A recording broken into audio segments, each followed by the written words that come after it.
Good evening, everybody. It's Kevin Fleming here from Grupo Mariana, the Kevin Fleming, developing Playa Mariana, the picture that you see in front of you today.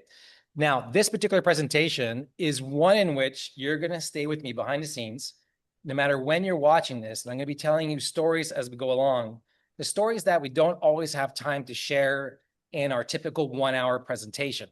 So as I go through this presentation, the idea is that we stay on a schedule because there's so much information to cover. It'll be much easier for you to go back and listen to some of it. Otherwise, we'll not get through all of it. So for example, the last 3 days, in the case you're just watching this for the first time, I've tried to give this presentation 3 times now, and I've only been through half of the information, and it's taken 3.5 hours to do it. So that's why today it's 6 hours, maybe even 7 hours now that I decided, and my wife thinks I'm crazy, to be online for 7 hours to make this presentation to you. But to be direct, this has always been a dream of mine to be able to do this. I just not have had the time to actually do it. So for those of you who don't know, I'm the owner, the co-founder, the chairman of Grupo Mariana, which I'm going to explain to you in a moment. And also how I got involved in this project. But the important person that started this all for me, and the story that I'm going to share with you, is really my wife, Maria, okay? And the picture that you see here, that's my wife, Maria, the actual night that I met her. And I'm going to tell you the whole story in just a little bit. And the property that you see in front of you, this is the beach. This is what all the hype is about. That's everything that you've seen on YouTube. We now call it Playa Mariana, and it's our baby. And over the years, I was just talking with Patricia, an individual that came on the line a little earlier than most. And we now have 4 kids. And this was a picture taken when we started in growing our family. There, my little boy is 2 and the older one's 4. And this was back in 2009, I think it was. So tonight is the last night of our launch of real estate, the first time in a decade. Can you believe that? That we're bringing home sites, both ocean view and beachfront, and our condominiums to the market ready for sale. And so what I've done is I've taken all the information that I have and broken it down into 8 sections of 45 minutes. And my goal is to get through each section on time. And if I'm a little late, it's going to be okay. But at the end of each section, I'm going to play a video, which is normally going to be 4 or 5 minutes. It may be longer, but I'll only let it play for 5. And that'll give everybody a chance to take a break, go to the bathroom, okay, come back with some water, including myself. And so we're going to talk a lot tonight. I'm going to give you the whole story and where that comes from. I'm going to talk about Nicaragua. You're going to learn everything that I feel is really important for you to know. Why philanthropy is one of the most important things to me today. I'm going to detail the exact master plan that we have and why I'm so excited about it. You're going to learn a little bit more about our 5-star hotel brand that's coming to our project. Then we're going to get into the home sites and condominiums, exactly what's for sale, the details, the floor plans, the rendering, the cost, the charges. Then maybe into some of the boring stuff, but for me, it's fun, the team, the timeline, and the roadmap of where we're going. And then the last part, which is my absolute favorite, the due diligence part, because I'm a geek when it comes to due diligence, because we spent well over $10 million in the country of Nicaragua to put into place what I would call the benchmark development for due diligence standard, built from a North American standpoint of view. That has always been the philosophy behind everything that we do. And then at the end, I will review one last time the opportunity for you to buy real estate.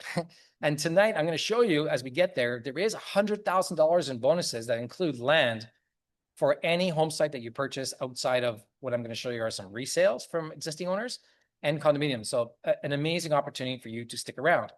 Now, I understand not everyone's going to be here for 6 hours. That's impossible. So I want to take a second right now. There is a link that you see in front of you right now. Obviously, you're watching this presentation. You can't click the button like I can. But this button will show up over and over again at the end of the sections, marking the end of what it is that I've been presenting before we start something new. But more importantly, that's the website, okay? That go.playamariana.com/reserve. It'll take you to the exact page that you're looking at right now. And on this page is all the information I'm going to present over the next 7 hours. And you are going to see everything. Nothing's hidden. Nothing's a surprise. It's all there. The only thing you won't have is me and the stories that you're going to miss along the way and the backdrop of things and why they mattered and that it's important. But that's okay because you're going to watch the replay, right? And so with that said, does that all make sense? Now I'm just going to open up my chat for a second because I want this to be interactive. because that's the idea of taking time. So before I get started, you may be watching on YouTube, you may be watching the replay, you may be coming in late and I actually don't see you. But I'm going to look into the chat now. The chat, where it is when you click it and it shows up on your screen. When you scroll to the top, you'll find that link, the same link that's on the page in front of you right now that you see. And you can click it anytime. And that's important because when you go to this page and you click it, watch, I'll show you. When you go to this page and you click it, it'll take you to the reservation form, okay? And here, remember, it's first come, first serve when you want to purchase real estate. So here's a sneak peek at some of the pricing. But the pricing isn't different than what I've been promoting online. We still have our lots at $147,000 and condos. Well, they started at 127 3 days ago, but that was when sold. So that being said, copy this link or go in the chat, open it up, see it anytime, make your reservation anytime. And just to let you know, it's only $1,000. So first come, first serve. So does that make sense? Has everybody got that? Just type into the chat. I know you got that. And also, if you can just let me know where you're from, that would be really helpful because I might not always see it in the chat, but when I go back afterwards and I look at it, then it's nice to know where the audience is coming from. So before I start, okay, it's really important who this presentation is for. You're listening to this, and before I lose you, okay, likely you fall into one of 3 or 4 possible categories of individuals. The one is a typical speculator investor that likes to get in early and buys before you see construction and sells it afterwards. And that's the gap of opportunity that is there for you. There's another investor that likes to purchase real estate, not always in a pre-construction form, but maybe when it's built, but they only want to use it a little bit of the time and otherwise put it into a rental program to earn income. And then you have the individual that may be retiring, looking for a place maybe 5 or 7 or 10 years from now, and or ready to retire immediately. And generally, after 20 years and 65 clients and 100 title deeds transferred, there's a lot of agents that are looking for more listings. So those are generally the people that are attracted to what it is that we have to offer. And there are other avenues of why this is important because it's real tangible assets, it's real. You have an opportunity to find your own different place and experience something that you've never done before. Perhaps you're looking to get out of stocks or digital assets to something really tangible. And beachfront property fits that bill. So right now, I'm going to make a promise to you. Okay. And I swear this to be true. You will be a completely changed person by the time you've finished listening, watching this entire presentation, no matter how many hours it takes you to do it. And I promise you, you will never look at real estate investment again anywhere in the world without using the benchmarks that we put in place and the information I'm going to share that no real estate developer will ever tell you or a real estate agent because they don't want you to know and or they don't even know themselves. You're going to learn it all tonight. In fact, last month, I was online for 6 hours in our One Country Way challenge where I took people through everything in my mind that I think would be impossible, that would be possible to teach you in 5 hours, an hour a day for 5 days. And you're going to see some of those links to videos as I go through the presentation. And that will take you to the Playa Mariana website on YouTube. And there's a host of information there. And that'll take you even further behind the scenes in case I forget something here tonight. But I promise you, tonight, we've got 7 hours. I'm sharing everything, like everything. Exactly how I bought land, what's important to you, the strategy that I used, and how this can work for you. And you'll never look at real estate again. And I know that's a bold promise, okay? And it's important to you because, number one, I've made a lot of mistakes because I just didn't know the right questions to ask. I've seen a host of other people make a ton of mistakes. And I just don't want to see you make any mistakes. For nothing else, I'm going to teach you tonight how to avoid the common mistakes that people make. And even in the case that you don't buy real estate, you're going to come away with a much different understanding of owning property abroad to at least, if not help yourself, you'll be able to help others. And to the second part of that, you're going to learn more about our impact real estate and why philanthropy is so important to me. And it touches my heart. Even today, when I was preparing for this presentation, I was playing the video at the top of the screen. It gets me choked up. Now, you haven't seen the whole video, I encourage you to watch the whole thing because it moves me. Even to this day, it still moves me. And so this applies to you and connects you for a lot of reasons, because I'm going to go through almost everything you need to know about Nicaragua and why and how Nicaragua plays into the real world for you to understand, to apply that towards the ownership of real land. And it's going to help you diversify stuff. So I'm going through this stuff really quickly because it's the lesser important stuff, but I'm giving you a backdrop on stuff. Now, I have to make a disclosure here. Whatever you see that might be construed as a benefit or you could do it, I'm going to tell you that what you're going to see and the results that I've had and the positive attributes that we were able to accomplish is not to make you think you can do it too. In fact, you probably can't. Many people won't. But what I'm not going to tell you on this presentation, I'm going to guide you away from. It's not a get-rich-quick scheme. There's no investment where you're going to buy something and the money that you're going to be putting towards infrastructure is going to go to somebody else. It's not like that. We don't offer those type of products. And so it's not a get-rich-quick scheme. You're going to have to do some work, but the work has to do with you doing due diligence and wanting to do it. Because quite frankly, I really, at this particular point in my life, I want to surround myself with people who are happy with what we have to promote to them, not be at the beach club and here you come and it's like, oh no, here comes Patricia. Come on, let's go, baby. Let's get out of here. I don't want that, because everyone is, you're going to see when I show you the master plan. It's like my backyard. So this is one of those videos that marks the end of one section that I really rushed through. But this is the first video, and since we've got a couple of minutes here, when you watch this video, this was to help people in 1 hour to take their idea of buying property abroad, because many of you might be watching this for the first time wherever you are. You simply don't know where to start. And I've seen it over and over and over, time and time again. And the problem is you think you need to find out more information. And the reality is you need to find out less and start eliminating places that you're looking at.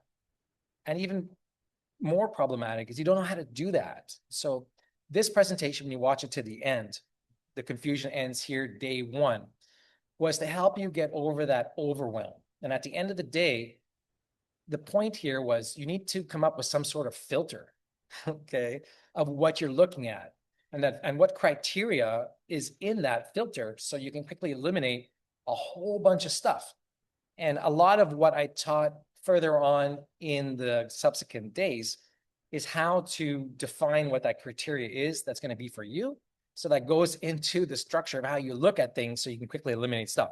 And so that presentation was amazing. You should watch it. It was definitely a keeper. That was my first one that I did that day in these challenges.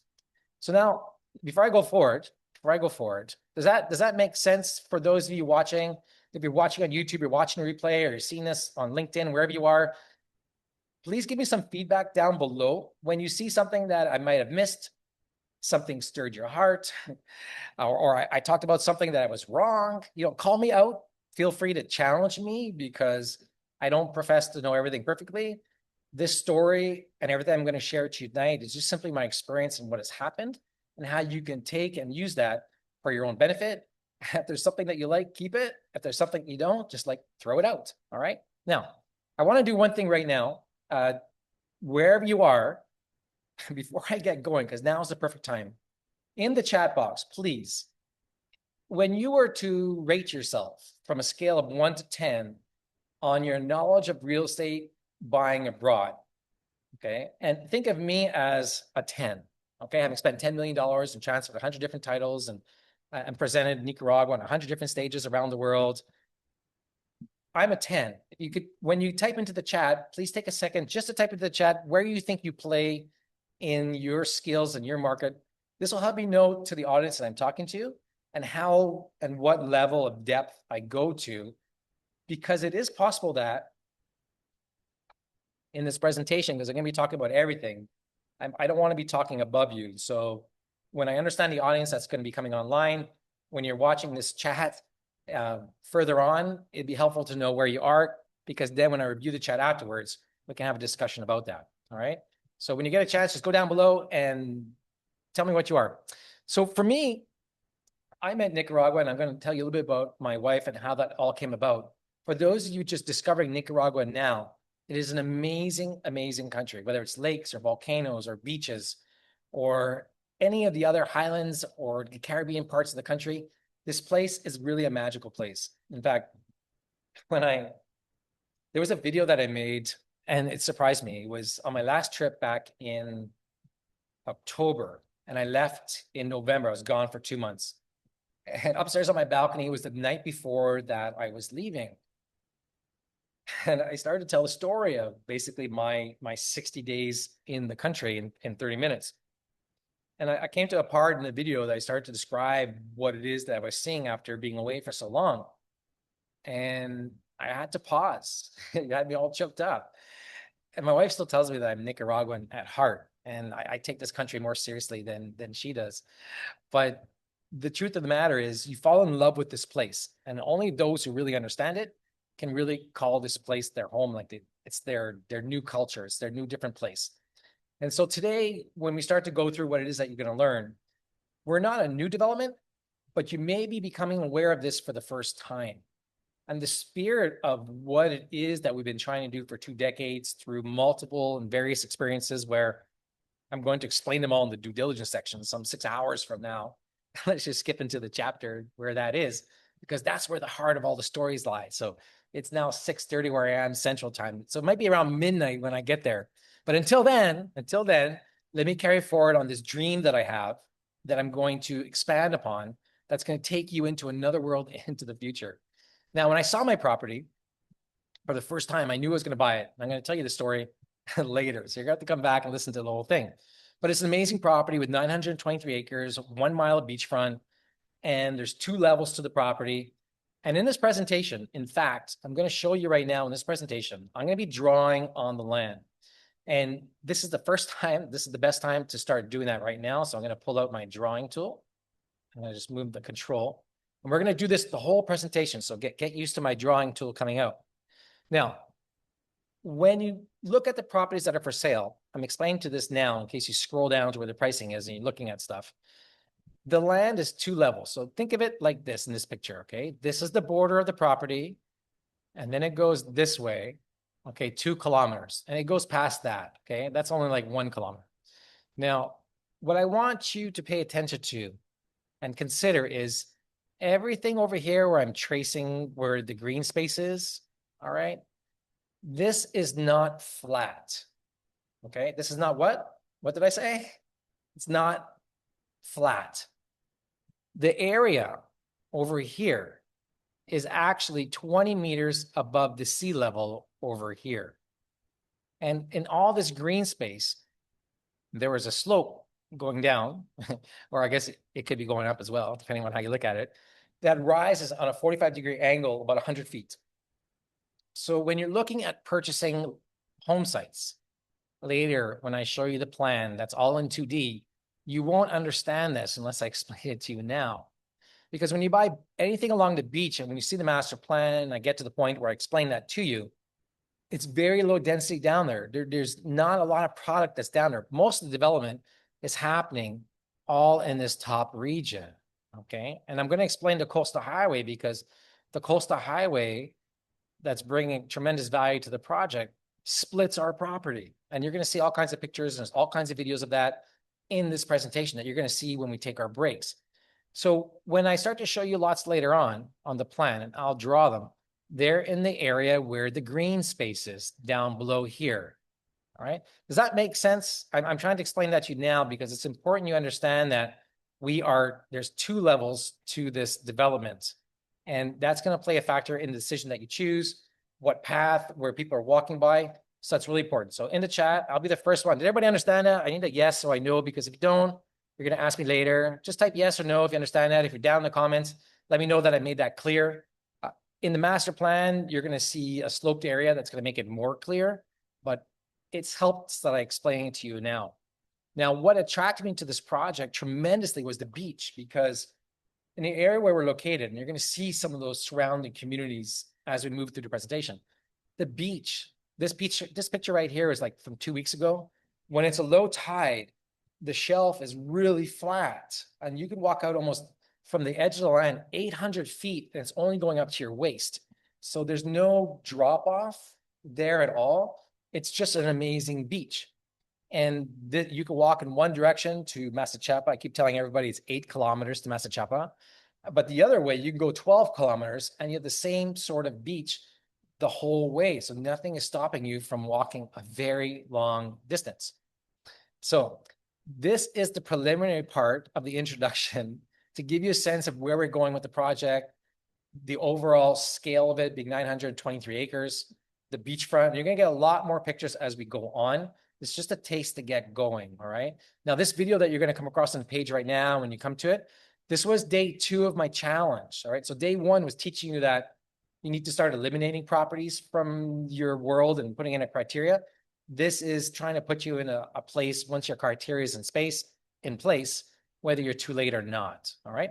So again, throughout this presentation, I encourage you to go to this link, have it open and watching and following along while I am explaining this to you, because reservations are open, and at any time you can go down below and click on this button. It'll take you to the reservation form and you'll see all the real estate that's available, because it is on a first come, first served basis. Now, with that said, did that make sense? You guys understand the property? Just tell me yes, you understood the property and you're ready to move on so I can do this, because the next stories start to get interesting.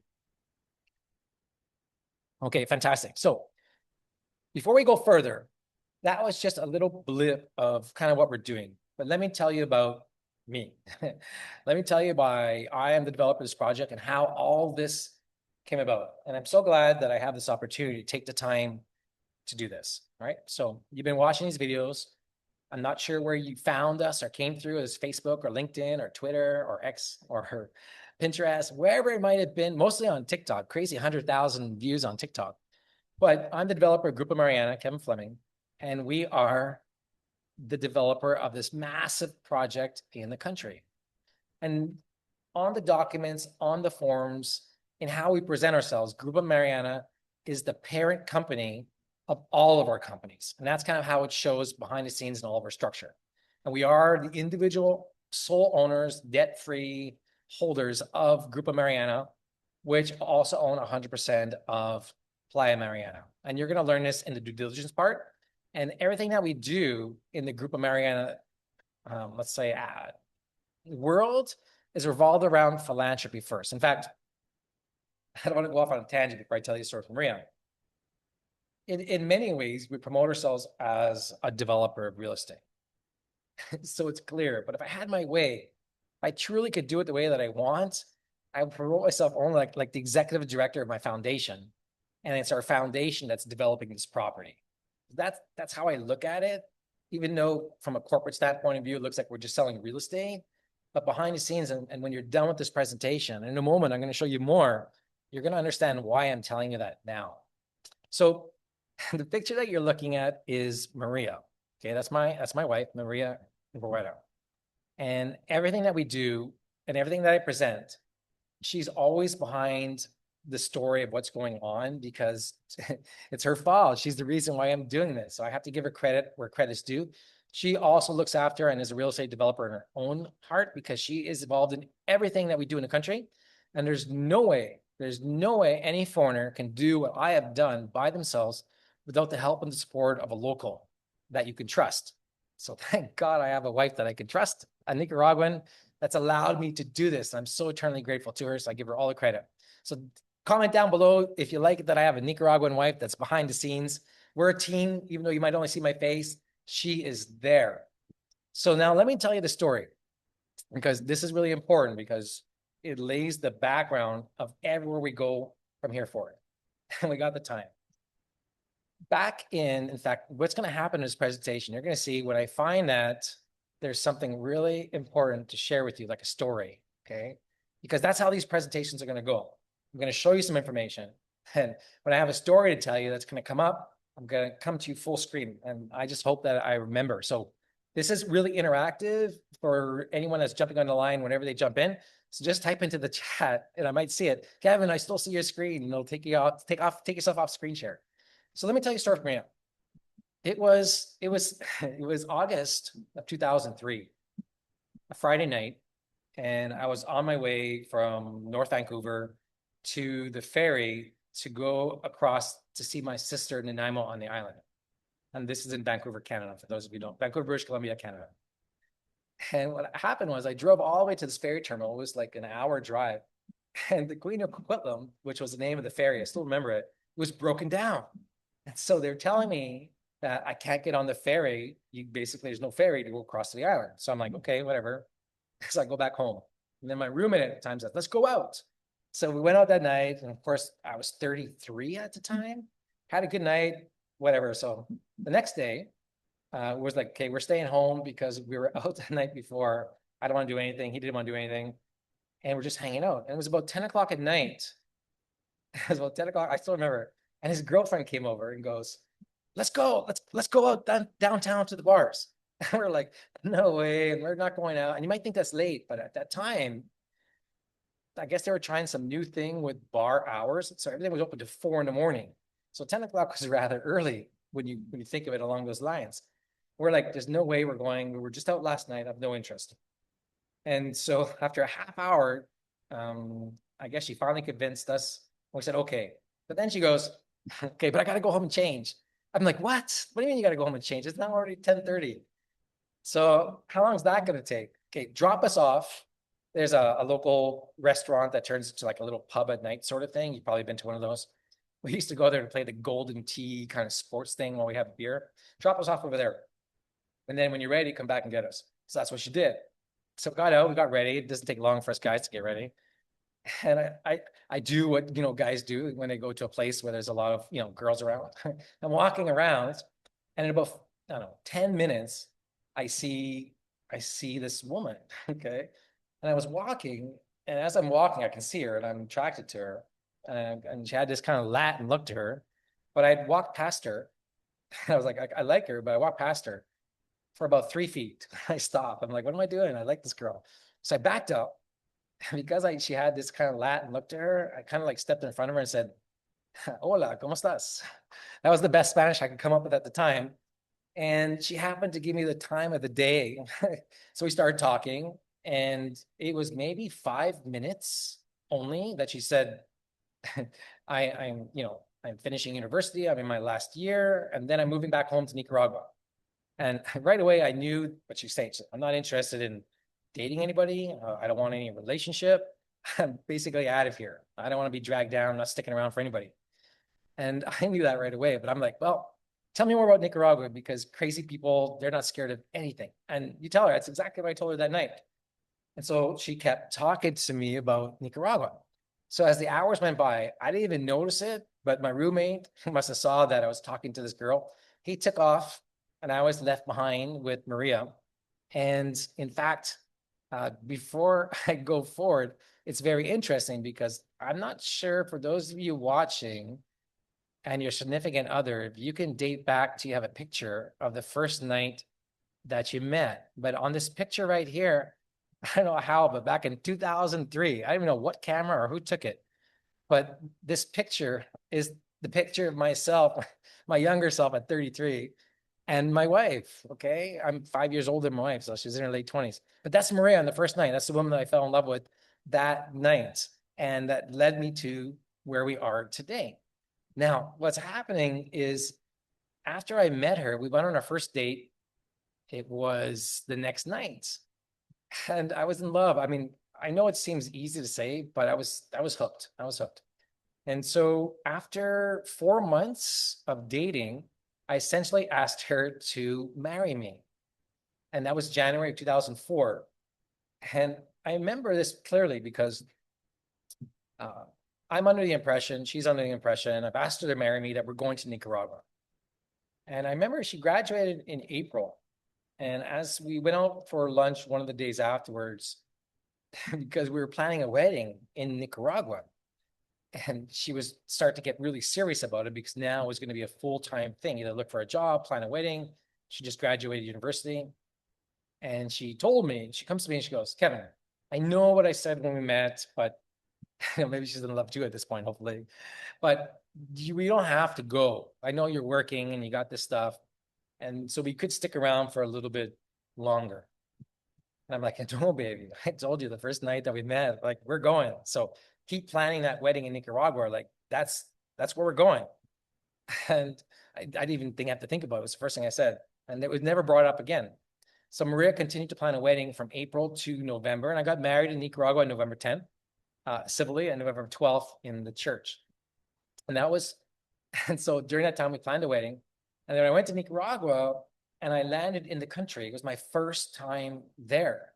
Maria had left 2 months before our actual wedding date to come to Nicaragua. And that's where I am today. In case I didn't mention, I'm in Granada, Nicaragua. And for 2 months, she was in Nicaragua until I came. But the wedding dress wasn't ready. So when I came to Nicaragua, I had my luggage and her wedding dress. And I was getting ready to spend a month honeymoon in the country. Now, a month honeymoon seems like a long time, but I had a lot of vacation already saved up. So I'm like, this is going to be great. But we already had like, I don't know, 10 different locations that we're going to look for real estate, because we have to understand. In fact, this is really important. So I know moving to Nicaragua, what that meant to me personally was a career that I just spent 13 years rising through, some guy that worked in a warehouse to the absolute pinnacle from a position standpoint of view in the best city across Canada, making the most money that you could possibly make, more so than other people at my age. And the horizon of promotions and advancements, I gave it all up. All right. I gave all that up because I had no friends or family in Nicaragua. I didn't speak Spanish. There was no job waiting for me.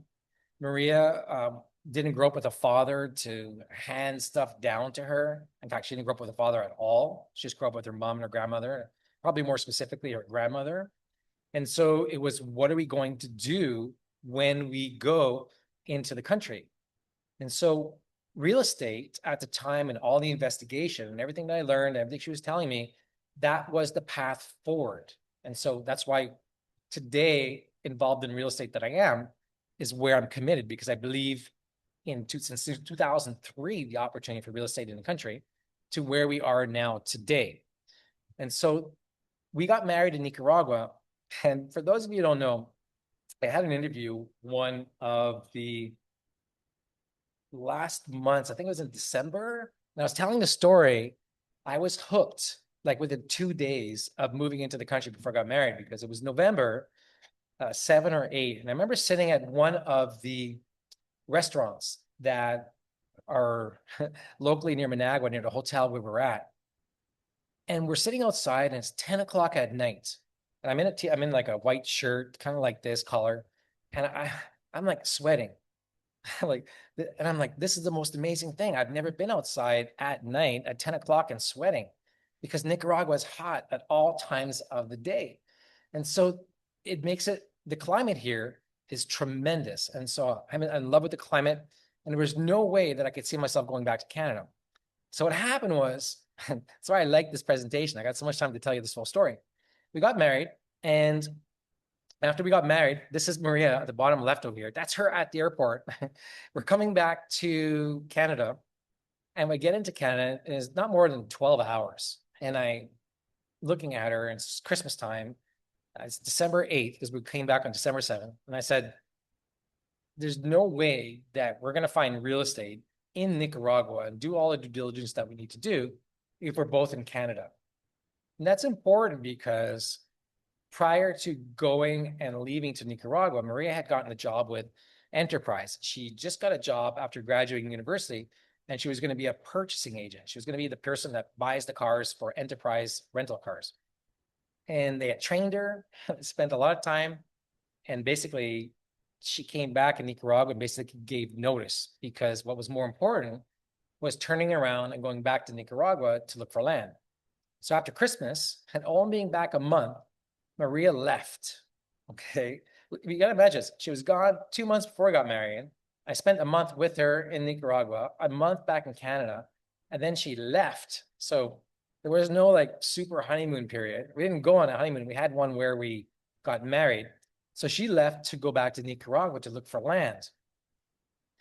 And that was her mission. Okay. It wasn't going to be me going to look for land. It was going to be her. That's why she's so intimately involved in everything that we do. So it wasn't more than a couple of months that she found our first property, which was located about an hour and a half outside of Managua. And she says, I think I found the right property. I checked it out. It seems okay, but there's still some more checking. You should come down and see it. And I just spent a month, right? So you can imagine as I get back December, I'm at work for no more than a month and a half, 2 months, and I'm already asking or telling work that I'm going on vacation again. So what took place was I told the people that I'm going away for a week. I'm going back to Nicaragua. At this time, they're all making fun of me because they know it's only a matter of time before I'm basically leaving. Nobody really knows, but they're already like sensing what's going on. So I fly to Nicaragua in February. I spend a week there. Maria shows me this property. I'm like, okay, I got to go back. I'm working. I'll support the bills. Well, you go look for land and do whatever we're doing. Just, keep it up, baby. Keep going. So that's what she did. So I think it was the end of March, early March, that she called me and said, okay, I got this call. And she goes, I thought she's calling because we were waiting on hearing the results of some of the due diligence she was doing. Now I'm standing in Vancouver. I still know to this day, I'm standing in the paint store. And she called me and she goes, I got some great news for you. And I thought it was like something to do with the title or the title insurance or the lawyer. There's some of the stuff we were waiting on. She goes, you're going to be a father. I'm like, no way. Are you kidding me? This is amazing. I was so excited because what happened next was she's pregnant, looking for land, still driving on all these bumpy dirt roads throughout the country. And eventually what happened was it came to June. It was like 4 months later. I was still working. I couldn't take any more holidays. I couldn't get away. But now she's getting close to being 5, 6 months pregnant. And I had to make a decision at this particular point in time. And this is when I officially moved to Nicaragua. So what I did, I thought about it. I'm like, how do I get to Maria? How do I support this? She's pregnant. How do we make this happen? So I looked into the benefits of my job. And after being there for 13 years and not being a guy who ever took a day off and always banked a week or two holidays a year, I looked and said, spouses qualify for maternity leave. Like, oh, maybe I can take some time off. So I went to my boss and I said, look, does this apply to me? And they said, well, yeah. Okay, well, how do I give you notice that I'm going on maternity leave? And everybody was like, what? You can't do that. Well, you just said I can. And so yeah, so I went on maternity leave to go support my wife in Nicaragua. That was my way how I transitioned. Some people transition like I got to quit my job or how's it going to go? For me, my transition was I went on maternity leave from my job, got 60% pay, and then went to Nicaragua and basically for the next 3 months was there while Maria had the baby. And for the next 6 months after that, basically started the development of our property because we had found our property, closed on it, started selling it. And that's a whole different story, which is different than the property you're going to learn tonight. But that's the backdrop of getting started. And so where all that leads to is me moving to Nicaragua. Maria never came home after our wedding in January. That was it. She never came home. And I ended up moving to Nicaragua in June of 2005. So within 18 months, I met a girl, proposed, got married in the country, and moved there. Gave up my entire life. And after destination wedding, I can tell you, I was broke. There was no money. I think that wedding cost $30,000. In fact, I think I borrowed money for that wedding. Okay. And it was worth every penny. So that brings us back to, I'm going to share my screen. Let me go back to sharing my screen. Now, what I've noticed before I go forward, I want to be respectful to everybody's time that's here. We have some guests on the line, which are some new owners. So welcome, Jim. I know you guys are on mute, and Sheila. And in the chat, just so I know, Jim, I know you have a previous commitment and you've had quite a day. Quite a day, Sheila. I know you're here too. So since we have this opportunity before going further, let me do a pre-introduction. Jim, I'll bring you on the line. And then Jim, once we get through, I know you got to go. Then Sheila, I'll turn to you. Is that okay for the both of you if we do that in that order? And Jim and Sheila are recent owners and purchasers. They've been in Nicaragua. They stayed here, but they're not here to tell you how great a guy I am. What I want to tell you is their experience of some of the stuff they've been looking at, read, or their opinions have been changed. And I just want everybody who's watching this video or this replay or wherever you're seeing this message to hear it from somebody else what their experience was in Nicaragua. So with that, Jim, I think you have the ability to go ahead and unmute yourself. How you doing, Jim? I'm good. Hi. Excellent. Jim's calling in from, I guess you're back home, right? Yeah, Instead I of am. Puerto Rico. in San Leandro, California, which is about 20 minutes from San Francisco. Jim's had an interesting day because he was flying to Puerto Vallarta today. He was actually going to be meeting my wife there, and his plane got turned around because of some surprise unknown factors that I'm sure you were interested. But we're not here to talk about that and what's happening in Puerto Vallarta. Jim, we're here on this line today. This is part of our presentation, just as a reminder to our audience who just might be tuning in now or coming in late. We've just gotten through a bit of a story of Grupo Mariana, a little bit of how things started, barely even into 7 more hours of what will likely be a lot more information. But since you're here today, I felt that you could add a lot of value. And I'm not going to ask any questions. I'm going to let people hear it from your own words.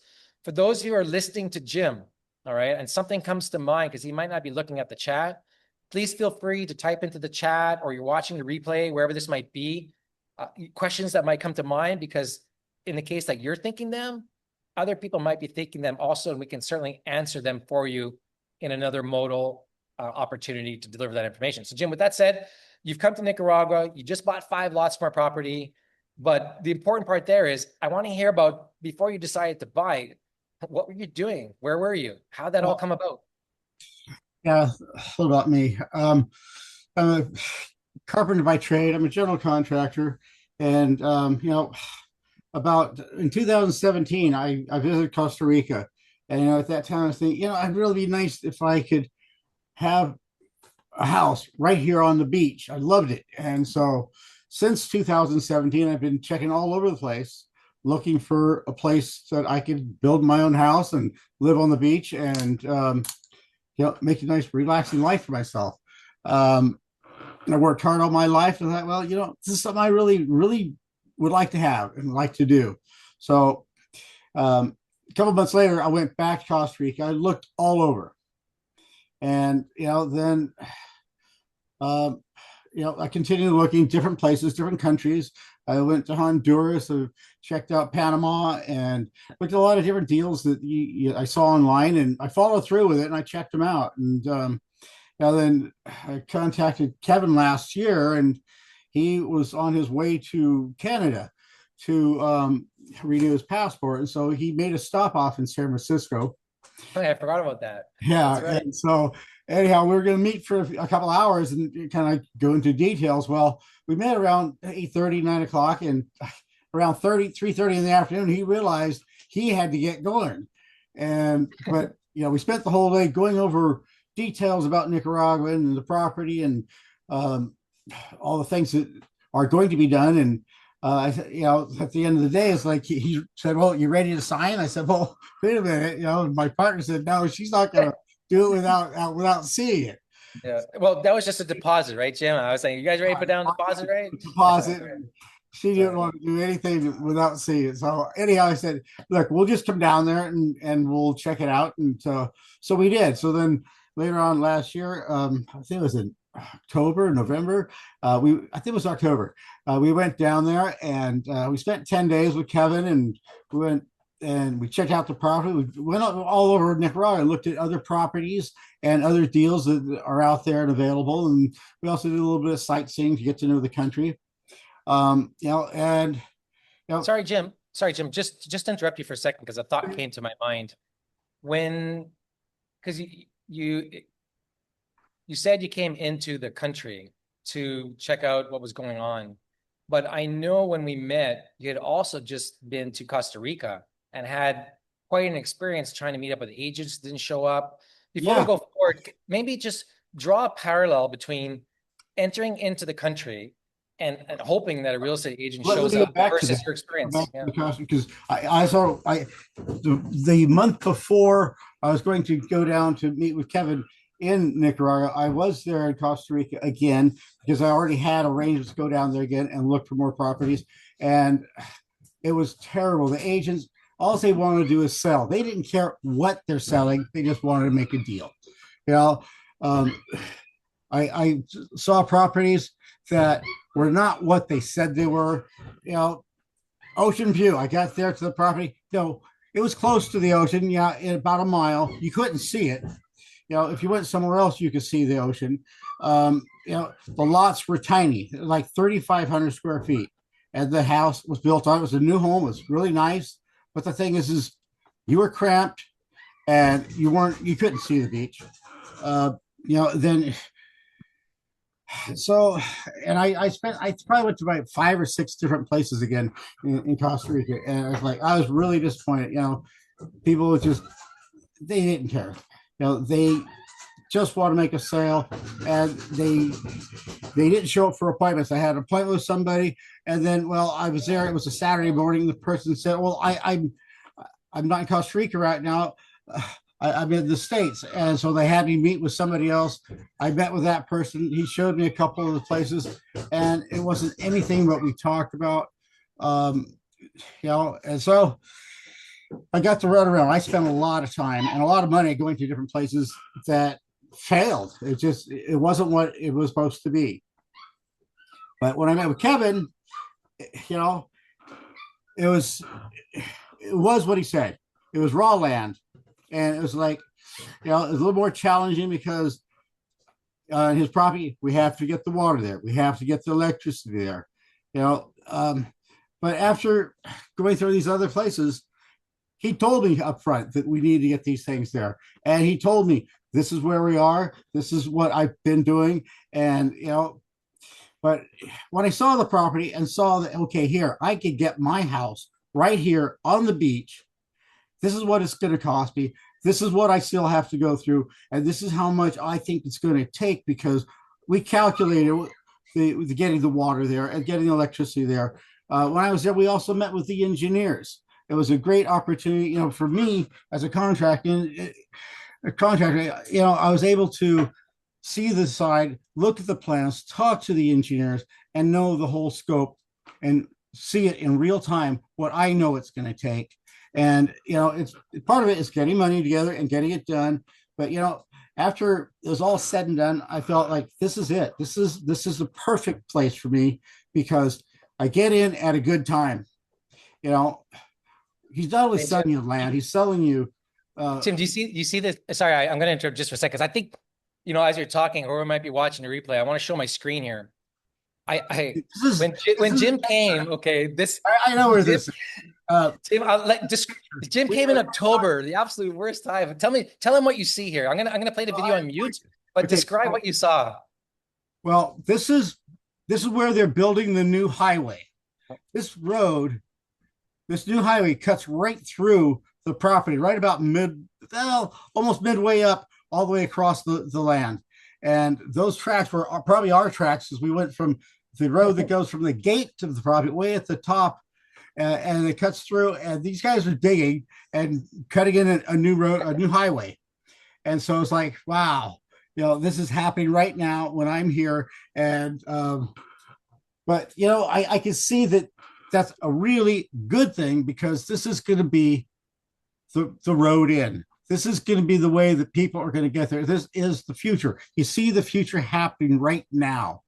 And for me, I see it. When I was a kid, they were building a freeway back behind my house. They got rid of hounds, got rid of forest, and they built this big freeway right in my backyard, basically. And I saw progress. And this is what I see now also happening in Nicaragua. When I went down there and in November and saw, okay, this road's going in. We're seeing that this is the road to get to where I'm going to have my home in about a year. So anyhow, it didn't scare me, because it made me enlightened, because I knew this is the road to my new house. Yeah. So when we did get across this highway, we went down. We got to as far as we could go, because it was very wet. The road that was cut in had been grown over with weeds, and so not just weeds, trees, and everything else. So we walked down. We hiked down to the beach. And we walked along the beach, and it was really nice. It was still a cloudy day, like you see there. You don't see blue skies, but it was good.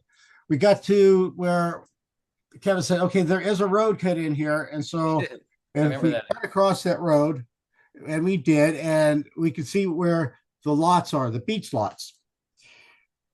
There's the road. We were walking down that. Remember, Jim? Yeah, yes. And anyhow, I couldn't find the markers for the lots, but I had an idea of whereabouts we were, and it's overgrown. I'm sure now it's getting better as the last few months people have been working there and clearing the lots and getting ready, and now the roads that are actually on the property are getting cleared. They're starting, I think, coming this week, and I'm kind of excited because I'm going back there next month. Anyhow, I did sign in. I was going to wanted to buy a lot, but then there's an opportunity here that Kevin presented to me, and I thought this is a real good idea. So I not only got Kevin keeps saying 5, but he forgot I got 6 lots. I have 6 lots, and I'm excited. Next month, I'm going to go down there. I expect to see it clear, see my lot smart, and then I'm going to say, okay, this is where I'm building this house. This is where I'm building this house, and these other ones, I've got plans for those, and that's at a little later date. But my plan is to go down there. I'm going to go ahead and get the architect signed up, and he's going to start designing my homes. I've got some ideas on one of the houses, exactly what I want. The other house, I'm still working on that plan. And so, but next month when I go down there, I intend to sign up the architect and have him design 2 houses. So that way, later this year, right after the rainy season, as soon as that road is open, I'm going to start construction on 2 homes. And the road looks significantly different now. Yeah, it looks a lot, a lot different. It was 10 feet under, and now it's 10 feet above. Yeah. So I'm really excited. As far as value, that's one thing that Kevin gives you with this is value. The lots are really a good size, 60 by 250. That's a third of an acre. It's wonderful. So I've got actually 2 acres of land right on the ocean. I can't wait. I'm stoked. I was at the airport. Kevin told me I was going to visit Puerto Vallarta. I had another event there with some other people. I'm trying to learn Spanish, and the school I attended or am attending was going to have an event down in Puerto Vallarta, and so I was supposed to go down there and meet with all these people. And I got halfway there. The captain gets online and says, "He's sorry, but there's things that are happening in Puerto Vallarta, and we're turning around, going back to San Francisco." That was very disappointing. Ruined my day. But anyhow, so I'm back home today. Yeah, it looks pretty bad. I might go there tomorrow. We'll see. It just depends. I've rescheduled my flight for just interrupt you for a second. When you came to Nicaragua, it just a funny backdrop. I'm going to ask the question at the end of what I'm going to say, just a preamble. But when I spoke with Jim and he was coming down, I had met him already. And Jim, he's the type of guy who was like, okay, I'm going to come down there for 10 days. I'm going to check things out. And being that I am like, well, just come stay with me for a couple of days. No problem. And Jim's like, okay, I'm going to come down for a couple of days with Mary. We'll stay with you. Then we're going to go out and look around because I want to see the rest of the country. So I'm like, yeah, no problem. Whatever. When you get down here, you can look at all the hotels in the site. You don't have to stay at my place the whole time, but you're welcome to like get your bearings when you come into the country. So Jim comes in, and I think he's going to stay for 3 days. And I'm not sure if he's looking for another place or not. And I'm like, okay, I planned to spend 3 days with Jim, and I did the whole Nicaraguan thing and Granada and the lake. We had a good time and saw the whole country in 3 days. But because I already had plans, I'm like, I'm going down south on Wednesday. The driver's coming. I got a car rented. Do you want to come? I don't know what Jim's plan is. He didn't share with me. And he's like, yeah, sure, no problem. So Jim stays a little longer, right? And then I'm like, okay, I'm going north in a couple of days. You want to come? Because I still don't know what his plans are. He's meeting with my architects. Oh, you know what? I'll finish the story. Long story short, Jim stayed with me for 10 days in my house, and we saw like quite a bit, right, Jim? We started at 6:37 in the morning to 10 o'clock at night. You're with me. Like, I mean, wouldn't you say that it's pretty tough for someone to be someone other than they are when you're with them 24/7 for 10 days? Like, what was that experience like to have that experience so close to a developer? Because I don't think that's a normal thing. It was totally different experience. Right now I feel like family with Kevin. I haven't met his wife. I did talk to her on the phone today, but I still feel like part of the family. And you won't get that from any other developer, any other company that is selling you property, because they're just not there. They're just salesmen trying to sell you anything they can. And Kevin's telling you what is real. The lots, they're a great size. I've checked all over. I did find other lots of exactly the same size. That was in Honduras. They told me it's an hour from the airport. So I said, okay, I'll go. I went there. I get off the plane in Honduras, had to get on another plane, flew about an hour and a half to another airport. They had me stay there. And then so the next day, we were going to go to the property. Well, it was 3.5 hours by car on a road that had been paved many years ago and needs to repair quite a bit. So it wasn't an hour from the airport. It was terrible. I get there, the lots were great, except that there were sand dunes piled all of them, and so that would have to be cleared on both lots. The price was, you know, I think it was similar, about 150,000 for each lot, and I was considering two of them. Jim, sorry to interrupt. Just from a time standpoint of view, I want to be respectful to your time, but I want to ask you, just for the people that are watching this and might be coming on later and in replay, I believe what we've done in our project to bring transparency and moving forward. I'd like to hear from your voice, because I know what I think and I could say and the benefit of it, but I want the people to understand how in which we structured when you buy something, that whole kind of 60-40 split, and being able to get behind the scenes with the civil engineer and take part in that sort of development of the project. How important was that for you, and what's your experience with that? Oh, that was something else.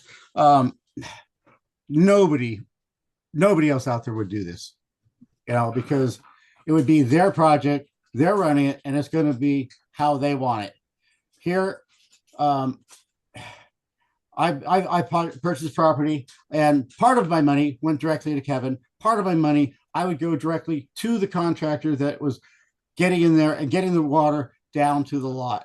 So I would release money as I saw things getting done. And that made me feel like not just the owner of my little lot or my 6 lots, but owner, and responsible for the project and making the whole thing happen. Right. And not only that, but isn't there something a little more that you're forgetting about, something to do with your phone and WhatsApp? On my phone, WhatsApp. Well, The group? yeah, well, we do have a group there that is it's for the owners and that are people that are participating in getting everything done. I know that Sheila's going to come up, and their part of their funds are also going directly to the contractor to get things done, and so they will have a say as well. And they get to see progress happen, and they will release money as they see it happen. It's just like you're not just owner of your lot, you're an owner of the whole project, and you're part of everything. And no other developer makes you feel like this. Nobody else will do this kind of deal. Okay, just to clarify so that people understand, and certainly it'll be something that I cover later on, but for those of you watching right now, what we're talking about with the individual owners sending money according to their agreements, what they might be, is the goal of getting infrastructure done as quick as possible. And so when people are buying new properties from us, the contracts that we write, 60% of the money goes to the development company, which is me, and 40% goes directly to the engineer. And when the funds are with the engineer, the individual owners take part in a group, we call it the Playa Mariana Infrastructure Group. And you get and take part in the pictures and the progress every day. You get to see the budgets and the timelines, and you're participating with this because ultimately the goal is to get the services and utilities to the project. That's the ultimate goal. So the people coming in understand that and buy into that we are a development in progress, but it's not a development that, we hope we get that permit, or we hope all those things are done, which we're going to cover in the due diligence period in 5 hours. But right now, Jim, I want to, I know you got to go to your event tonight, but just as a final, if there's one thing that for a takeaway for somebody watching this, when they would go or think about buying property in a foreign country, what might be the most important things to you that they should be looking for with a developer? I don't know. There's so many things that have happened here that are different than any project I've been involved with. But the feeling of being part of something that you're not just another name or another number. You know, you're part of the project. You're part of the team to make it all happen. And I don't know, it's a great feeling. I just can't tell you how excited I am about how things are happening. You know, you a few months ago, or a couple months ago, they started to get the well going and get the water happening, and so the progress that's happened in the last just month and a half has been great because you see, okay, this is happening. The water is getting there. But now the master plan is going to be ready in a couple of days. And so then we have a direction where the pipeline is going to go to get the water from the well down to the lots that I'll be drinking in a few months when I'm down there. That's right. You know? That's right. And That's amazing. shower. Jim is being, just to give you guys a little sense, my philosophy, which you'll learn in just a moment, I'm going to explain to you, has always been to hire the best people. When you see the team that I've been around for the last 20 years and invested a lot of money in that experience, I've always taken the mindset that I don't know everything, and probably I know a lot less than I think I do. That when I can learn from somebody, I try to learn. It's not that we're some developer or some big guy and it has to be our way. Jim, he took part in the meetings with electrical engineers. He took part in meetings with the architect. When people get involved in a project, it is like a family because we all have a same common goal, which is to develop the property. But Jim is being very modest because he's been very helpful too in our WhatsApp group because he asks amazing, good questions to our engineers, stuff that sometimes I don't know because I don't worry about those details.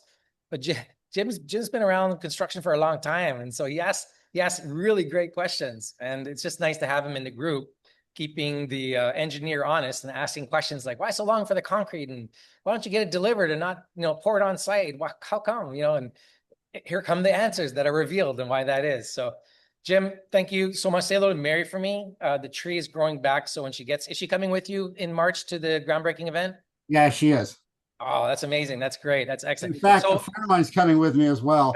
I have to go to Costa Rica again because he has some property in Costa Rica. He's owned them for 20 years and he hasn't built anything on them yet. well, let's hope that he does. All right, Jim, thanks so much. I know you're taking off. I really appreciate all your words of kindness. We're like, Maria and I are more than happy to welcome you here. Glad you're here. And we'll keep it up. We'll keep sending all that progress, like what's going on right now. And what other developer does like a 7-8 hour presentation a night to try and tell the world about Nicaragua and their development, right? Live online. Well, I want to thank you for having me. And I look forward to seeing you next month when I'm down there. And if I don't get back to Puerto Vallarta this week and I don't get to meet with your wife, I know that she'll be down there and I'll meet her then. So, okay, super. Thanks, Jim. That's amazing. thank you. Okay, see you later, Jim. Have a great night. So that's Jim Valdez, one of our new owners who has 6 lots. 6 lots. Am I going to get that right? 6 lots. I can't believe I sold him 6 lots. Like, that's a lot of beachfront lots. He almost as many as I do now. I certainly hope everybody who was watching that got a good piece of information of when you go into a country, things to look for, not only with the developer, but the feeling and the spirit of being part of something. And the interesting thing about that, I'm so glad he said that because before I bring Sheila on, and I know Sheila's ready to, I want to respect her time. In the 5th day of my one country away challenge, the whole entire hour was, once we got through the first day to eliminating properties and putting in a structure and knowing what the filter is and putting together your criteria and understanding your due diligence, how to talk to your spouse, not have an argument about you wanting to buy something. You get past all of that. At the end of the day, there is this core thing when looking for something that you need to feel like you belong. Because you start to buy into something where you're just a number or on the street. We didn't even talk about the privilege I gave Jim about his own street name. Okay. Paseo de Valdez, right? And so just so everybody knows, I'm disclosing now that beachfront street has Jim's name on it because it was a very important part of the development in kickstarting things to where we are today. And so that's the kind of guy I am. I like to reward people. And so he has his name on a street in the development. So you just never know what surprises I'm going to come up with. But going back to what I was saying, the spirit of wanting to know where you belong, feeling like you belong is an important part of making that decision and shouldn't be overlooked at any time. And here within Grupo Mariana, I wouldn't even say Grupo Mariana. Let's put aside the corporate stuff for a second. I know being a Canadian, married to a Nicaraguan in Nicaragua, there are many trips that I would, over the years, I've gone back to Canada when I lived in Nicaragua, or I've been in Panama for 6 months, or Mexico for 4 years, or the United States, wherever I've lived. Nicaragua at times can feel far away. You come into country and you have a great time, and that's all great. But when you go home, you shouldn't have the stress that you have this investment out of the country and oh my gosh, what's going on? And I don't know. And I know that. And so it's always been an inner core belief of Marie and I that we want people to feel like that when you're not here, we're taking care of your land, we're taking care of your stuff. It's not just a job for us. We want to make sure that you're looked after and you're protected. And it's deep in our core and our philosophy.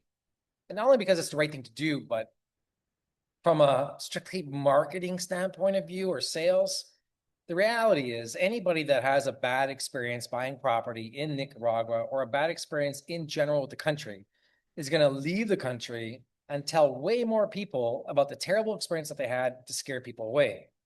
Whereas when the experience is positive, the same thing is going to happen, which they'll tell people how great it is. And then more people are going to want to come, which will then probably sell more real estate, whether it's me or somebody else. We may not be for everybody, and that's okay. But at least more people are coming into Nicaragua.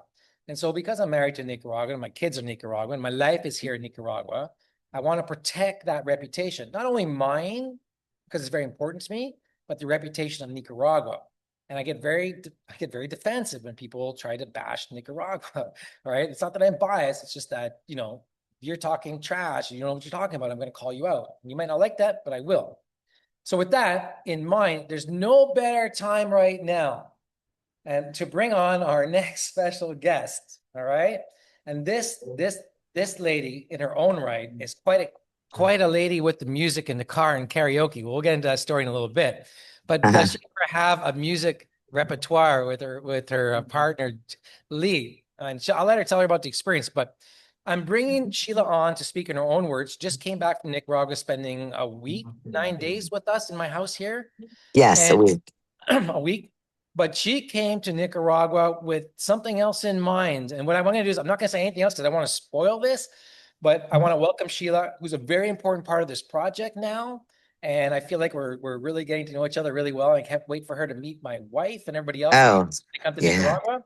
But I'm going to Hmm. shut up. I'm just going to let Sheila talk in her own words of her experience and where she came, and where she is now. So with that, I want to bring on Sheila. Well, thank you so much, Kevin. And first of all, I want to thank you for your hospitality. You're No quite the problem. tour guide. You know all the great places to go. You know how to make people feel welcome. And I went literally from being afraid to come to Nicaragua to falling in love with the country. It was crazy. Our travel advisories say don't go, reconsider.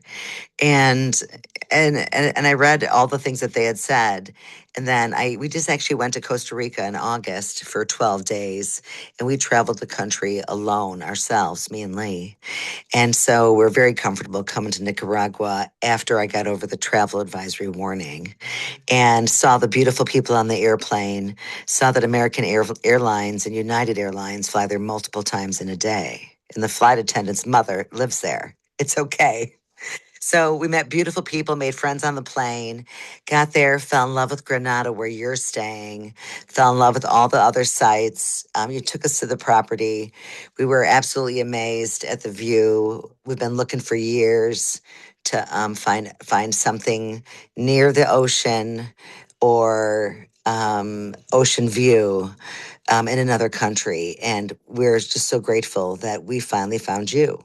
So I went from seriously not planning on coming, making Lee go by himself, because I was afraid I might not make it back. I to remember, I remember Lee telling you that. Yeah, it's so funny to running into Americans and Canadians all over the sidewalks that are totally not afraid and totally enjoying and loving your that country.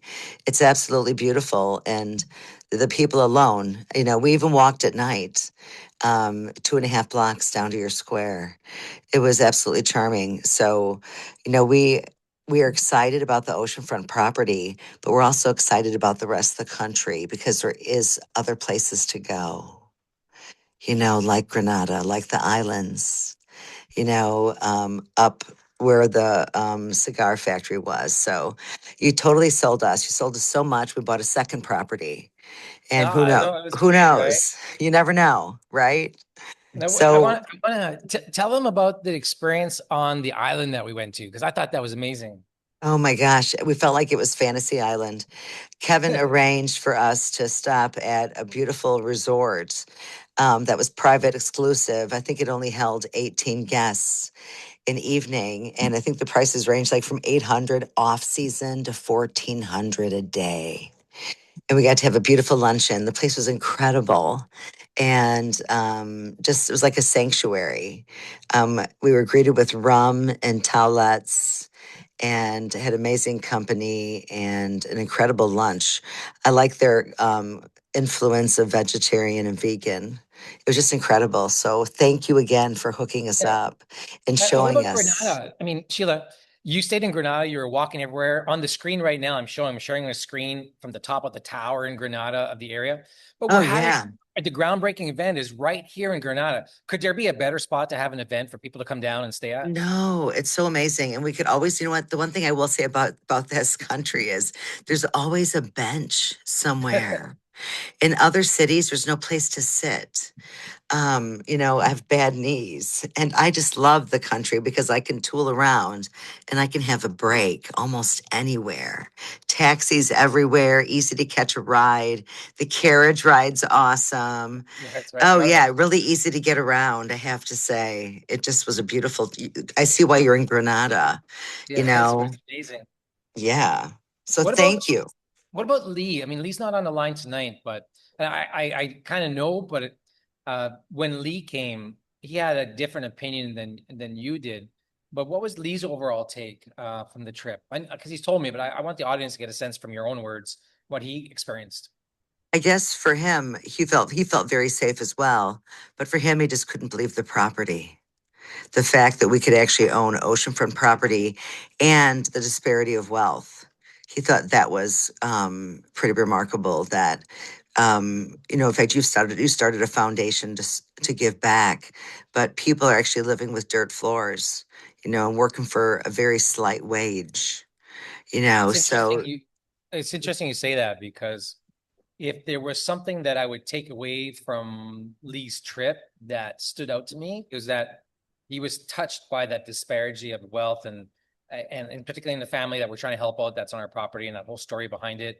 I know he donated some money that we gave them, and I sent you a personal video of giving the funds. But I think that really got to him. I think that really got yes, yes, thank you. Besides the view of the beach. yeah. But yes, you know, Yeah. so you know what? You know, they need outside money. You know, they need their economy boosted. They can use development. Yeah. So we can help them in so many ways. Absolutely. Well, that's amazing. And I think for the I think what you're saying is don't believe everything you see online, right? It's not always a narrative that's true more than maybe it's biased to whatever the alternative is. There's really no better way to experience than to come down here and avoid everything else you hear, right? Unless, of course, unless Absolutely. you're seeing video of Absolutely. people shooting on the street, then maybe you could pretty well take that to be true. But other than that, the perception of a country, isn't it amazing how the perception could be so different than reality? Yes, we toured. You had us touring the country. And you know, one day Especially the 12 last day, hours. 12 hours that last Yes. day. And I That's have to say, the yeah, roads are amazing for travel. yes. They have, you know, there are a lot of double lane with you know, what are they, you know, curbs and sides, and it just we love the country, you know, and actually it's not real commercialized either. That's something else that we love. Yeah. It's still quiet, right? Yeah. Yeah. Yeah. Authentic Authentic, right? Now, and good wait, food. Good food. we stopped by. I remember before we went to Playa Mariana, we actually stopped by Pochimil, that little kind of community. I know I went out filming stuff and talking to people on quads, but You were Yeah. sitting at the beach under Palapa with Mike and Lee at that Pocha meal, which was only 5 kilometers from our location. What did it Yeah. feel to know that when you're buying into a development is one thing, and we're kind of, well, you're gonna have all this stuff and it'll happen over time, but you like just what will be 5 minutes down the road with the highway, you have that whole thing there. Describe to me what you felt in Pocha meal because excuse me, a lot of people might not know that, but I would say that's a great amenity to the project. Oh, absolutely. And it was a world away. It Yeah. was, watching all the fishermen go out, watching the sunset, the huge beach, just island life, or, not island life, but I should say oceanfront life. Um, and to know that you can get there by a four-wheeler is absolutely amazing. We love that aspect.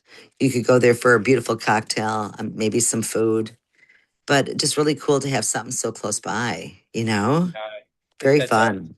it's a real advantage to us to have because I try to portray to people that when you're buying into a project, it's not just the project you're buying. You want to be in the spirit of the community. So understanding what's in the surrounding community because where are people going to come to watch and look over your house? Where are people going to come to clean the pool? Where are you going to go to get groceries? Having Yeah.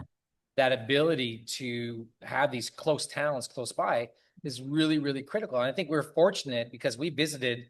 I'm going to share my screen now while I talk in the background, then you can come on anytime. But I don't know if you saw this video yet, but I went, had Howard drop me off. And I walked from here, because you know where here is, I know you know where I am, and walked right to the beach and to talk about the local culture and what there is. But we have this amazing town, Massachusetts and Pochmil. But should that be important to someone? Should you not even care or being able to go into local culture from your Um, standpoint of view? How important was that when buying real estate? So for us, it's very important because we Okay. care about the culture of other countries. To us, it just adds to, to our life. We like to share in other cultures, food and things like that. So we prefer that over something, more commercialized. Yeah, so I think it's very important to know where to go. And we're really excited that there's shopping, hospitals, and everything nearby. Yeah, there's another video I just made, which I'll be playing a little bit later, but on this page. So those of you watching the replay, however you made it to this page and you see these links, the presentation you're seeing here today right now is online. This is actually you might say our order form page, but it has everything you possibly would want to know, learn, or check into, or videos, the start of getting to know the areas of Masachapa and Pochmil, what it's like to negotiate with the vendors and how much the prices are. And how do you go? How do you get a taxi ride to pull over for you? It's really fascinating. So I encourage anyone who's watching this, like watch all the videos on this page and go to the YouTube channel, subscribe and watch out for more. Sheila, would you believe that of all the places that we went, and I'll let you talk about it, that the only place I was able to get all those videos and you saw what I was doing. I'd like you to describe the experience being with me on the road from a sales standpoint of view. What do you see me doing when we're stopping in places? Because the only video I've posted, and I know you've done a lot, is that Puerto Salvador Allende. I'm not caught up yet to all the stuff after that, if you would believe it. Oh, right, right. Well, you never stop. You're always working. So you're working every moment because you can see that there's something to talk about everywhere because you're just sharing. You're sharing the lifestyle, you're sharing Nicaragua. So it's everywhere and it's everywhere you go.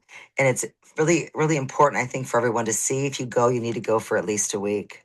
I wouldn't go less than get to see some There's of the no way. country. We spent a day on the project, and that wasn't even really a long time. Not that there was a Right. lot to see right now, but between the coastal highway and everything, that'll change. But seeing the other parts of the country, it takes time, doesn't it, to drive It around? does. But it gives you the overall feeling of what it's all about. And yeah, they needed a good tagline, like Costa Rica's got. Like you said, I think you said you had one. Yeah, well, in the old days, it was experienced the new Nicaragua, but that was 20 years ago. So Nicaragua is not that new. When I first started, just for the benefit of the audience, you know, everybody was saying it's Costa Rica of 20 years ago. It's Costa Rica 20 years ago. And that may have been true, but now it's more like Costa Rica of 40 years ago when comparing it to Nicaragua. But not even that is true because it depends what area of the country you're in. So that could be very misleading to think that wherever you're going to buy in the country, you're going to expect to find prices really cheap. It's just not like that. Right, right. Well, we're excited, Kevin, and we can't wait. This has got good momentum, and we're excited to be in on the ground floor. Yeah, no, it's amazing having it here. It's just we got to get more and more people down here to see what I'm going to show on the screen. Because tell me what you were thinking when you were sitting and you were looking at this. Oh yeah, the sunset.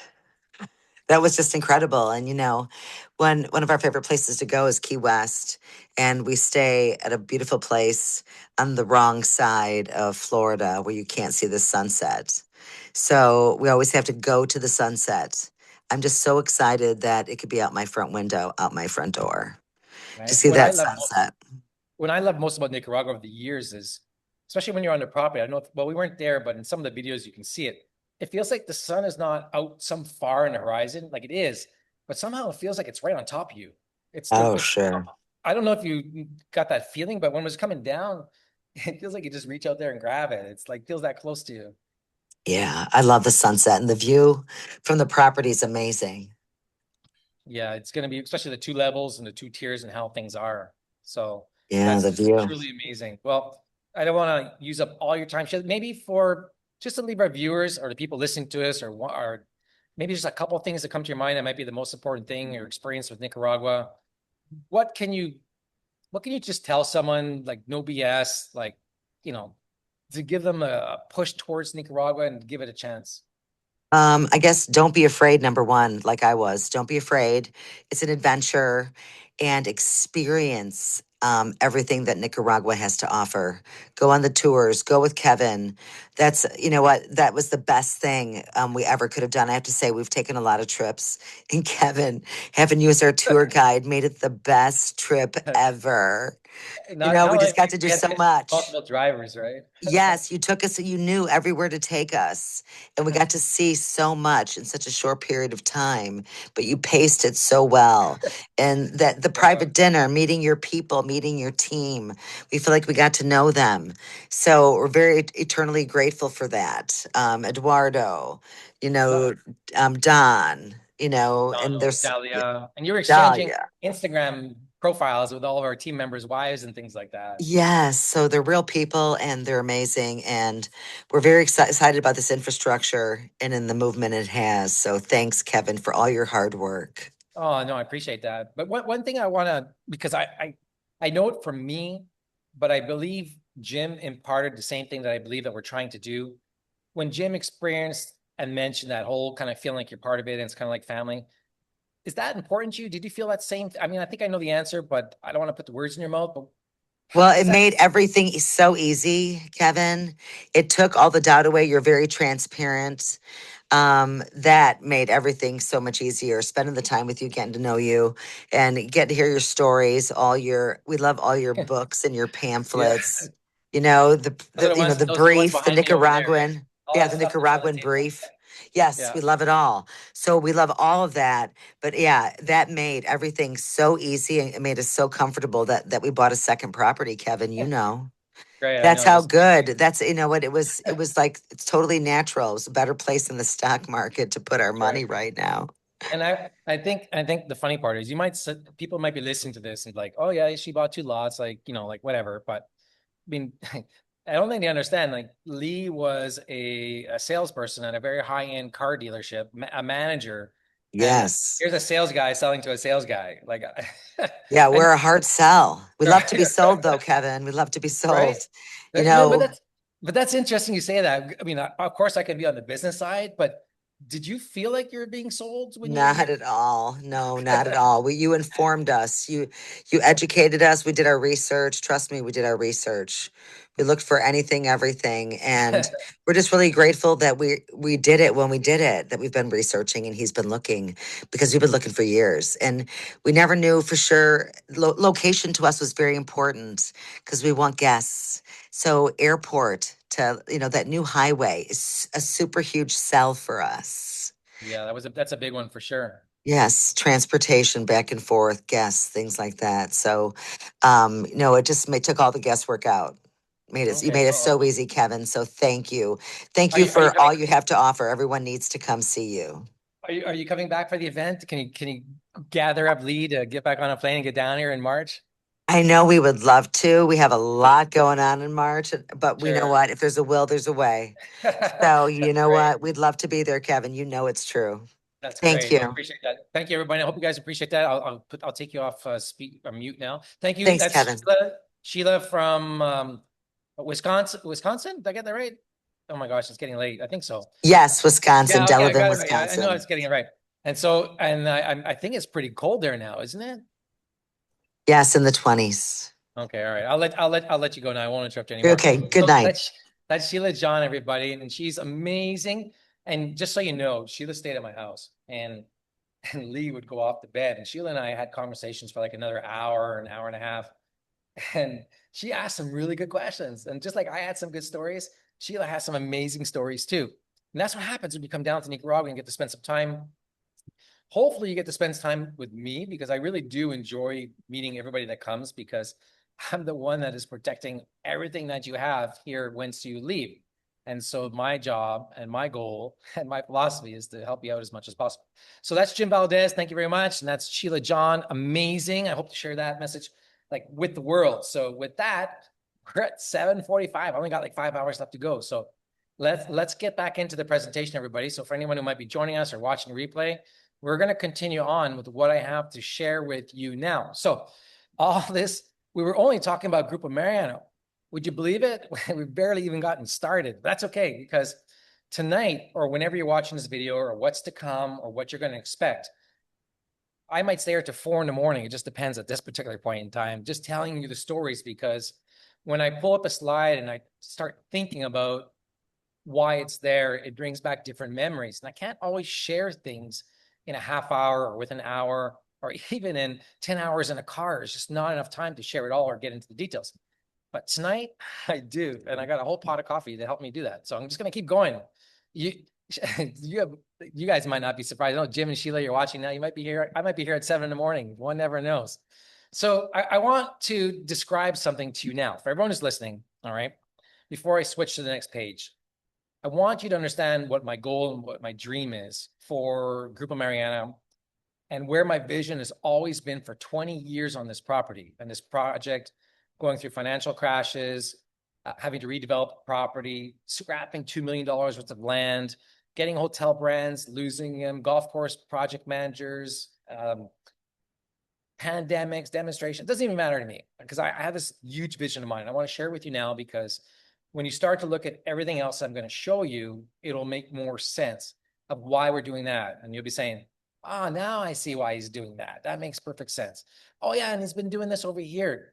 Yeah, of course you would do that. Why else wouldn't you do that? So I want to share with that now, because it paints the picture and lays the foundation for what's going to come later, wherever you are and whatever you're watching. And more particularly when we get into the due diligence, where I explain where we spent $4 million. And I'm going to go through penny by penny who got what, so you understand what it costs to develop a golf course or a condo building, or you start dealing with land planners or branding or marketing. I'm going to share all that with you in about 5 hours. Okay. But if you're lucky enough to catch the replay somewhere, or wherever it is, skip ahead if you want to see what those costs are and not support you. So my dream, I explained it recently in a video when I was walking through Porto Salvador Allende. But my dream is this.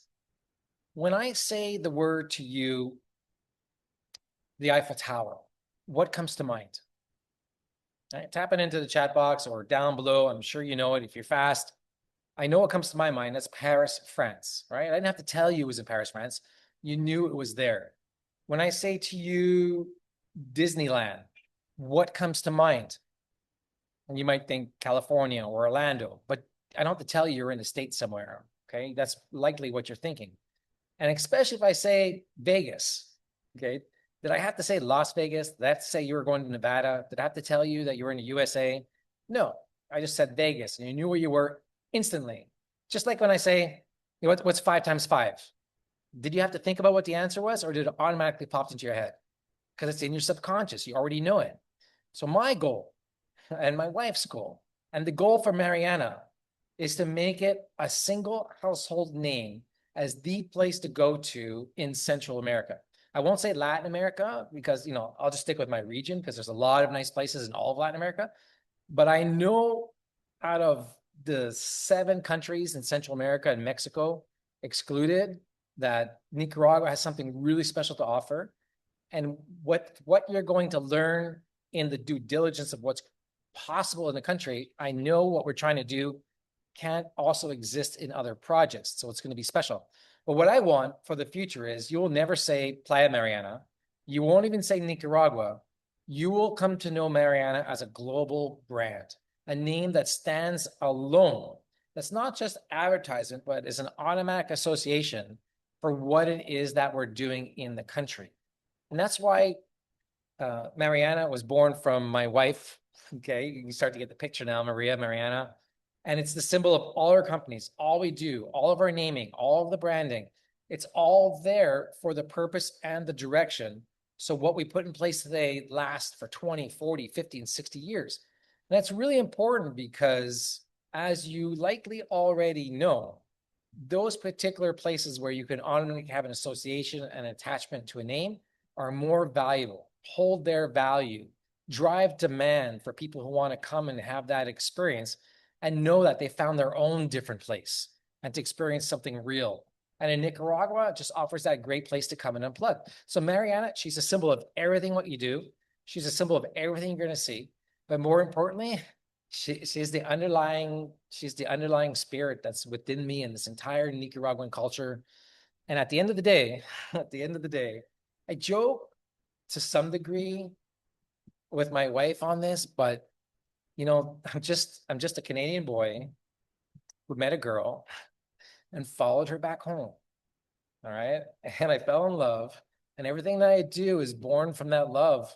And I'm committed to this country, and I'm committed to my wife of 22 years now, and the 4 kids we have and our Nicaraguan children, 2 of them that are born here, that this is a legacy project for me. And when you take part of the project, not only am I protective of the country and its name, but I'm also protective of everything that we do and the symbol of our companies. And so you'll find me fiercely protective of anything that goes counter to what it is that we're doing. Because when you start to learn about our story, how it is, what we left behind to build what we have now to bring to the world, you're going to find it quite an amazing revelation. Okay. So with that, where we come to right now is a perfect spot to take a break. And so what I'm going to do right now, for those of you watching this video and this replay, and you need to go take a break or whenever you're jumping in, just like I explained at the beginning, when we get to the end of a section, before we continue with another one, I'm going to take a 5-minute break. I'm going to play this video so everybody can go stretch their legs, get a coffee, go to the bathroom. They're going to come back in 5 minutes, and we're going to start again and get into the next section and probably catch up to what's coming next. And what's coming next is going to be more information about our development team and more information of the experience of what we did in the country. So this is a little 5-minute clip of an interview that I took part in. And this is somebody interviewing me, but enjoy it for 5 minutes, and what I'll do is I'll come back. You'll keep getting these little clips as we go. So just watch this for 5 minutes and we'll be right back. Hopefully you can hear it. And I'm just going to check right now because somebody else was watching it earlier and they said they might not hear. So Sheila, I see you're on the line. Can you hear the voice from the video? I'm just curious. Maybe in the chat, just let me know if you hear the voice. The only way that I know how to provide you we're at home value by having genuine conversations. Hopefully you can hear it. About their experiences. I can hear it. Oh, you can? Okay, great. Somebody else earlier said they couldn't hear the video. So, okay, great. I'm glad you can hear it. I'll turn it up. Kevin, he's a real estate professional, and this dude drops some gems for us. I mean, this is an amazing episode. I'm excited to share it with you guys. And Kevin, hey man, such a pleasure to have you. Man, this is great. Thank you so much for your time. I'm very excited to speak with you. Diego, you as well. I'm glad you reached out. It caught my eye by surprise whenever a guy reaches out on TikTok and says, hey, what are you up to? So, however I can be here and give focus faith to your audience, my time is all yours. That's awesome, man. Thank you. All right, so let's get into it. Let's start at the beginning. When did you get the travel bug, man? When did you start getting out there and getting around? It wasn't a travel bug that got me. It was the love bug. Ah. And, my story is one of somewhat of an accident because I met a woman in lower mainland of Vancouver, British Columbia, Canada. And on this night, I wasn't even supposed to even be in the city, but I was.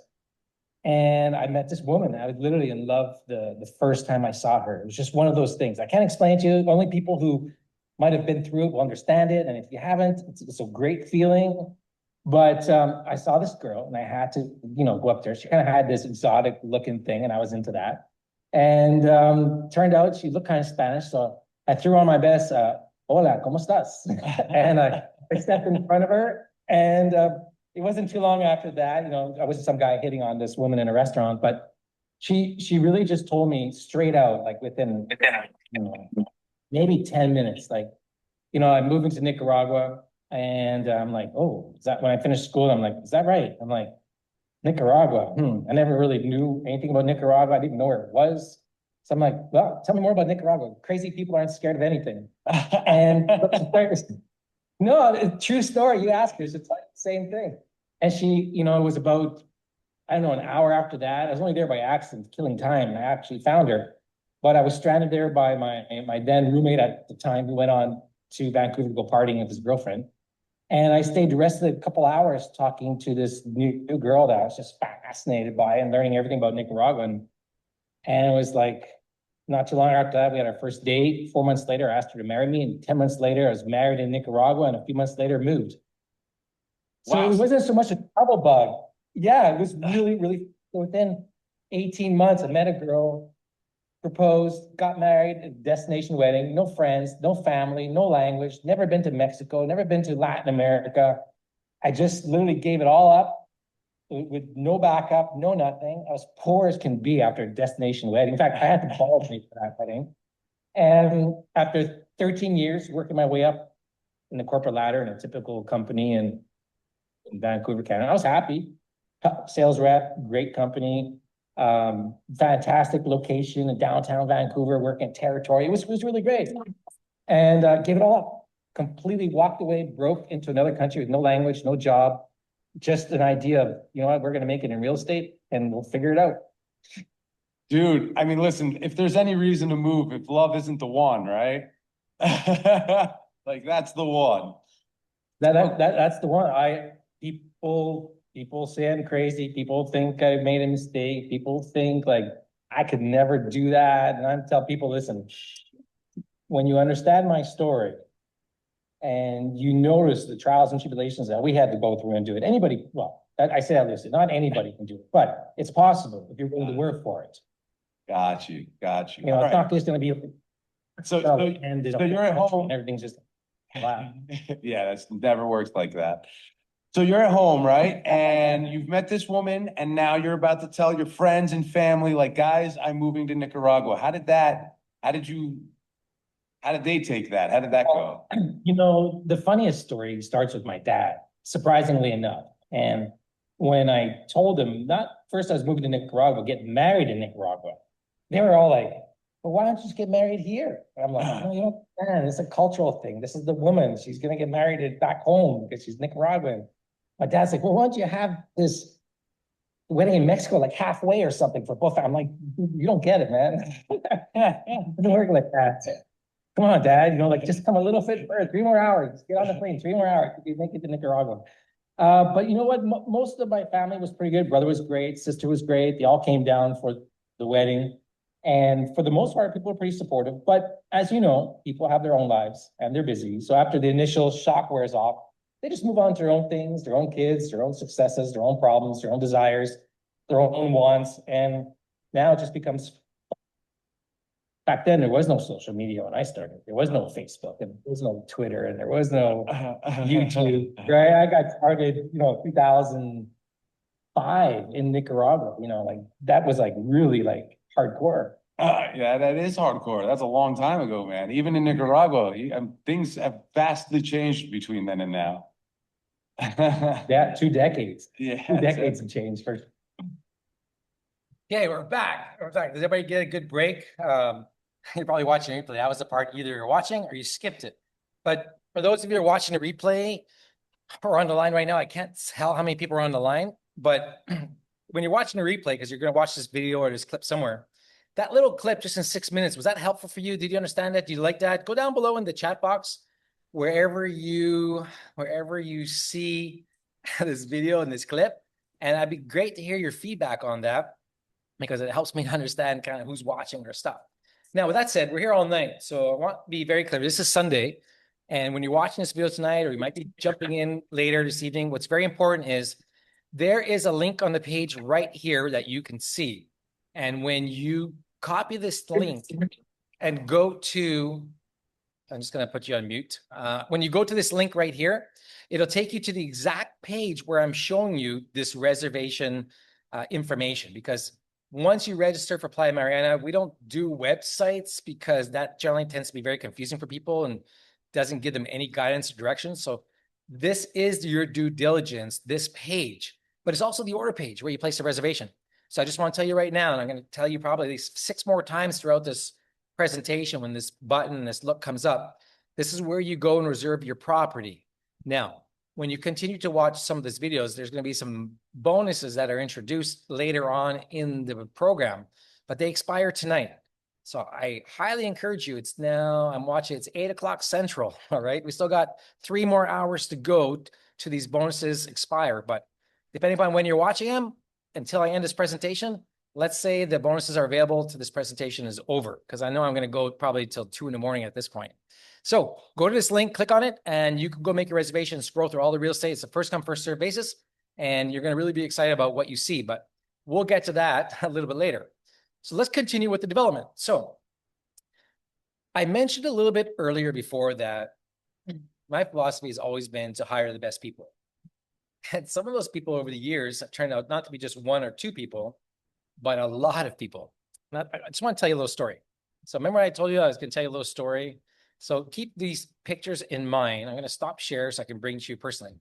I remember the project that you're looking at tonight where you want to buy real estate. This is not our first project, okay? This is our second project. But in our first project when we started, you already know I told you that we didn't know anything when I started. I wasn't in the real estate development business. It was something that I had to learn. And I still remember when we were developing our own master plan, the first one, I didn't have a clue about master planning, civil engineering, I mean, nothing. So every meeting that we had was new to me. So I was learning really fast on the job. And one of the things that's kind of funny about, I won't say just Nicaragua, but just my experiences. I remember we would go meet with people, and this is when I just started to get into the business of real estate. Remember, my goal was just to buy a property and flip it. It turned out I bought 17 acres and 1.5 kilometers of land. And now we're developing a master plan rather than fixing up a house and selling it. I remember going to all these meetings with people and having to wait. And it was a cultural thing because it was like, aren't we supposed to meet these people at 10 o'clock? It's like, I'm still sitting here. It's 11. Like, hey, how long are we going to stay here? She's like, no, don't worry. It's like, it'll be out soon.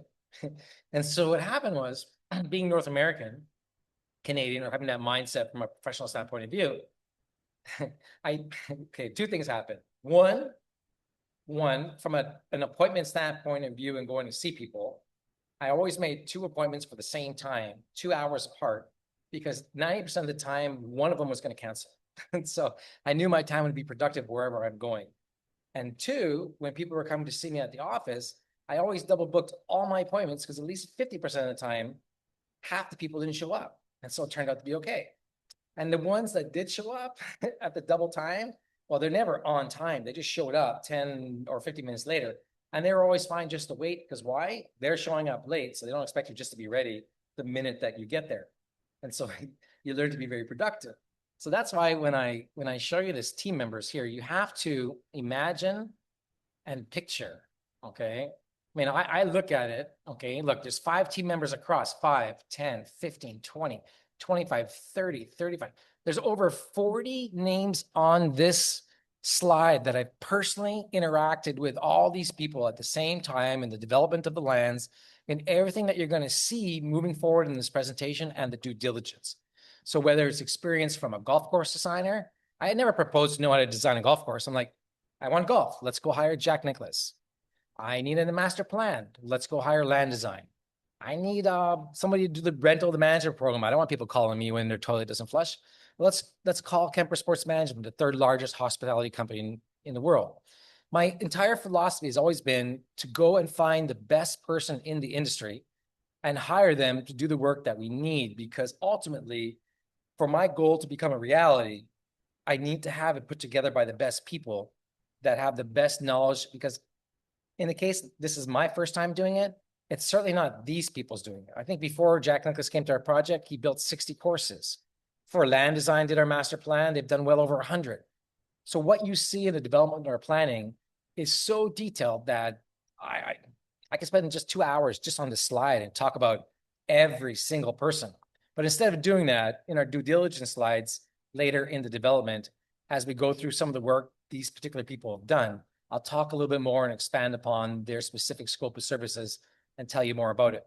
But now that I'm on this slide, I'm thinking about it. Who thinks that an entire webinar presentation for an hour just on this slide talking about each individual person would be a good idea? So wherever you are in the chat or the comments, just type yes or no if that's something that you'd like to hear about all these people, because the names you see on the screen before you now are the top names in real estate development across North America, the UK, and Europe, with relations to their expertise, whether it be in operations, finance, golf management, architecture, you name it, they are here on this slide. All right.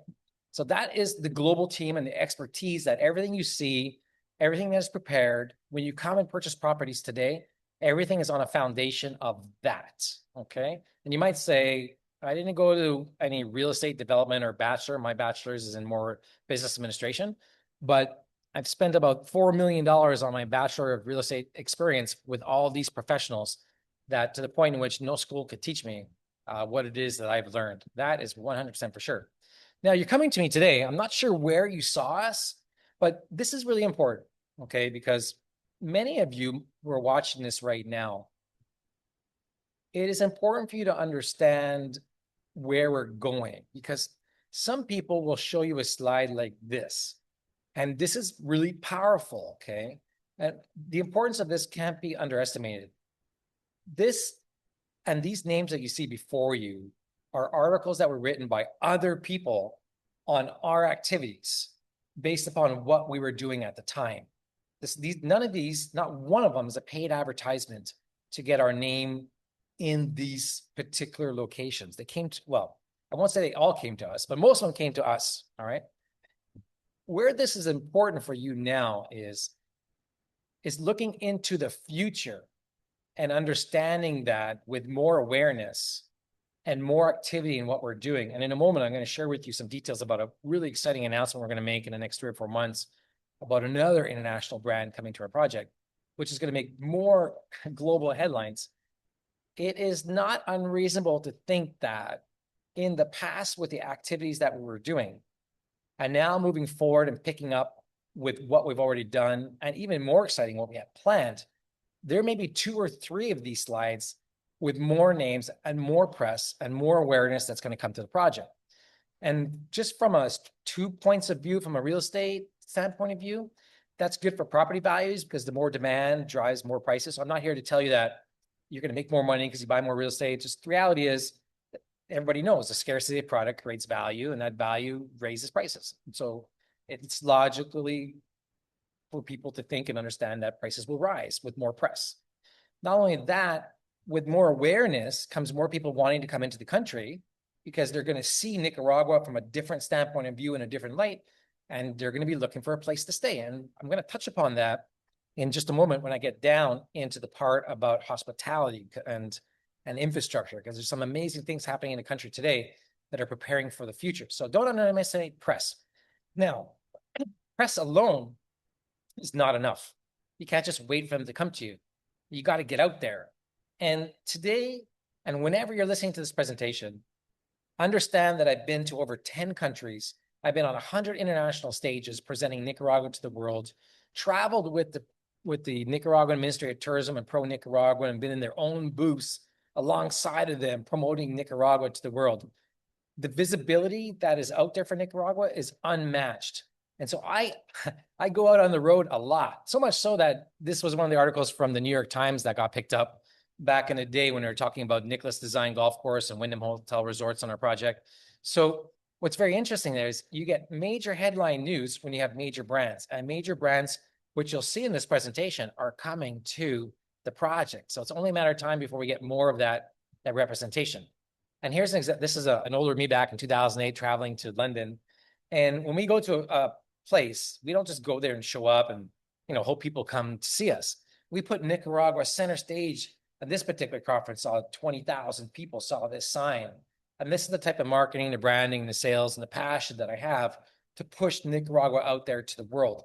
And that is something you could certainly count on. So you're not just going to buy a project, send in your money, and then, everything goes quiet. That's not how it works here. So we get out there. So much so that I only wish I had the pictures, but back in the day, I remember, here's a funny story. Okay, it's story time. It's story time. I got to come to you like this. All right, I remember, my wife thought it was crazy, but this is what you have to do. This is 2007, 2008, but I also did it in 2011 and 12. But I would always go on these trips to meet the investors that had purchased properties in the development. And what started off as just going to see a few people in a couple cities turned into, how do I see 7 cities on a trip? To eventually turn into 21 cities in 24 days on 2 different coasts. And it was exhausting. It was exhausting. But because I was so busy back home dealing with that entire team that you saw of 40 people, remember back then there was no iPhone until late 2007. I don't think I got an iPhone until 2009. I was a BlackBerry guy, Crackberries. Remember that? And it's always blinking red, but or it's green and blinks red. And you got a message and you go check it out. I was addicted to it. I was always on it. And so most of the stuff was by email, but there's no way you can manage that whole team on the road. It's just too difficult. So I had to get out there quickly and come back. And the funny thing, maybe some of you, I know I'm speaking to at least one person out there tonight. You've probably been in a situation where you're traveling so much that you go to put your key card in the hotel room and it won't open. You're like the last thing you want to do is walk back down the elevator, get to the elevator, go back down. It's like shit, the card doesn't work. So I remember, and it's happened multiple times on different trips. I go down to the desk, and of course I have my ID, and I'm like, my card won't work. And they're like, what's your name, your identification, what room are you trying to get into? Yeah, I'm in room 202. And they're like, Mr. Fleming, you're in 301. Oh, yeah, you're right. 202 was last night, right? Do you ever do that where you forget what even room you're in or what city you're in or what floor? Or that happened to me when you do like 21 cities in such a short period of time. But that's the level of commitment that we have to get out there and promote Nicaragua to the world. And now with this technology, now you're watching this video here on Zoom in 2026 or whenever you might be watching it. But back in the day, Zoom didn't exist. We did things old school, telephone, airline, hotel room. Now, the amazing opportunities to come to you right here face to face. People used to have to put down money to see me to be able to fly to them. And I have an amazing story for you, how we raised over $4.5 million in 4 months and how we did that to come to you today. So let me go back to the screen. Do you guys like that story? Has that ever happened to you? Down below in the comments for you world travelers out there, type for me down in the comments. Let me know you're out there if that story has ever happened to you. But part of promotion is bringing people into the country. Really, really important. I know I joke and I tease with everybody. In fact, you're watching this presentation, it might be because you're already on our list or you're seeing it for the first time. But what you'll come to understand is the first thing I will tell you within 300 characters of text is that you're going to do nothing unless you do 2 things first. 1, talk to me. 2, come into country. Otherwise, you're wasting your time. You have to do those 2 things in that order. Otherwise, you're wasting your time and you're wasting mine. And so without talking to me or booking a calendar call or I don't have any agents. I do everything myself from a sales standpoint of view because I just don't trust everybody. But when you talk to me, things change. And then you decide to come into country, changes even more. Because let's face it, are you ever going to send money to a foreign country that you've never been, to people that you've never met, and just hope you get what it is that you're buying? Probably not. So unless you take the first step in calling me, nothing's going to happen. So that said, the next step is we have all these events.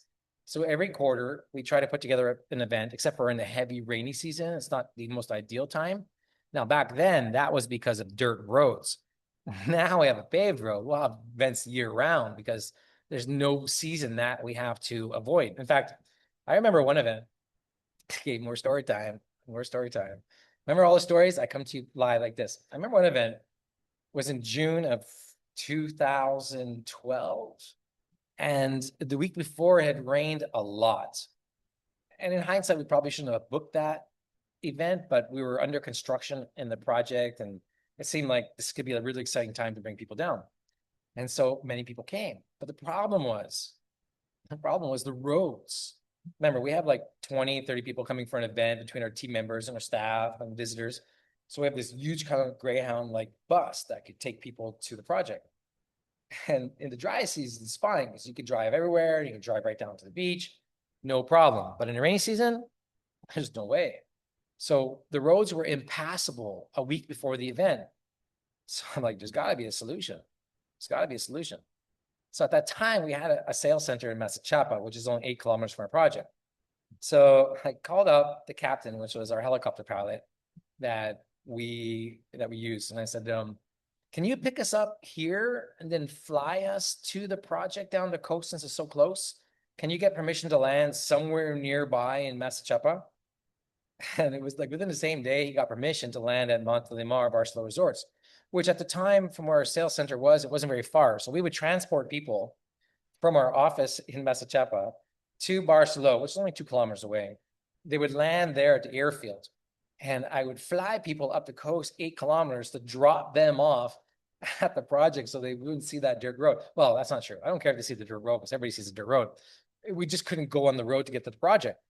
And so the helicopter is going back and forth all day for like 4 hours to bring people there. Because it was, remember, it's, 3 people per trip. So it's like 10 trips just to get people there and back. And then once they're there, they get the tour around the property. Okay, because that takes time. So it was an amazing experience. And we then we had to take them back to where we picked them up. And I remember that. So on these trips that we usually have a helicopter. So something is very interesting. And now I'm going to tell you about an event later on, but just so you know, these are our discovery events in Nicaragua. We really want people to come down into the country. And when you come into the country, we try to get a helicopter there, but the laws have changed in the country. So what's happening now is you can't land unless you have special permission from the government. They send someone to your site to check it all out, to make sure everything's legal, I guess. They want to know what's going on. And I'm like, well, how do we get around that? Because that takes like 3 months and I got an event coming up in 30 days.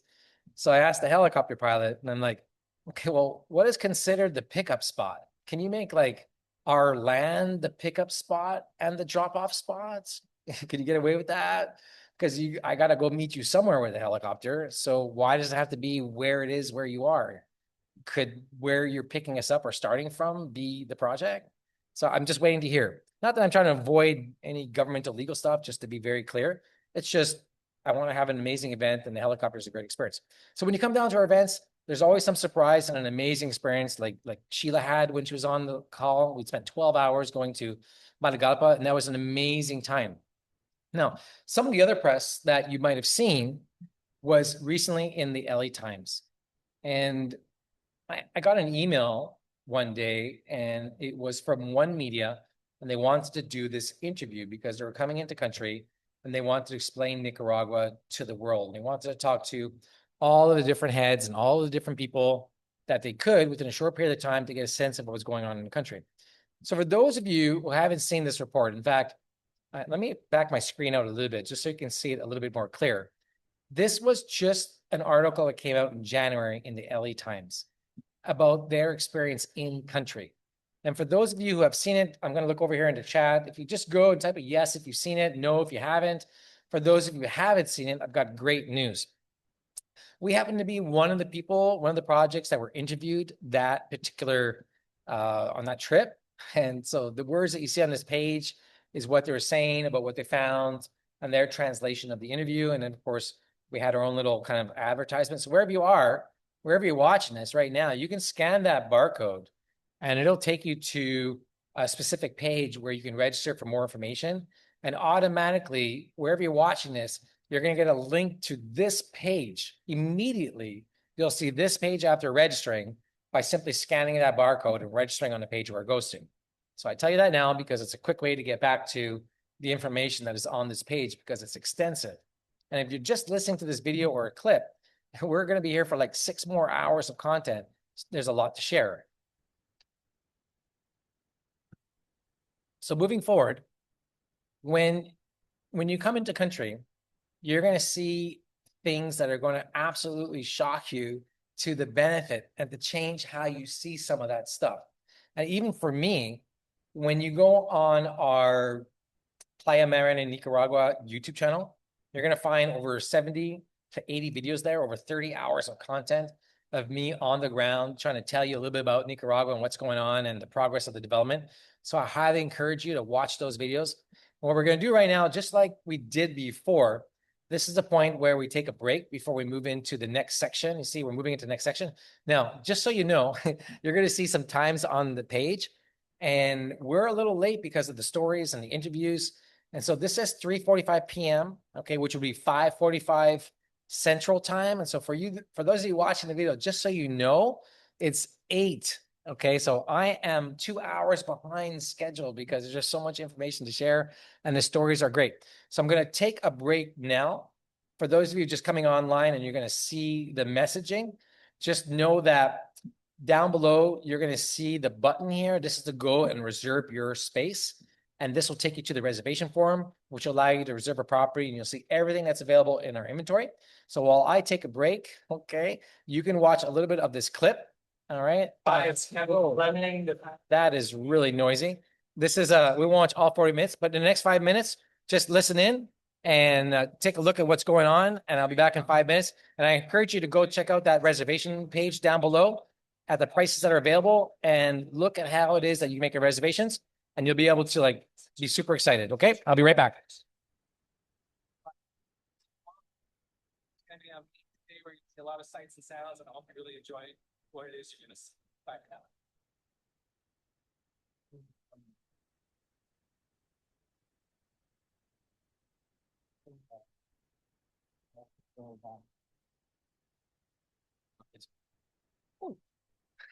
All right, I'm back. You guys enjoy that little 5-minute break. We're going to get going. I'm going to try and catch up on some of the time that we have. I'm going to really push forward. So let's get into Nicaragua. This is really, really important. Where do we start? Oh my gosh. This section, what I can tell you about Nicaragua is this. Over the years, being, as I mentioned before, to over 100 international stages presenting the country around the world, you pick up a few things. More importantly, you start to hear about what the big money and the big money investors look for when they want to go put money into a project. Generally, what that means is there's 4 factors that are pretty critical for them to understand, for them to want to put money into a country. And the first one, okay, is always, where is the country located? And then I'm going to talk about safety and tourism opportunities and foreign investment. That's what's coming up next in this section. So stay with me to the end of the section. This is the part that's going to be really important to you when you don't understand Nicaragua at all. All right. And I'm going to explain to you now. So the first thing you need to understand is the access to Nicaragua. And being right in the middle of Central America, one of the largest countries, close to 6 million people now, you can get there easily from Miami, easier from Houston, multiple states, directly from Chicago and Spirit. There's hubs in Mexico City where you can fly direct. Nicaragua is a really easy place to get to. That's really important. Now, when you get here, I mentioned to you that, when you're in the country, what's going to happen is you're going to start to experience things. You're going to start to see colors that you've never seen before. You're going to start to see doors that you've never seen before. All this stuff and all this flavor is going to hit you all at once. And it can be overwhelming in a good way. But that is exactly what you want in a foreign country. So you can have that experience of finding your different place and knowing that you're experiencing something real. And Nicaragua is just an amazing place to come and unplug. And there is no shortage of things for you to do here and to see and to experience. And I'm going to show you a little bit of that coming up right now, okay? So when you start to understand everything, the colors, the experience, the culture, the climate, the features, it gets into your soul. I was talking the other day when I was making a video, and I felt like I was getting choked up because I was talking about being back in country after being gone for a while, seeing the things that I saw, And it reminded me of how much I missed being away during the demonstrations and the pandemics. And then now being back in Nicaragua, I felt like I was away from home. Being in a different culture can be overwhelming at times when it's something you're not used to. But when you love the culture and you come back to it, it's like you've come back home. And I remember, you know, the story when I met my wife, and the first day I met her, she was saying, I'm moving back to Nicaragua. And I'm like, crazy people aren't scared of anything, right? You remember that? Everybody knows that by now. But I understand now, well, a long time ago, but I understand now and can feel that longing that Nicaraguans have for their country when they're away, or how they talk about their country and what it means to them, because it really is an amazing place. And so, an interesting thing that I've been discovering, that from a development standpoint of view, or whoever might be watching this presentation, there's this word that keeps coming up. Story time, remember? Story time. People are watching, so I don't know where they're going to watch it from or when they're going to come online. So let me be clear. I see things online all the time, like there's good comments, all right? And there's also, I don't want to say bad comments, but things like, go home, gringo, you're taking over the land, or stop gentrifying my country. We don't want that here. And sometimes I don't know if truly the people are giving the comments understand the value of what it is that we're doing. But that is not to say that what they're saying doesn't have validity in the case that's actually taking place. What I want you to remember and take out of this presentation, amongst many things, it's going to be impossible to remember everything, is that when you see our master plan coming up, when you keep watching to the end, the sections that we're going to show you, you will automatically realize that what we're doing is different. You can't not see that. It would not make sense. When you see the possibilities now of what's available for us to do and how we're merging the community inside our own project, we're not trying to push people away. We're trying to build with everybody. And that's really, really important to me. Now, I can handle any comments because you know why? I just delete them. I just delete them. I love comments. I just delete them. All right. So while I love the comments, it gives me feedback. If I don't respond to them, don't get upset. All right. So that's a little bit about what we're talking about. Nicaragua. All right. What did I say? Nicaragua. So at any time when you're watching this, you might be just joining us, you're watching the first time, you skip on YouTube or LinkedIn and you just popped up onto this part. This is the part where you click on the button. This is the part where you can go to this website. This is the order form. This is the page forever and ever to the end of time until everything is sold, or I change it, or I make notice to you that what you're going to find is not there anymore. This is where you go reserve your property. It's only $1,000.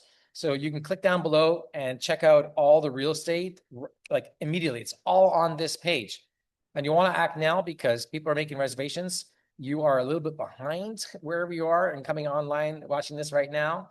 But click on that button, go see what's available for sale. Check out the links in the comments, and you're going to be really happy that you did. Now, moving forward, let's talk about safety. This is so important. It's so important. Now, safety is important because naturally the first thing that's going to come to your mind, and what comes to the mind of those, remember, we're talking about 4 things today, right? What did I say? We're talking about location, safety, tourism, and foreign investment. That's the section that we're in right now, right? Now we're talking about safety. We're talking about what? That's right, safety. It's important because I want you to have and open your mind to the possibilities of looking at things a little bit different. So for the record, I went out and I researched what I could to find some source of credibility, because it's hard to find just statistics. I don't want to just say Nicaragua is the safest country in Latin America. I never say that. I always say one of the safest countries, because I know it's not, and it's very hard for me to find credible data. But I found the same data that you're probably going to find going to look at it. So I made this listings from a regional standpoint of view. I'm focused on Central America, all right? Not all of Latin America. But for now, understand that from a safety index standpoint of view, the higher is better, okay? And so we have Panama, Nicaragua, Belize, Costa Rica, Mexico, Guatemala, El Salvador, and Honduras. All right. So Nicaragua, amongst all of the Central American countries, is one of the safest. Now, what are my sources? Well, they come from the Central American Crime and Safety Index of 2024 and the Latin American Safety Rankings, okay, from which is the Global Peace Index and regional rankings. That's the best level of stuff I could find to show you, all right? So the metrics, they vary, but Nicaragua, even in the country, is very safe. That's not to say there isn't dangerous places. I'm not going to say that to you. Even from where I'm from, in the Vancouver, Canada, Lower Mainland region, there are still some places where you don't go at night, and it's a developed country. Same thing applies almost everywhere you go.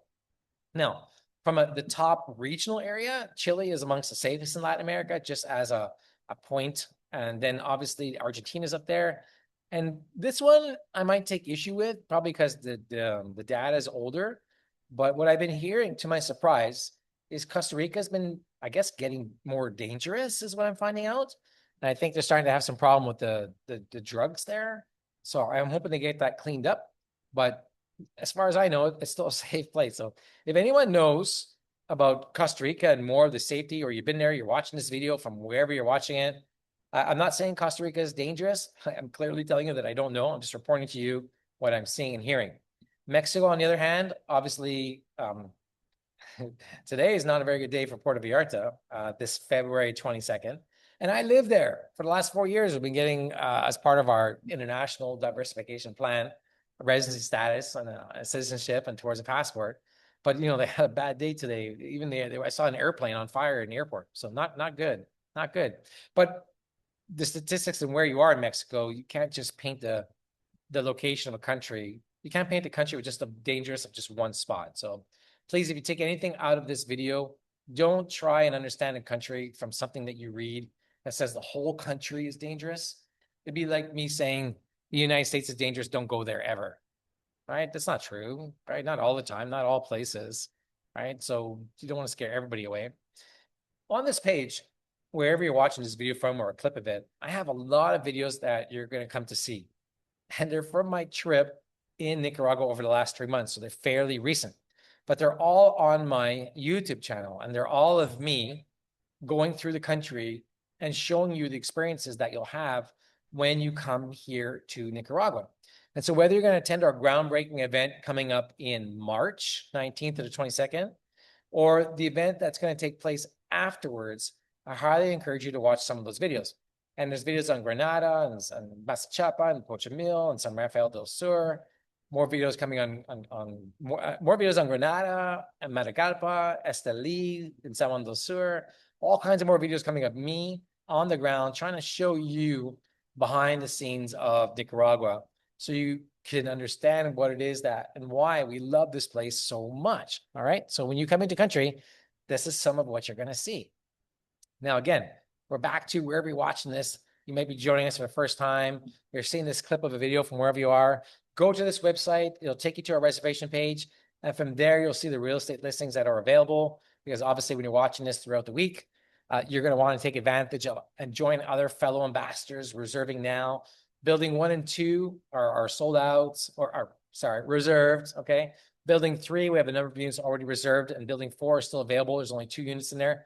We're going to get into the exact specifics of the real estate, but you can see it down below wherever you're watching this page now, because it's likely a replay unless you're watching it live. So go check it out, all right? Take your time and go check it out. So now let's move into the tourism opportunities that Nicaragua has, right? What do we talk about? We're covering those 4 major factors. So if you're just joining us now, you're just seeing this clip of Nicaragua.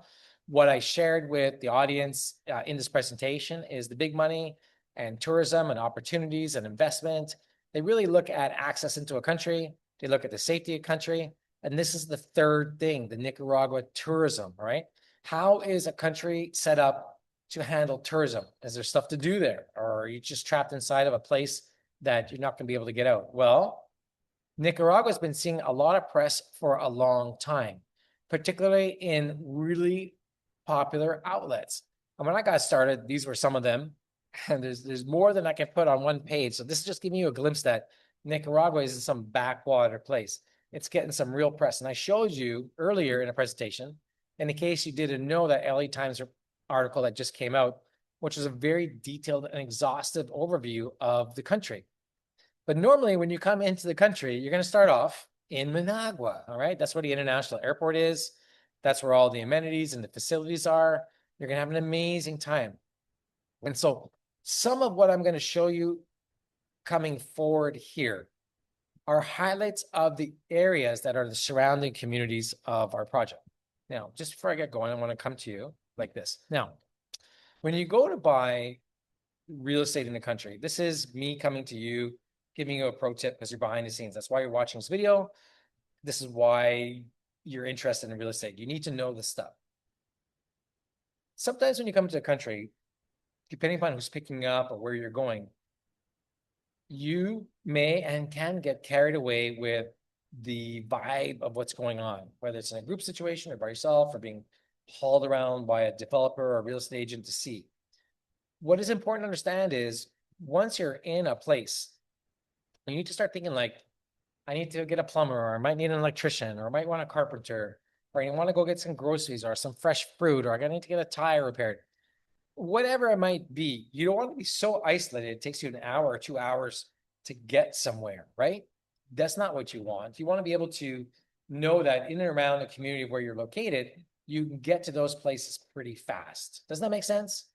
Can you see how having places close to you could be advantageous for you? You get that, right? So in what I'm going to show you now, I'm going to jump back to screen, is our surrounding area of Playa Mariana. So let's not forget that this presentation, what you're watching, I'm definitely trying to sell you something. For sure, I'm trying to sell you something, but I'm not just trying to sell you land. I'm trying to sell you on understanding what it takes to buy property and the things that you need to be looking at so you don't get stranded in the middle of nowhere. So obviously having a city to fly into is important. Now, maybe this is a good time to stop. This is a good time to stop. When I get to and or before, wherever order this video comes, there is a particular spot in Managua, okay, that I'm going to share I'm sharing my screen now. There's a spot in Managua called Puerto Salvador Allende, and it is a must-see, not only because it's such a great opportunity to go see what it has to offer, but it's a must-see because they've created this amenity entertainment zone district whereby the entire city comes and congregates, and it's so amazing because it's right on the water and has all these amenities and facilities, and you get this amazing view. So that's important because in our project in Playa Mariana, where you see to the right, which is Lake Managua or Zoloton, I believe it's called. Correct me if I'm wrong in the comments. Zoloton. Imagine, picture the ocean, but you're 500 feet back and 20 feet above sea level. And we've created this massive, massive central park whereby I'm not developing real estate along the oceanfront ledge of our property, but creating this opportunity for a promenade, almost like you see right here in this video. And my goal, my dream is to create this experience that people can have, like one that you see in this video, that will allow you to walk along a promenade. But here, instead of seeing the lake, you'll be looking out at the Pacific. I think this is what I'm talking about in this video.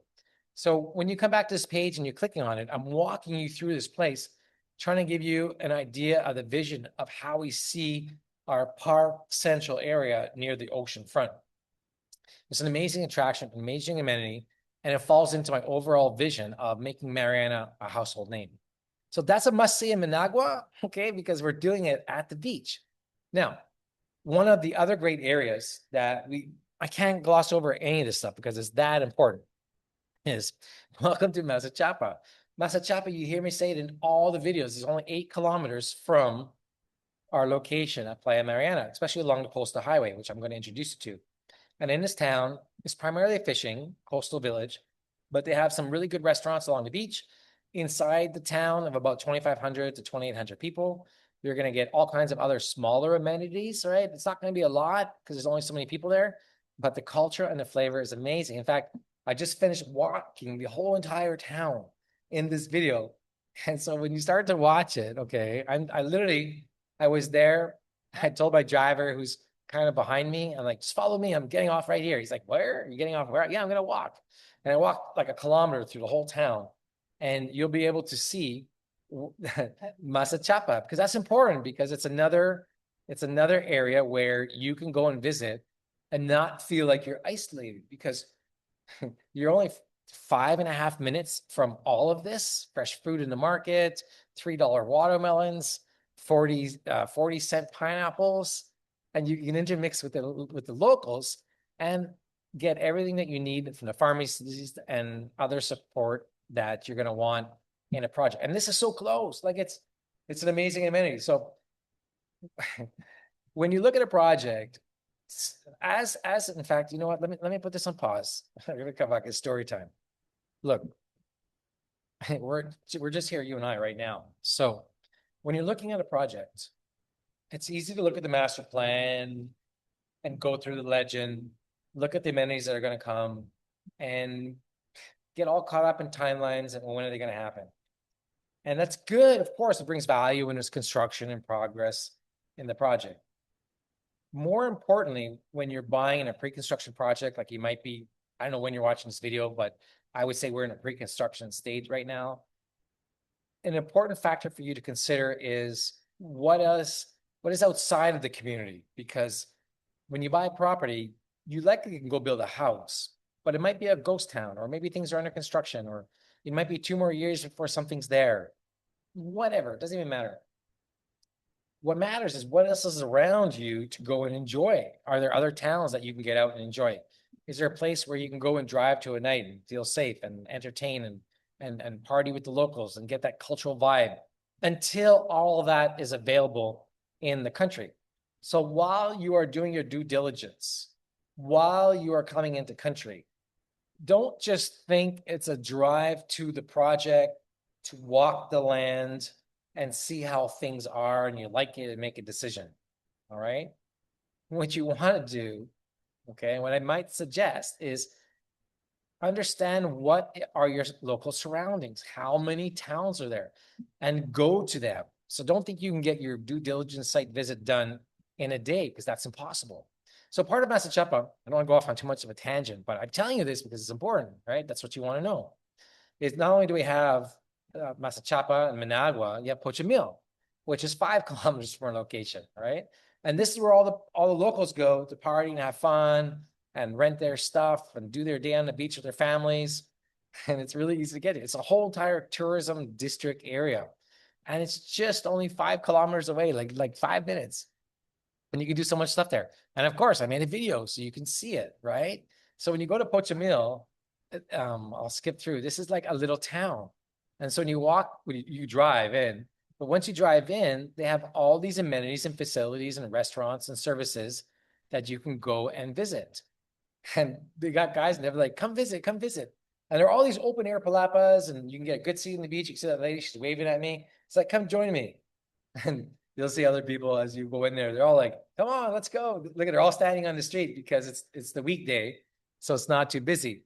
But let me tell you, I've eaten about 4 of these places and they're fantastic. Okay. The food's okay. Okay. I mean, it's not like 5-star dining, but you're there for the experience. Once you're sitting on the beach, your mind like disappears because it's so amazing. In fact, I might be able to show you the beach because I walked all the way around and it's a huge beach in Pochimil.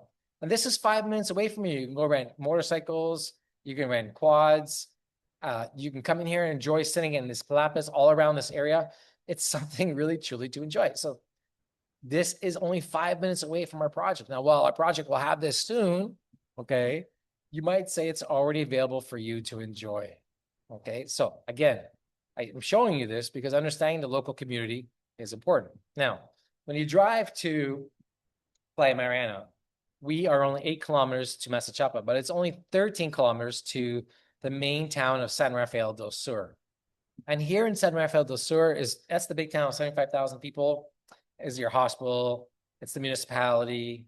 It's where you're going to go to get more groceries like at a Palais. And it's where you can get into the community and find more services than the local towns. Because Pochimil Tourist District, they really don't have anything there. Masachapa is about 2,500 people. It's limited, but everything you want is here. Now, what's interesting is the other day, I went into San Rafael del Sur. Now, for 20 years, I've been in Nicaragua. I passed by this place so many times. In the last 3 months, I probably passed by it 20 times, trying to take pictures through the car window, trying to hang out the window and take video. And I always wanted just to stop and get off and rent one of these tricycle taxis like that you see right there in the picture, because I thought I could get better video camera footage and it would be just a nice ride. So I'm at the edge of town right here. I told the driver, stop, I'm getting out. He's like, you sure? It's like hot outside. And so I'm like, I'm getting out and I'm gonna go rent one of these taxis. And so I'm walking through the town and I'm trying to find a guy to rent. And I'm holding my hand up like this. Yeah, I need some help. I'm trying to wave people down. And everybody's just waving back at me. Nobody will pick me up. And so this video is me walking to town, primarily because nobody would pick me up. And so, well, two things happened that were interesting. That was one. And the second one was, as I was going through the town, I might have been the only foreigner in the country, but nobody came to pick me up. I walked almost the entire town before I actually found a bunch of people to take me and pick me up. But I was walking and somebody recognized me, okay, on the street. It was so funny. In fact, I'm actually kind of watching this video for the first time right now when it happened. Let's just listen to it. Local life in around the area. Hey, oh, ¿qué tal? ¿Cómo estás? Claro. Alrededor con la propiedad aquí para desarrollar junto con la policía. Sí, correcto. No, dígame, yo necesito un taxi. ¿Cuál es la de? Más adelante. ¿Cómo se llama? Gutiérrez. Gracias.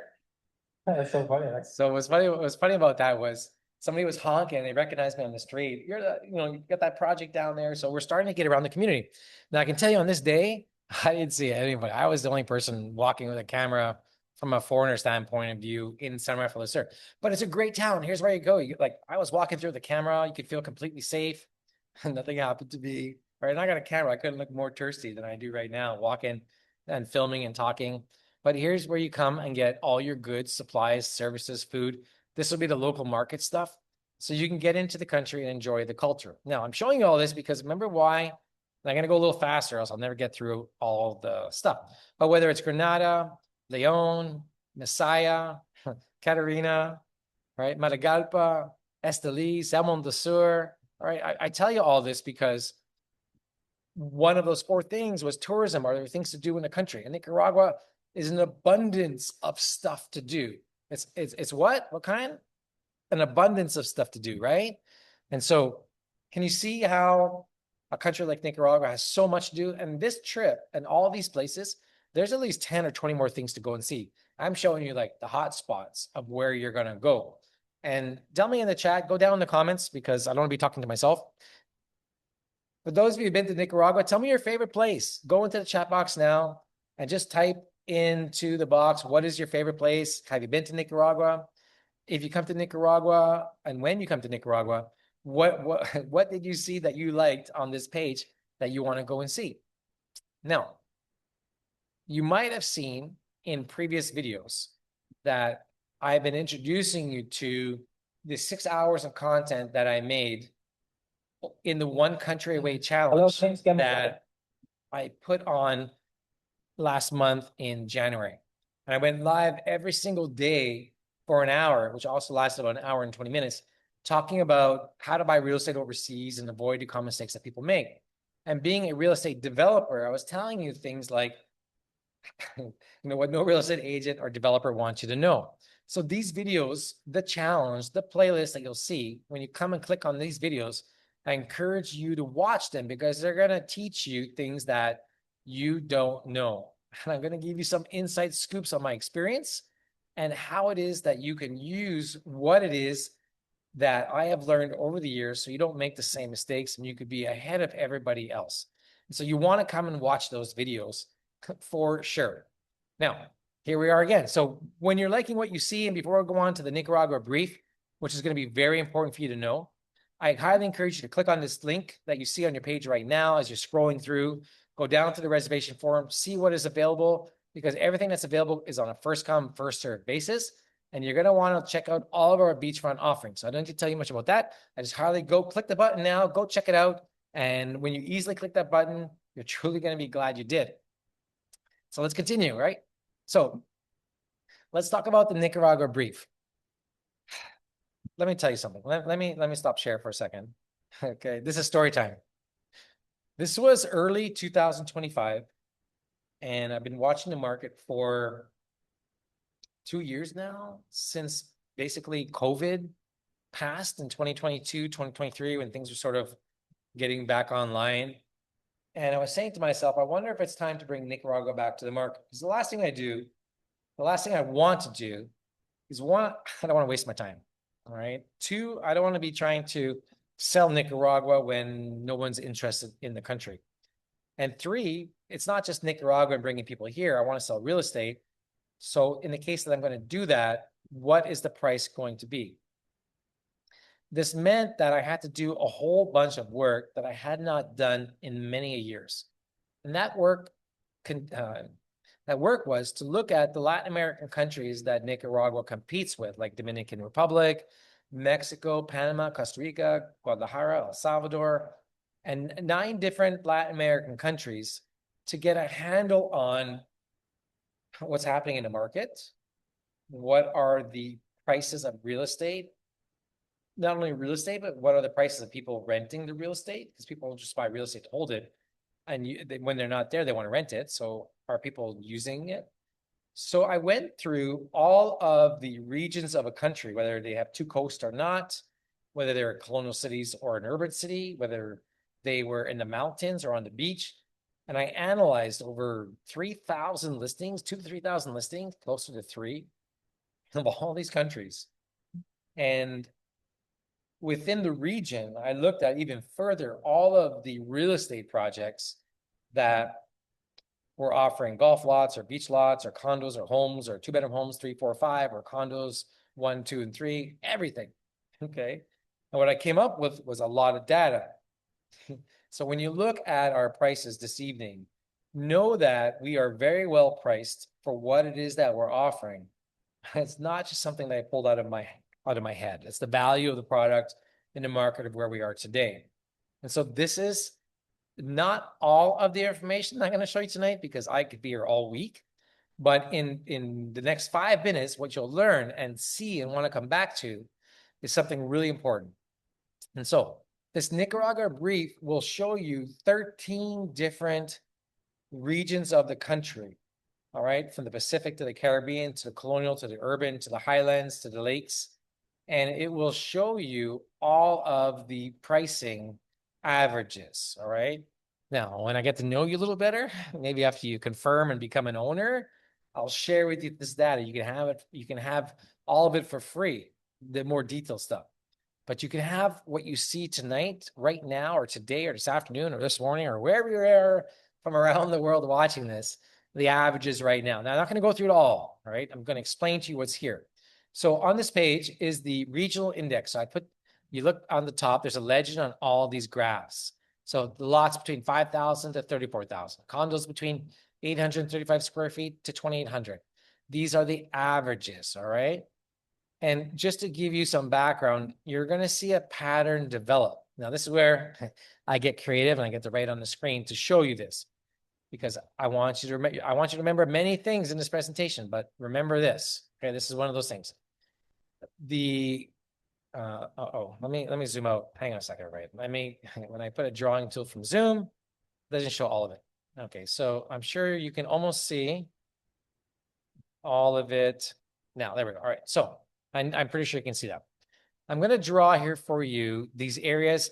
Now I'm talking about Nicaragua because you're interested in buying Nicaragua real estate. So this is about Nicaragua. So these particular areas here, the south of San Juan del Sur to Marcela, Tola, I consider this the south zone of the country. What zone of the country did I say? The south zone. That's right. Remember this. The south zone, and I'm going to explain it when I get further on, but I'll give you a bit of a taste, was the zone that developed first. And when you watch a little bit further, and in a moment, when I get into the next section, with maps and foreign investment. I'm going to explain it to you. So stick with me. For now, just understand this is the south zone. Beside it, over here, okay, you see where it says Ocean, Playa Mariana, Central Pacific Coast, and to some degree, we'll just talk about the Pacific. It says Northern Pacific Coast. You can see that the prices are lower. The average prices are lower. So that's the Pacific Coast. Now over here, the Corn Islands, this is the Caribbean. So it's kind of a standalone by itself.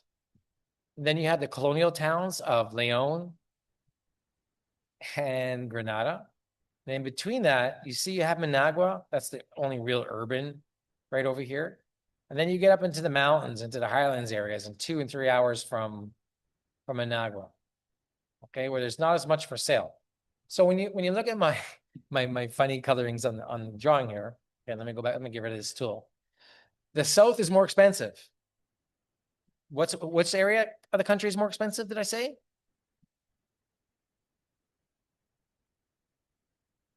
The south. That's right. And so as I go through these graphs, you'll see a pattern develop, whether it's going to be by lots or by condos or by homes. You're generally going to see the southern areas, because all the labels on the bottom, okay, they're all a little bit more expensive. Now, there are some exceptions, okay, on the pricings, and that might depend upon the size. Okay, so it's hard. Don't be fooled. You need to look into a little deeper. But as you go through it, I went through the averages of all kinds of stuff. Okay, the condos, you'll find the averages, the condo prices. This particular presentation, this particular spot, and when you're watching it here in this clip, is just to show you that I've done the work. The pricing that you're going to pay is well priced for the value that you're going to get in the country, and not priced more expensive than the south in the region. Now, you see this part right here? It says, read the Nicaragua brief. You're on this page, or you're not on this page watching it live, or you're coming to it. But when you found your way to this spot or to this video, look for this button. Read the, it's free. You click on this button. In fact, let's try it. You'll click on this button and you'll automatically download safely. It's going to go to my Google Drive. Okay. Now you won't see this part because this is inside my Google Drive. But when you click on it, what you'll see is this. All right. You'll open it up, and I'm giving you for free all this information. All right. And inside of it, I go further into telling you about, it's 90 pages long. So it's not just the graphs. I'm trying to explain to you the graphs in it and Nicaragua and how to assess all those numbers. So while I'm showing you those graphs and those highlights, I'm hoping you see what I see. And it's not just me. But what I'm seeing right now, what I'm looking at, I'm going to assume you can see it, is here's a snapshot where you can see everything at once and the averages of everything on one page. This alone is probably worth paying for, but you get it all for free. Okay, that's available for you when you come and click on this button. So wherever you're watching this video, click on the button, get the information, because it'll save you hours and hours and hours of time that you don't have, and you get an immediate snapshot of the entire country. So this, and when you're on this page and you find your way here, this is great because we're pushing through the presentation as quick as possible, because we're at the end of which part were we doing? That was the Nicaragua brief, right? We're doing the whole Nicaragua thing. Can you believe we're only on, what do you want to say? We're only on part 2 of 8 to go. And I'm telling you about Nicaragua right now. This is crazy. And what time? It's 9 o'clock Central. And I'm live 9 o'clock Central. I've been live for, oh my gosh, 4 hours right now. I'm not sure when you watched it, but I've been live for 4 hours. So this video, stop arguing, decide. This is really interesting. Okay. So in this video, when you watch it, okay, Hi, my name's Kevin Fleck. it's a really good video, not just because I made it, but the information here. Look, I've sold a lot of property. I've been to a lot of places around the world. I've talked to thousands of people one-on-one before there was even the iPhone conferences. And I can tell you, there is something that's going to stop you from buying real estate. Okay. You might not know what it is, but I do. So what do you think? I'm asking, I'm serious right now. I'm just like talking over there. Maybe I'm vibrating on coffee. I'm gonna have to take a break pretty soon. It's coming up. But wherever you're watching this video, okay, there is something that you don't know or you might know that's going to be the biggest problem making a decision to buy real estate. Go into the comments in the chat right now for everybody online watching. Go into the chat right now and tell me what do you think it is that's going to be? See, some of you might say money. Some of you might say time. Some of you might say too expensive. Like those are some things. Like, tell me what it is. I'm curious to know. I'm just gonna take a second. I have some water. Go into the chat, or when you're watching the replay, wherever it is, go into the comment section down below and tell me what you think is the biggest problems out there for people to buy property.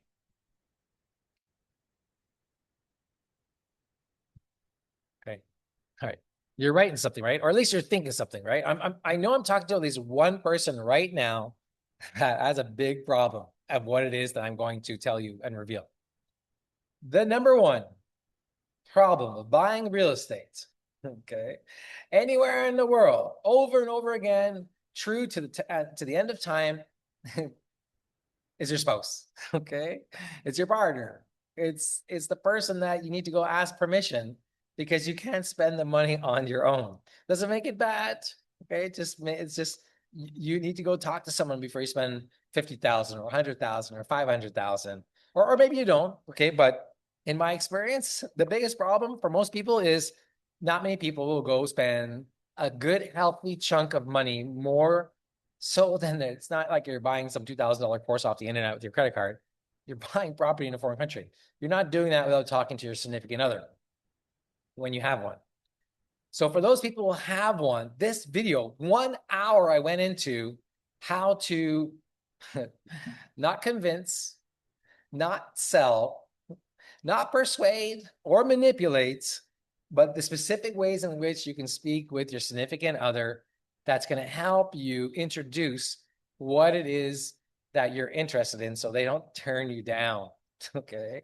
Watch this video. It's amazing. Okay. So it's on YouTube. It's on our Playa Mariana channel. So, or click on it, watching on it right now. You can see on our channel, there's like 80 videos, all sorts of things. This was part of our One Country Away challenge where I went live for 5 days in a row. And I was explaining to you over those 5 days how to buy real estate overseas and avoid the common mistakes that people make. And because I'm a real estate developer doing this for 20 years, and I've seen a lot, I know what no real estate developer or agent want you to know. And I was sharing all those inside details. So you're going to want to know that. So we're back to the button. You see that? Step into ownership today, claim your access, lock in your position now. Go and click the button. Go check out the reserve location, the properties that are available. Pick the one you want. Give me 2 different choices in case the reservations that you made are taken up by somebody else. This is a live presentation. This is the last day of our bonuses. There is 3 hours left before midnight on Eastern time, or sorry, 3 hours midnight for me here on Central, but I'm going to go even longer. So those of you watching, whenever you join in live, and as long as I'm here and you're watching this live, and it's not a replay, okay, then those bonuses are available. Otherwise, what I'm going to show you later is going to disappear. So I highly encourage you to click on that link and go check out the bonuses below, and you're going to be glad you did for sure. Now, foreign investment. This is the last part of the 4 big things that people are looking for, right? What were the 4? I told you already, right? 1 was location. 2 was safety. 3 was, we just went through it all. Okay, what was 3? The tourism opportunities, right? And that includes the real estate that we just covered. And the 4th one is foreign investment. Okay, what kind of investment? That's right, foreign investment. So let's talk about it. Now, when you look at buying real estate overseas, pretty well the direction that most of the international livings, the escape artists, live invest overseas, everybody is guiding you to look where infrastructure is going as a leading indicator of progress to come. Because when I would ask you, does it make sense that property prices are going to be more expensive or less expensive when there's more infrastructure or less infrastructure? Would you agree that when there's less infrastructure, prices should be less? Just type yes if you agree with that. Type no if you don't, right? Should prices be the most expensive they ever can be when there's no infrastructure? No, right? That doesn't make sense, right? But when there's infrastructure in a place and infrastructure is coming, doesn't it make sense that the prices will rise because the value should be higher, right? Or who thinks that the more infrastructure that goes in and the more investment into a country or the more investment into a project, that prices should go down. That doesn't make sense, right? That doesn't work. It's the other way. So when we all agree with that, we can agree with that. Yes. Does anyone disagree with that? Okay, good. Type yes or no if you agree with that in the chat. I'm not going to move anywhere until I get at least three yeses in the chat that you agree that when infrastructure rises, prices rise. When there's no infrastructure, well, prices could be low, but there's a gap there, and that gap is called opportunity. Does that make sense? Okay, is that making sense to you? Does that sound fair enough in the way I'm explaining? So go down to the chat, into the comments. Tell me that I'm right or wrong. What do you think? It's important because, quite frankly, if you believe anything other than that, you don't belong on this call. You shouldn't watch any more of this presentation because you're wasting your time. And for those of you, I say yes, yes, yes. Okay, amazing. So lots of people agree with me. So let's move on. So infrastructure is a signal that prices are going up and good things are to come. So now what I want to do for you is I want to tell you what's happening in Nicaragua. The biggest thing, one of the biggest things that are happening in the country is this coastal highway.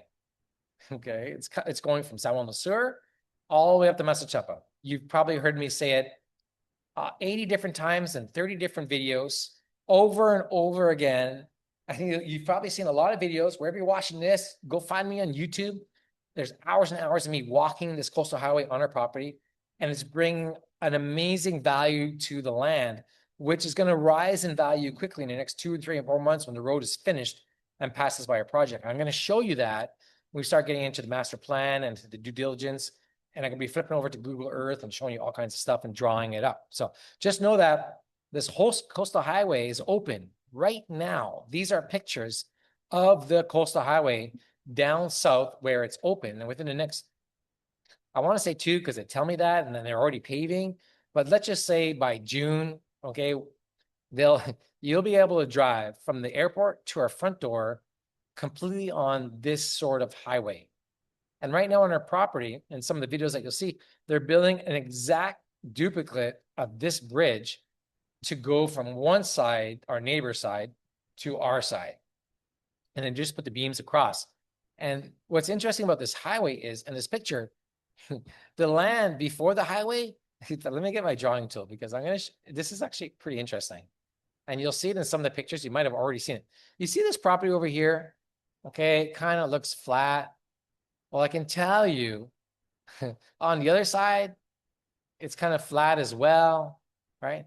The reality is it was flat right across before the highway came. The highway is like almost 8 to 10 feet higher than the land below. And when they created the highway, they dig earth out 10 feet down to fill it with a base material before it goes 10 feet higher. All right. That's important for you to remember because it's a lot of work. It's a lot of work. All right. Does that make sense? Do you guys get that? Let me show you some more pictures. So down south, in my opinion, was probably the hardest part for them to develop the roads because they weren't in many places going in areas where roads already existed just to improve them. In many areas, they were creating brand new roads along the coast. All right. And some areas like this, really close. But the highway itself was amazing. It's wide and there's an extra lane there for walking. And this picture, remember this picture because on site and some of the pictures you're going to see, this is what it's going to look at. And here's kind of that elevation difference over here. You see with my mouse cursor, it's flat and then it's higher. Well, that is typically what happens. And in our particular project, that is what's happened. The highway has split our land. So now we have almost 2 kilometers of land on one side and 2 kilometers of land on the other, on the purchase of the parcel that we have. Okay, so that's the coastal highway, almost over $400 million being invested in the country today. All right, doesn't that sound exciting? I'm so excited about the road. Okay, there's a story later on. I will tell you, I'll share some things behind the scenes, but you got to keep watching to the next sections when I get there. So when that's exciting to you, that's just highway in Nicaragua, just type yes. Let me know that you're with me. Go down in the comments. Tell me what you think. Is the highway good for Nicaragua or not? maybe you're in a local Nicaraguan and it's displaced you, and I'm sorry for that. All right, hopefully the area will get better for you because I know not everyone is happy with progress. I would be foolish to think that it to be true. But that's not the only thing that's happening.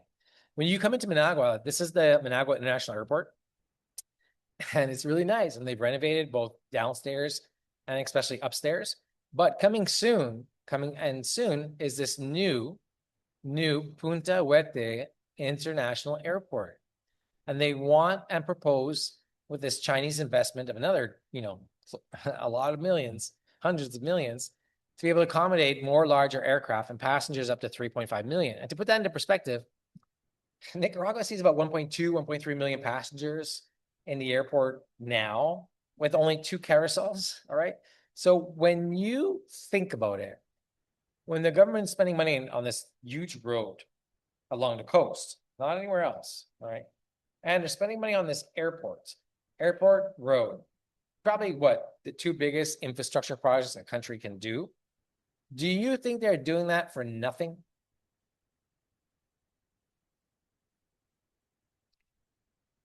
Of course not. They're doing that because they want to attract more investment into the country. They want to bring more people into the country. So what happens when you have accommodations? You don't even have enough accommodations for 1.2 million people, but now you want to bring 3 million people in. Does it make sense that there's going to be a demand for more rooms to put 2 million more people into a bed at night? Of course, right? Doesn't that make sense? It makes sense to me. Does it not make sense to you that with an increase in traffic and the capability to handle more traffic, there's going to be a demand for more rooms and more rentals? So projects where you can buy something in a managed rental program or in a hotel generally might provide an opportunistic outlook for you. Okay, so yeah, of course, both in real estate appreciation for owning the unit and cash flow. Now, I don't make any projections on this webinar and this presentation or wherever you're doing it, but just put 2 and 2 together. So when you believe that a $400 million highway and a $400 million airport, I'm using round numbers because there's other investments in the country. Let's just say $1 billion because there's other renewable energy stuff going on. $1 billion investment in the country and the biggest investment projects, that's positive, right? In fact, here I just took this video. I won't play it all, but you can listen to me in the background. This is myself on site at Playa Mariana at the location of our service entrance. All right. Down about 1.8 kilometers is where the bridge is. And this is the highway. Remember I showed you how it's higher when it split our project? Like, look at the height difference. Okay, that's a lot. We have a lot of work to do. I mean, there'll be a ramp coming down, of course, right? But this is how you enter our project right off the coastal highway. So when you come down this road, it'll be completely paved right to our front door. And it likely brings the value up another 25%. That's the reality of the case. So there's a window right now in the next year, let's just even say 2026, that you'll see properties significantly appreciate solely because of the road. And rightfully so. Remember, we talked about that. Properties that are along a paved road are certainly going to be more valuable than ones along a dirt road. So it makes sense that whatever prices you see now today, which I've already and will prove time and time again are the right price and the value in the market, are only going to go higher in one direction. So there's the button again. Go down below, quickly reserve your spot, go check out things. And this is the part, it's 9:12, all right? We've come to the end of a section. I'm trying to catch up to myself now, but I'm going to take a 2-minute break. I'm going to let you watch this video. Okay, I'm going to turn on the volume and then I'm going to be right back in 2 minutes to give those of you just jumping on the line and for those of you watching a chance to go take a break before continuing. For those of you watching the replay, you can just press pause. But for all the other ones that are on the line right now, you can just continue to watch. And we're just going to do it right now, so you get a sense of how long it takes to walk from where we are. And what you're going to find is when you come into the service road, there's like a rotunda that's going to be over here. You'll see that on the master plan.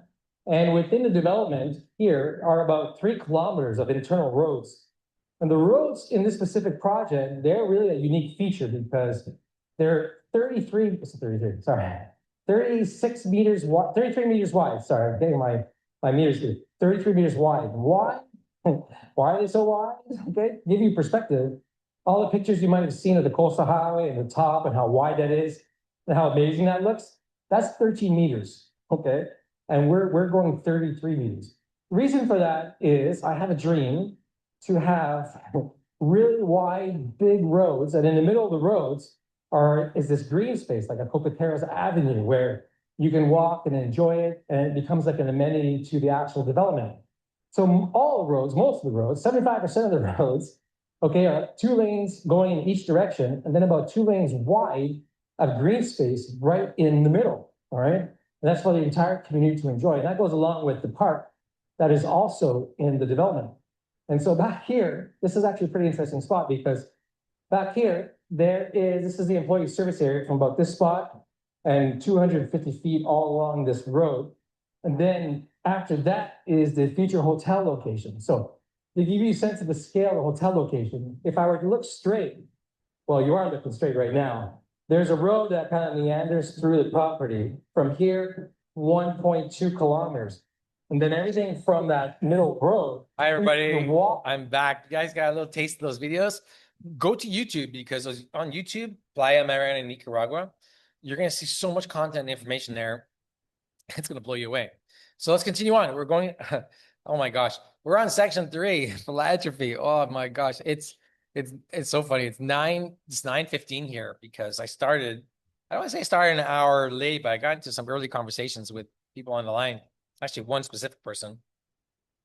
And so we started late, so I'm catching up to myself. So wherever you are right now, thank you for joining this part. You might be just coming on the line because I know right about now, an email went out to tell you that we're live. We're still live and going strong right now. And it's going to be very interesting because we're going to be here late. So let's continue on. So this next part, okay, when you're just seeing this right now, this is part 3 of 8. All right. And in the chat, when you scroll to the top, let me check the chat, you will see, just joining in, the schedule of events. So when you're popping in there, you can see where we are right now as you're watching this video, whether we're behind or on time. And in case you're watching and you thought we'd be further ahead and you're coming here just to see it now, I'm sorry. Okay. There's always more to talk about. I've been sharing stories behind the scenes and sharing my chat and trying to take you behind what it is. So this is the philanthropy section. Probably of everything that's exciting to me and what it is that we do in Nicaragua, it's the foundation that I created back in 2008. And I did this because I've been involved in Nicaragua since 2003. And seeing what I saw when I first came into the country, there was a lot of need. I remember so many days, having lived in the country for a decade, people on the street who just looked like they needed a lot of help. I'll just leave it at that. Squeegees, no arms, injuries. It wasn't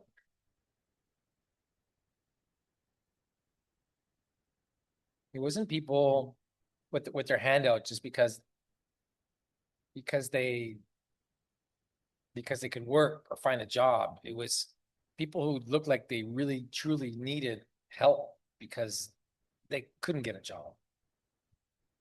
And it's difficult for me to describe it until you see it. But very early on, I knew what I wanted to do in this country. And while maybe some programs or corporations or companies, and I won't say they all do this, some maybe do, might use philanthropy as a way to show that, I guess it's more of a marketing effort than it is of something behind the scenes that has any real purpose and value. And I'm sure some of the money goes to where it goes, but maybe many people look at it as more of a marketing. For me, in fact, I'm going to come to you right now because this is so important. I don't need any, there's only a few slides here, but let me guide you, okay? This is really important.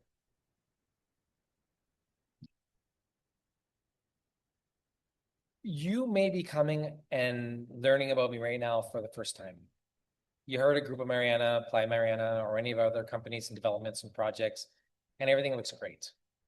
Now, when someone would give me the choice to do it again, and I looked at Nicaragua from an opportunity standpoint of view, I might say, let's create a foundation and then raise money to help people and improve the quality of lives for the ones that want it. Because maybe not everybody wants to help, but that does happen. But it's interesting. I look back now, you get experience and a little bit of wisdom and you figure stuff out. And when I was 33 and I met my wife, and 34 when I got married, and 35 when we bought our first properties here in Nicaragua. The only thing that really came to my mind back then was, how do I earn money for my family and not get a job? Because as a foreigner coming into the country, I wasn't going to find any job. In fact, when I came into the country, I was broke after getting married to a Nicaraguan, having a destination wedding here with 120 something people. We had no money.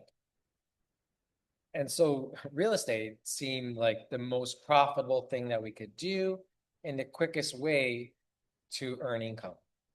Now, over the years, obviously by being in the country, with some of the profits that we'd earn from the real estate, we would want to bring improvements to the community. Now, in hindsight, someone might say to me now today, what would you do differently? What I would do differently is this. I more than likely would not get involved in real estate because it's hard and it's expensive and it depends upon the market and so many risks. Now, I'm not scaring you away from buying property. Right? Remember, you're here because you want to buy real estate. You're watching this because I got beachfront real estate. All right. So don't get me wrong. I'm trying to hear you sell you something. I'm just giving you perspective here because it's just you and me and whoever's watching this video. But a better idea, knowing what I've learned now and what I've gone through, is I might have just started simply with a foundation first and found a cause, one that I believe in. And as hard as I promote Nicaragua, as much as I'm now going on 4 hours and 20 minutes live on the 4th day in a row, where I already spent 3 hours and a half. Imagine a picture of in what you like so far, and the energy and the passion that I have when I was showing you what I was doing about drilling a well for the people, or we're donating food, or we're creating housing. And I'm encouraging you to take some of the funds that you have to help the people so we can do more. You'd probably give, because you're buying real estate from me for $100,000, $147,000 for a lot, or $297,000 for a 2-bedroom, or $697,000 for a 4-bedroom unit. You have the money. You're watching this video right now because it's real estate. You have the money. So, and I'm asking you for hundreds of thousands of dollars. What if it was just $100? You'd think nothing about it, right? $1,000. Okay, with what it is that we're doing and the plans that we put together, you'd want to contribute, wouldn't you? Of course you could. And there's a way you can do that. Obviously, you can go down to any chat box below. You can write to me at info@playamariana.com, text me, chat me, and we can find a way. In fact, you're going to see down below, I'm going to show you where some of that money can go. Now, that being said, I don't want to get off track. This is just to tell you that in the country of Nicaragua today, when I would start something all over again, perhaps an idea for you to consider is finding yourself a cause that you could work and contribute on, that you'd be happy, and giving everything you possibly can to tell the world about what you're doing and asking for help to make that happen. And in that help that you're asking to make that happen, that's where you pay yourself. Okay, now it might not be as profitable as a $100 million real estate development, but you can live, because many people are trying to figure out ways to leave their job, to find a way to transition into a new opportunity. And an idea, I'm just saying, an idea is, why not look at the country that you're interested in? It doesn't have to be Nicaragua, it could be anyone. Why not look inside that country and where need is required, all right? Even if it's like kids in the mountains that walk barefoot and have bellies, right? And they need those special pills because they need to deworm them, right? All kinds of stuff happen like that. And find one cause that you believe in and start to talk to people about it and see what kind of response you get. You might be pleasantly surprised how much people are willing to help you to continue to do what it is that you want to help others. And therein lies the secret and the magic and the gold or the diamonds or the platinum or the titanium that will give you a pathway to give up whatever it is that you're doing right now, to find something more meaningful and purposeful that will pay you to do something you love and at the same time help others. That is the opportunity that is before you right now. And so this is why I am passionate about my foundation. And if I could do it again, I'd be an executive director of my own foundation. And if I still wanted to do real estate, the foundation would go look for real estate, and then the foundation would sell the real estate, and the profits in real estate would all go back into the foundation. And you can speak to some of my team members. They might remember, this was before Zoom and video recordings, but I remember being inside development meetings and talking to people like, maybe we should rename the way in which we market or we do stuff. Maybe it shouldn't be Grupo Mariana or Playa Mariana or Seaside Mariana or Isla Mariana or Casa Mariana, okay, or Reserva Mariana. Those are all companies of ours. Maybe we should just like change our philosophy and just be Fundus and Grupo Mariana and market the development as something that the development is doing. Because it's always been inside me to want to do that. Now I haven't pulled the trigger yet, primarily because we already have investors, and I'm not sure how much it would affect them, so it's probably not possible. But I am going to parcel off some of the land that we have, and you're going to learn of those plans. And I'm so excited to show you the master plan coming up. You're gonna know in like just a few moments. Okay, not a few moments, maybe in an hour, unless you're scrolling through. But you're gonna see, I finally get to live my dream of having my foundation market real estate, where all the profits that might go into that particular part of the development go back to developing a community for the people. And it's important to me because as we've been actively marketing the project, I guess for a year now, but in country for 6 months, watching the comments that are coming out, I think this is a good time to address them. And I'm not sure who's watching the video right now. I want people to understand that I'm married to a Nicaraguan. My kids are Nicaraguan. I feel like I'm Nicaraguan at heart. And I'm speaking to the person right now that is worried about gringo Americans or Canadians or Europeans coming, invading your land. I mean, I've seen all kinds of comments, invading your land, gringo go home, stop the gentrification. I feel that spirit out there. So for those people who are watching this right now, I'm talking to you. I'm here to tell you that what we're doing in our project, while it looks exciting and it's on the real estate side, there is a bigger component to it that you just don't know. And when you can open your mind to give yourself the opportunity to learn more, rather than to comment right away, to see the value of what we're trying to do. And these are some other comments, not my own. Rape and pillage the land. I get all kinds of things. Those are not me saying it. There's comments coming in, all right? Take it easy. Take it easy, all right? Give us a chance to show you what we're doing here in the country. And then judge by what we're doing, the impact that it will have. Because by far, while you share these feelings with me, and I hear you, 90% of the people want what it is that we're doing. And while you might think that we are developing property and driving prices up, we're part of the environment of the country that's rising as a whole. You might want to consider looking at Nicaragua as rising in the marketplace, and everything is rising with it. And so a person would ask you, when you want Nicaragua to remain where it is today and not progress forward, what does that mean? What are the consequences of your country not developing and staying where it is today while all and other countries pass us by? And I say pass us by because I am with you, not against you. And it's important that we work together for the greater good of what it is. And there's many people around the world that want to do good for the country, understand what you're telling me about go home. So I'm not sure whether you have all the information.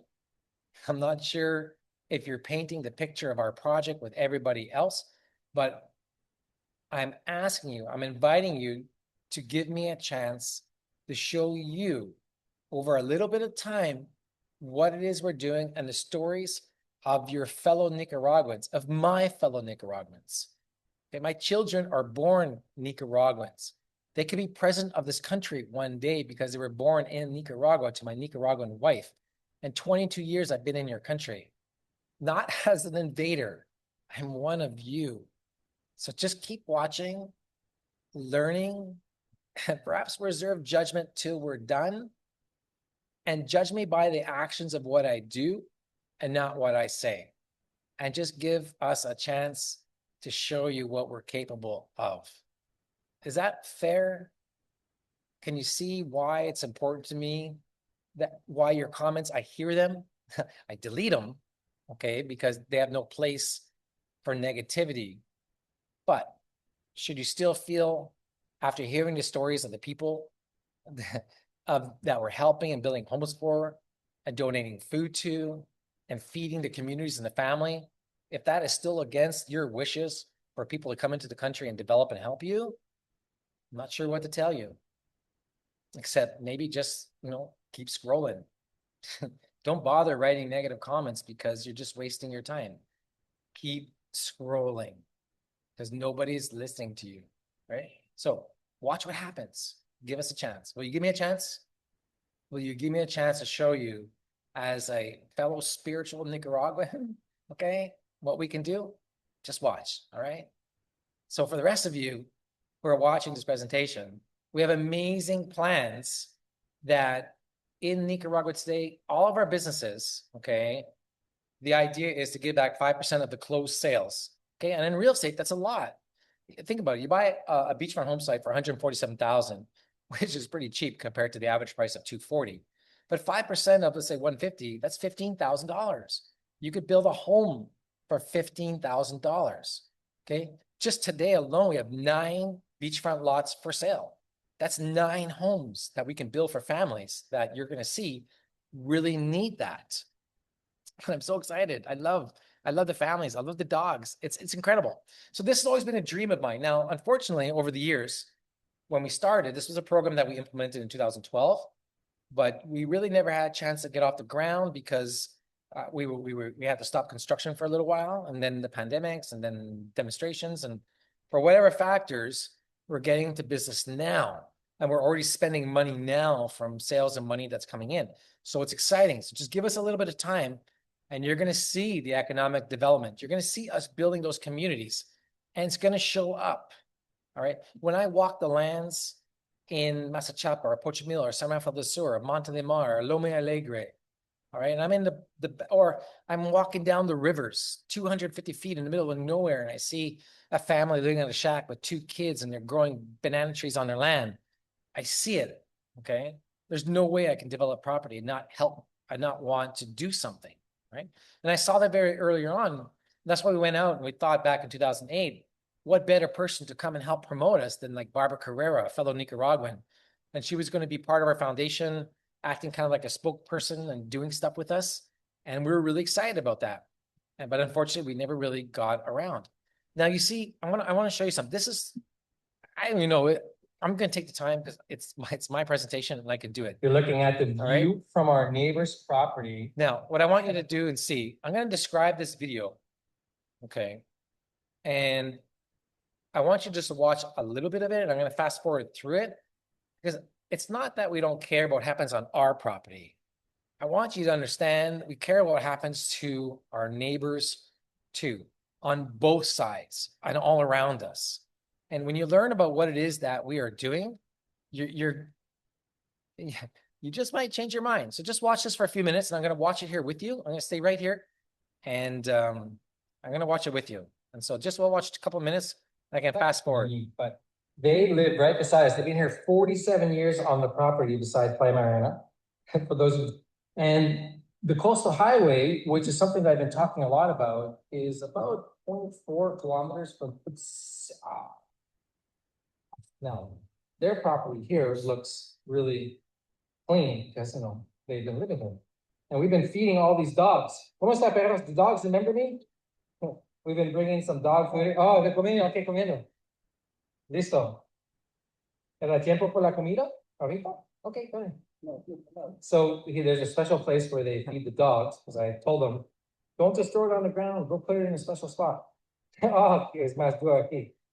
And we've been feeding these dogs, trying to fatten them up. You watch this high, you see that how high?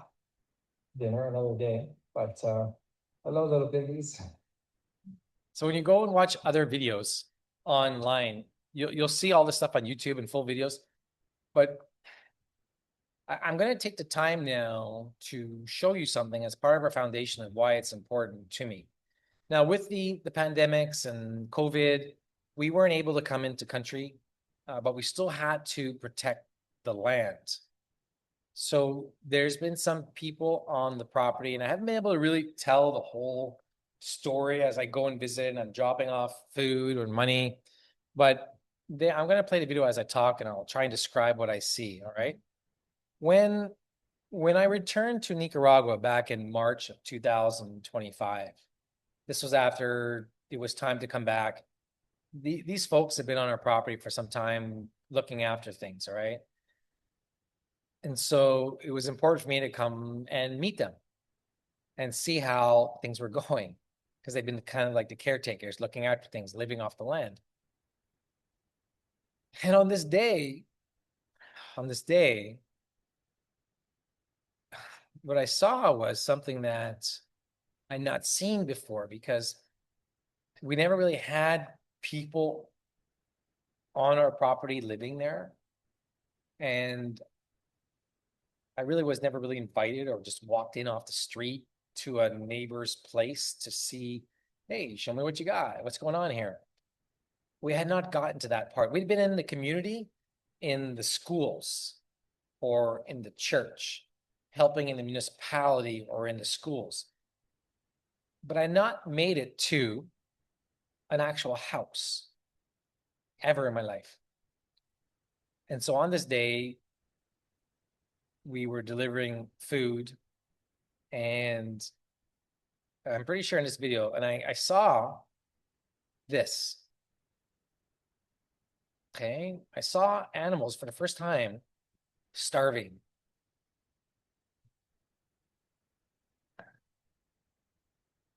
And I didn't know what to do. I knew that you couldn't just feed them like a lot of food, because that's not what you do. You can't just feed people a lot of food. And you got to try to take care of them slowly. Otherwise, they're, you could do more harm than good. And I was walking around this place, and I remember taking the video, and I was like, it was so hard not to cry. And I was watching it.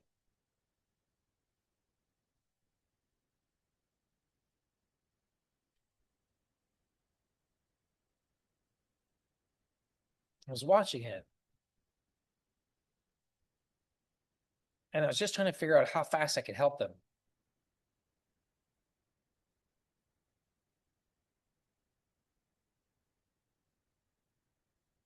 Now,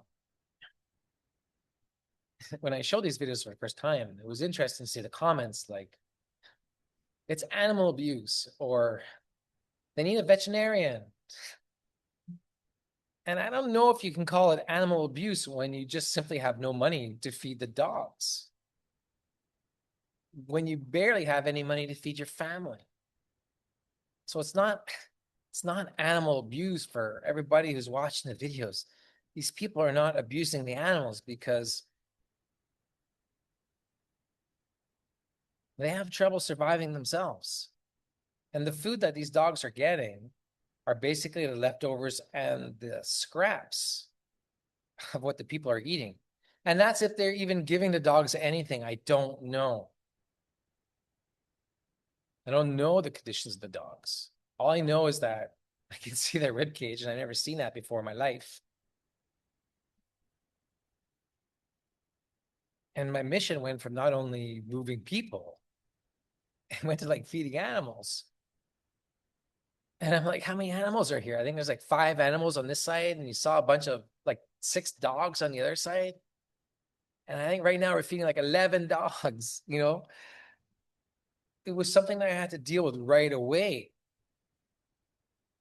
And this was one video. And on this particular day, I took more videos. And I'm gonna play them in the background. You're looking at These are me coming back on other days, and we've been starting to feed the dogs. I'm like, I came one day and they're like, the dog now has puppies. I'm like, what? I'm feeding more dogs now? And I'm like, wow, the mom is so skinny. That's the mom to these two puppies. These puppies on this day, I think they were 15 days old or 30 days old. I have to check the video. But I grew up with dogs. I've owned my own dog for a long time. Own my own dog. I don't have to say own. I had my own dog. And so I'm on a mission to feed all these dogs and fatten them up. All right.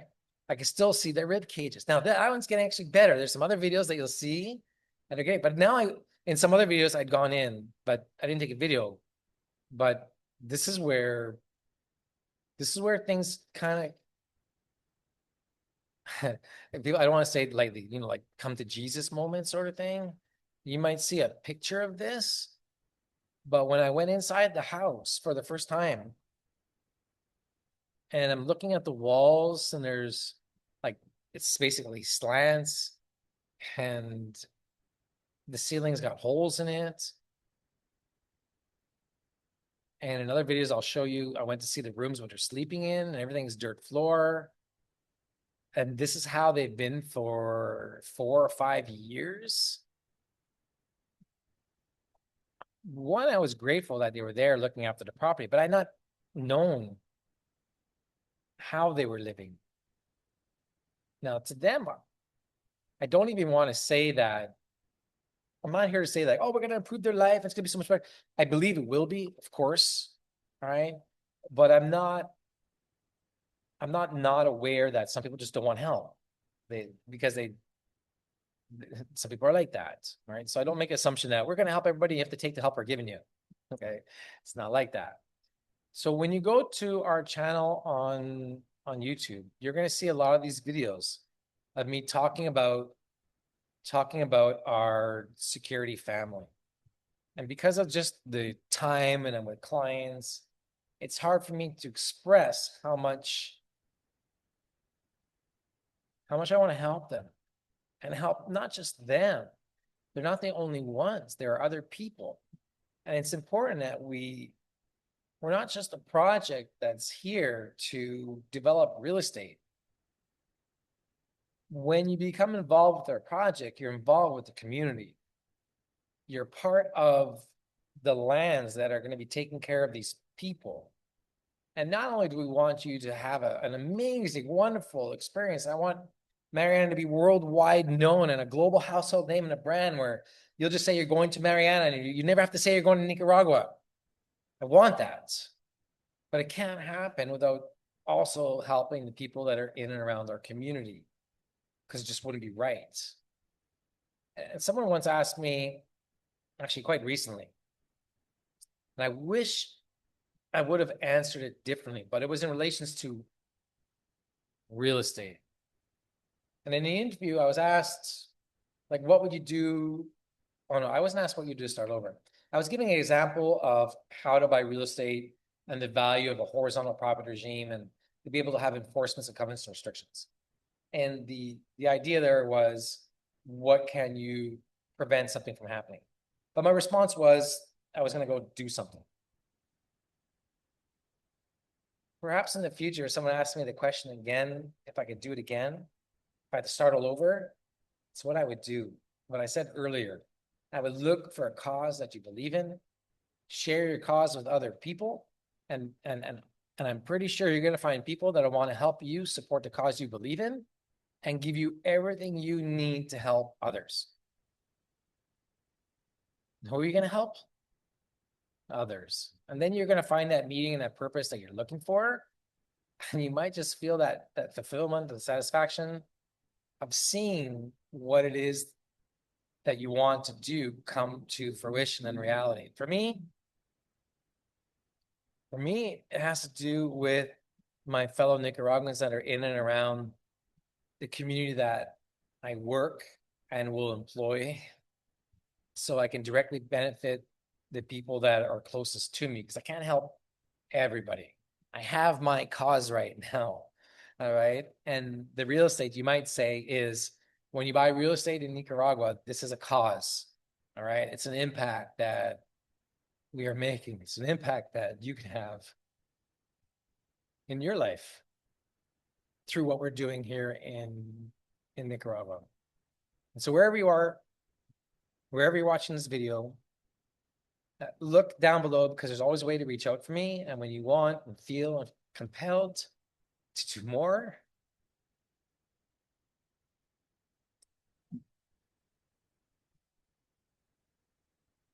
there's an opportunity for you to do that. No, take you by the hand, I introduce you to the people. This is our cause. This is why we're here. It's not just real estate. It's about making a real difference and a real impact in everything that we do. So much so that it's something that people will talk about forever and ever to the end of time. Okay. So with that, I come to the end of my philanthropy section. I'm going to just stop for a second before we go into section 4, okay, and other people join in because they want to join in at the specific time that we're going to do that. I'm going to take a 5-minute break and compose myself. I'm going to play this video. It's 4 minutes and 20 seconds. I'll be back at the end of it. So it's a good time to take a break, go to the washroom, grab yourself a drink. But let me play this again for you. And in fact, let me go to this video here. Let's look at a different video. All right. Watch this video for 7 minutes. I think I need 7 minutes to recover. And we can talk about things that you might see after this, okay? I'll see you in 7 minutes. And we're checking on the dogs today because the goal is to eliminate the ability to view their rib cages. So those two are looking pretty good. Now it's hard to tell with these puppies. There's 2 puppies here and the mama. So the mama is looking a little bit better and the puppies are growing. They gotta be 45 days now. They're pretty young. There's 2 of them here. There's chickens, little chickens. That puppy loves the mama, and there's otro perro here también. Some more chickens here. And yeah, so this is urban rural life living. You've seen in previous videos, I've explained the situation here and what we're doing. But for those of you who have not or don't know the situation, these folks have been on our property for some time, during a long time, in which we were having some difficulty. But they were looking after the land, keeping an eye on things, making sure things were, copacetic, so to speak. This is a mango tree. I'm pretty sure that's a mango tree. So mango trees grow here, lime trees. But they're here on site. There's like 5 dogs, skinny horses, and this is what rural living looks like. But very soon, they don't know yet. Well, they think they know. I told them it's happening, but we're going to be building a home for them back where our water security entrance is, and we're going to be moving them from this particular current location to a brand new location where they can double as a security, live on site, work, earn income, and generally improve the quality of their life. And I'm not going to take you inside because you've already seen some of the pictures in previous videos, but here at Playa Mariana, part of Grupo Mariana is our foundation, and I'm a big believer in impact real estate. That's my thing. We definitely have to give back in and around to the people of the community. And when you get to Nicaragua, you might be a little shocked at first. I'll just say it. The poverty could hit you, but it's not poverty that you're not going to see in Costa Rica or Panama or 15 other countries across the world or more. Okay, it's just that when you get up front and personal with it, and you're standing beside it, it could touch you in ways in which you're not expecting. And for me, it's always been something of a mission to give back and try and improve the quality of the lives of the people in and around the project, because I feel it's just not right to be developing a property in which, is worth so much money and you bring people in, but you don't do anything to help the people that are in and around that particular project. It just seems wrong to me. So I am on a personal mission to help out as many people that live in and around this particular community, whether it's feeding them or building homes, generally giving back a great deal of money over time to improve the quality of life and the situation of people. So, they can have some basic facilities, not have to go to an outhouse. All right. Have you guys ever seen an outhouse? I mean, maybe some of you have never seen an outhouse, all right? But when you come to Playa Mariana and get involved here, we're here to help out people. I'm not going to go in there. I don't know if anyone's in there or not. But that's the outhouse, okay? And they never had the light there for, oh no, no one's in there. You can kind of see inside. all right, for, you know, well over 5 years or so. They never even had a light here until we brought some light for them. And they washed their clothes outside. Now, some of you are thinking, I know what you're thinking. It's like, what happened? How is that possible? It's a long story, okay? I'll share it with you when you come to Nicaragua, and you'll get to know a little bit more behind the scenes of the stories behind the stories. Maybe you were even watching the One Country Away Challenge recently. Those videos are on YouTube. And I was saying that there's always two stories going on. There's the brochures you see, and the construction, and the beachfront, and all that happiness stuff that sells real estate. And that's all good. You have to do that. But there's always stories that are happening behind the scenes, which you don't see, which is all the crap that developers have to deal with. And whether it's crap that was brought on because of consequence decisions because of the developer and or not, it happens both ways. But there's always a story behind the story of what's happening behind the scenes. And this is just one of those stories that has happened. And so we are on a mission. You see the fence clearing project, the water project, the beach cleaning project, the construction project. All kinds of things are going on right now, and this is one of them. So this makeshift home that they created that is basically substandard, below what you expect to see anywhere. In fact, let's go inside. I'll show you inside, okay? They don't mind because they know that we're all trying to help out, and this helps to bring awareness and attention to what we're doing here and helping this family and other families around, because they're not the only ones, right? Don Antonio, pasar dentro? Permiso? Sí, gracias. Well, tú no quieres pasar sin su permiso. So this is typical rural life inside. So, you know, no AC, and it's the dry season now, but you can imagine when it's raining, you see those light holes in the ceilings, the water most definitely comes through. And typical in rural Nicaragua, this is a lot of how things take on. Yeah, look, there's the chickens. Okay, one day that's food, that's dinner. Those chickens aren't pets, okay? And that's the stove. So all the wood that we are salvaging, we give to them so they can put on the stoves and give to other people in the communities. And there is power here, but they really only have one light. This is my little solar lights. I brought them about 6 of them. We need about 20 more. But in this dark area, it's completely dark. So my camera is actually giving you a little bit of light so you can see it. But this is typical how they live. And I gotta tell you, for many years, I didn't know that they were living in this condition with the dirt floors, which is pretty common. So I'm not gonna say it's only them. It's pretty common in these rural areas. But I'd be lying if I said that I almost didn't cry. First time I saw this, it chokes me up a little bit.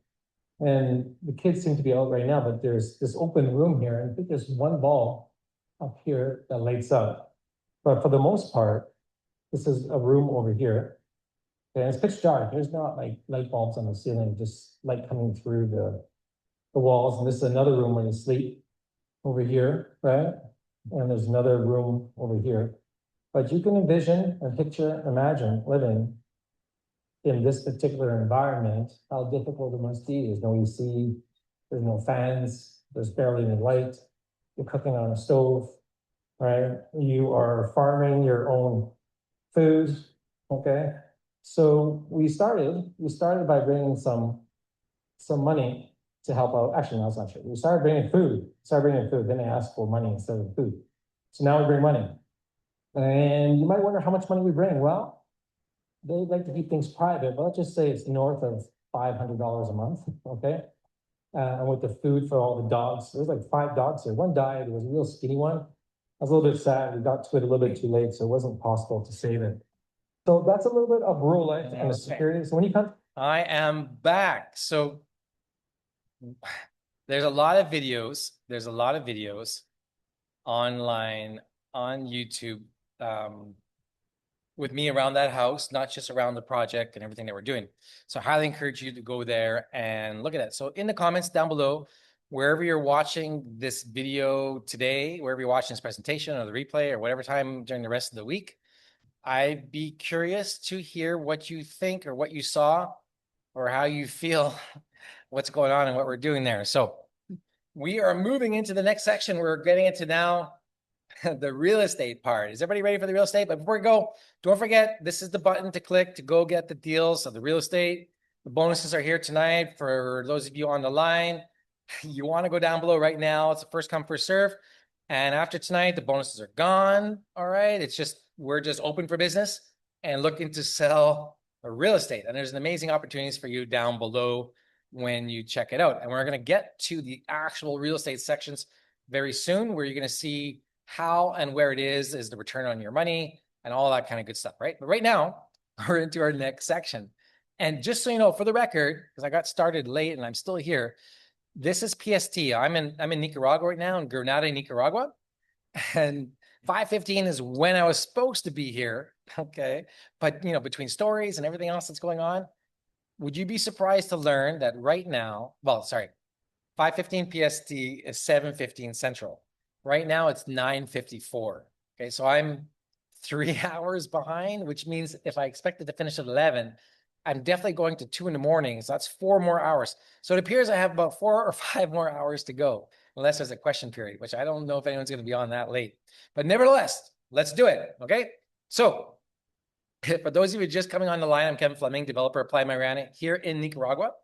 And outside of the impact real estate and philanthropy, this is obviously the second most favorite part of what I'm going to show you, which is the master planning and my future vision for my private Pacific preserve and what's coming next. And so as we go through this section, because this section is dense, there's a lot here, but it's really important that I describe the sections to you. So when you buy real estate or a condominium, you understand the type of person that we're trying to attract and the quality of what it is we're trying to create. Does that make sense? You guys understand that? Quality is important to you, isn't it? Right? Type yes in the chat if quality is important to you. Let me look over to the chat. Just type yes. I want to know if you guys are interested in quality. You don't want to buy junk, right? So let me tell you about Playa Mariana, okay? So you saw earlier on, I painted the picture of you in a previous video that we are 923 acres. It's a huge property. But a very important part of the property is the shelf that you see on top here, because from this view looking down, you're 20 meters above sea level, and then you go down to the beach. But I'm going to get into that a little bit further in the presentation. Right now, what I want you to do is pay attention to this. It's the location of where we are. Many people are asking where you're located. Send me a map. Here it is. Here's the map to Playa Mariana, a direct shot from Managua International Airport, one of the closest locations to get to the beach, and certainly a lot closer than anything down in the south, some 2 hours away. And so Playa Mariana is located along a geographical region called the Pacific Passage, which is the next up and coming emerging region in the country, where property values haven't risen like they have in the south, where development is not as progressed, but the opportunities are moving forward for real estate appreciation, for real estate development, for areas that are not as crowded. It all happens here. There is no better location than Playa Mariana in Nicaragua, with the beach and the quality of the due diligence that we're going to show you later. So stick with us, because I'm going to get to that in the due diligence sections, which comes last, because that's all the logical, geeky stuff. Now, I like it. That's kind of where all the stories are. So I'm going to be talking to you about some late night stories when I get down there. Let me tell you. So you're not going to want to miss out. So if you got to jump off, you might want to just like take a nap and come back. But here, there's something really amazing coming. That's what I want you to see. And so the property is truly amazing. When I saw it, the day that I saw it, I knew I was going to buy this. In fact, I was going to tell you in the due diligence section, but let me tell you now. Let me tell you, sir. Let me show you. This is story time, right? Glimpse at this picture. Get that beach in your mind. Look at the ocean views. All right. What you're seeing now is what I saw. All right. So here's the story. Let's we can get personal, right? So when my first project, for lack of a better reason, blew up, all right, we since rectified it, but it blew up on me. I was very concerned that existing buyers that we had, all right, would lose money or have a negative experience about the country. And so it was my belief that the best thing that we can do in the case that, and at the time we were solving title issues, but in the case that we were not able to solve some of the title issues that we're dealing with in another project, okay, not this one, in another project, that it would be a good idea for us to locate some more beachfronts as a backup. I didn't know what it was going to cost. I just knew that we probably should start looking. So that's what I did. I put the word out. So then one day in June of 2006, I got a call. And at the time it was a friend, an agent that my wife knew, and we got to know as a family, and we'd met. And he called me and said, Kevin, I got this property you're going to look at today.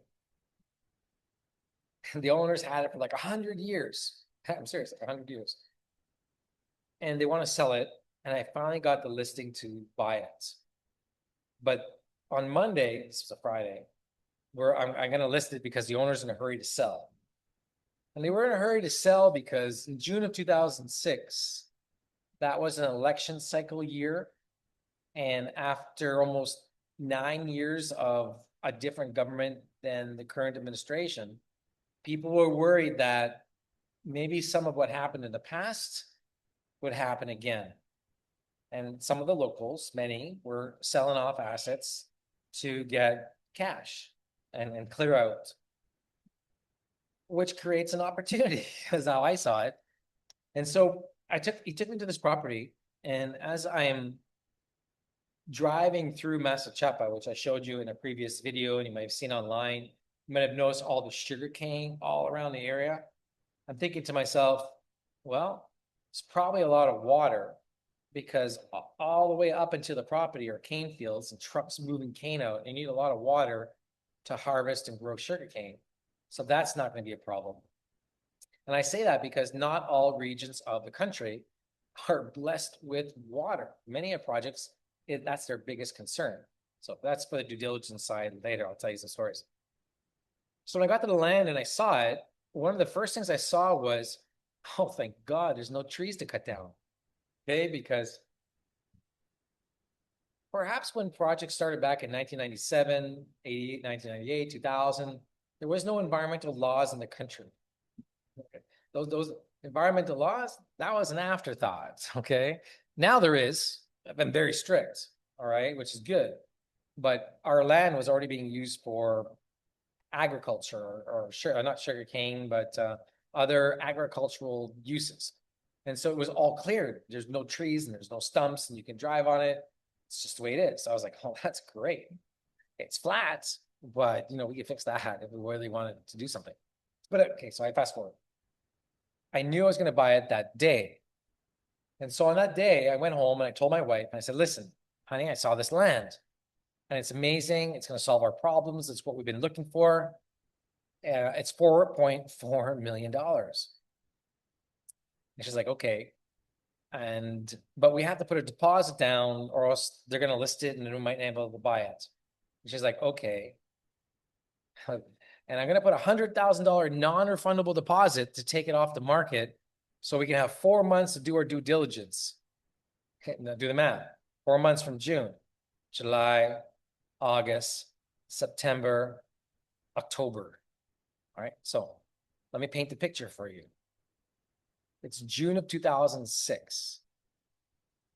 The Sandinista government is leading in the election, specifically Daniel Ortega, who I like, by the way. Right? And everyone's worried about what's going to happen. But when you're on the ground, you realize it's a completely different picture. So I'm thinking this is an amazing opportunity, because I already know the land is worth 3 times the price. So I think I'm getting a bargain. And we need to raise $4 million, which we didn't have to buy the land. And I'm putting $100,000 non-refundable deposit just to due diligence. And I still don't know yet about the water or anything to do with archaeological stuff or surveys of the property or environmental restrictions. Nothing. I'm gonna have to spend $100,000 more just to figure out whether I want to buy it and spend $4 million. Okay. Now, at the end of the day, we bought the land and we raised the capital to do it. And there's a story behind that, but I'll say that for another section. All right. But all of that to say that when I saw the land, I knew I was going to buy it, and I found the way to get it. So when you see what you're going to see, understand that this land is valuable. And when you see it, you're going to want it too. All right. And you're going to do whatever it takes to want to get a piece of this. And when you do, okay, they're going to be like, wow, that was a good choice. Right. So let me tell you about the master plan. The master plan I'm going to show you right now understand this, okay? The picture that you're looking at right now is a fraction, okay? Is only a fraction, like 12% of the total lands. It's 130 acres out of 923. Now, in some of the other 923 acres, we have sold it off, and you'll see some things in the due diligence stuff that'll show you where that stuff is sold. But understand, when you look at future plans to come, all right, that this plan will be shown with. Buy real estate today. This is my disclosure. I'll be very clear with you. Buy real estate today based upon the plan you see here, not everything that I'm going to show you, which is my vision. Did you get that? Okay, I don't want to mislead you in any way. I don't want you to think that everything's happening all at once. This is a 50-year project for me. Not that I might live 50 more years. I hope I do. Maybe with technology I will. But it's for my kids and their kids. And so everything I'm putting together now is to be built on a foundation that is 100% solid, that isn't going to crumble and fall apart.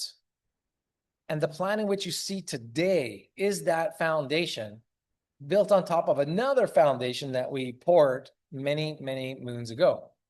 So as I go through the next slides and the master plan, I'm going to talk about the different areas within this plan and how it relates and what we're doing. Is everybody ready? Okay, type yes if you're ready in the chat. If you're following along in the replay, okay, I'll see the comments. I know you're watching a replay. Just type yes anyway. Let's get that algorithm going. We'll get a lot of people watching these videos, all right? So let's go. Let's watch this. Now, this master plan, okay, you need to understand, it's not just like throw real estate on land. It's putting it together into my larger vision of how and why and what I want people to come to and experience when they get there. Because at the end of the day, I really don't like to say you're buying a lot, or you're buying a condo, or you're buying a bungalow, or a future townhouse, or a casita. I like to say that what you're getting is an experience that you get to enjoy today and get to pass along that experiences as part of your legacy to others who are going to come after you, to enjoy what you found, to be able to provide for others in a way in which what you do will live on forever because you saw this tonight or whenever you're watching it, and you could see the vision that I have going forward.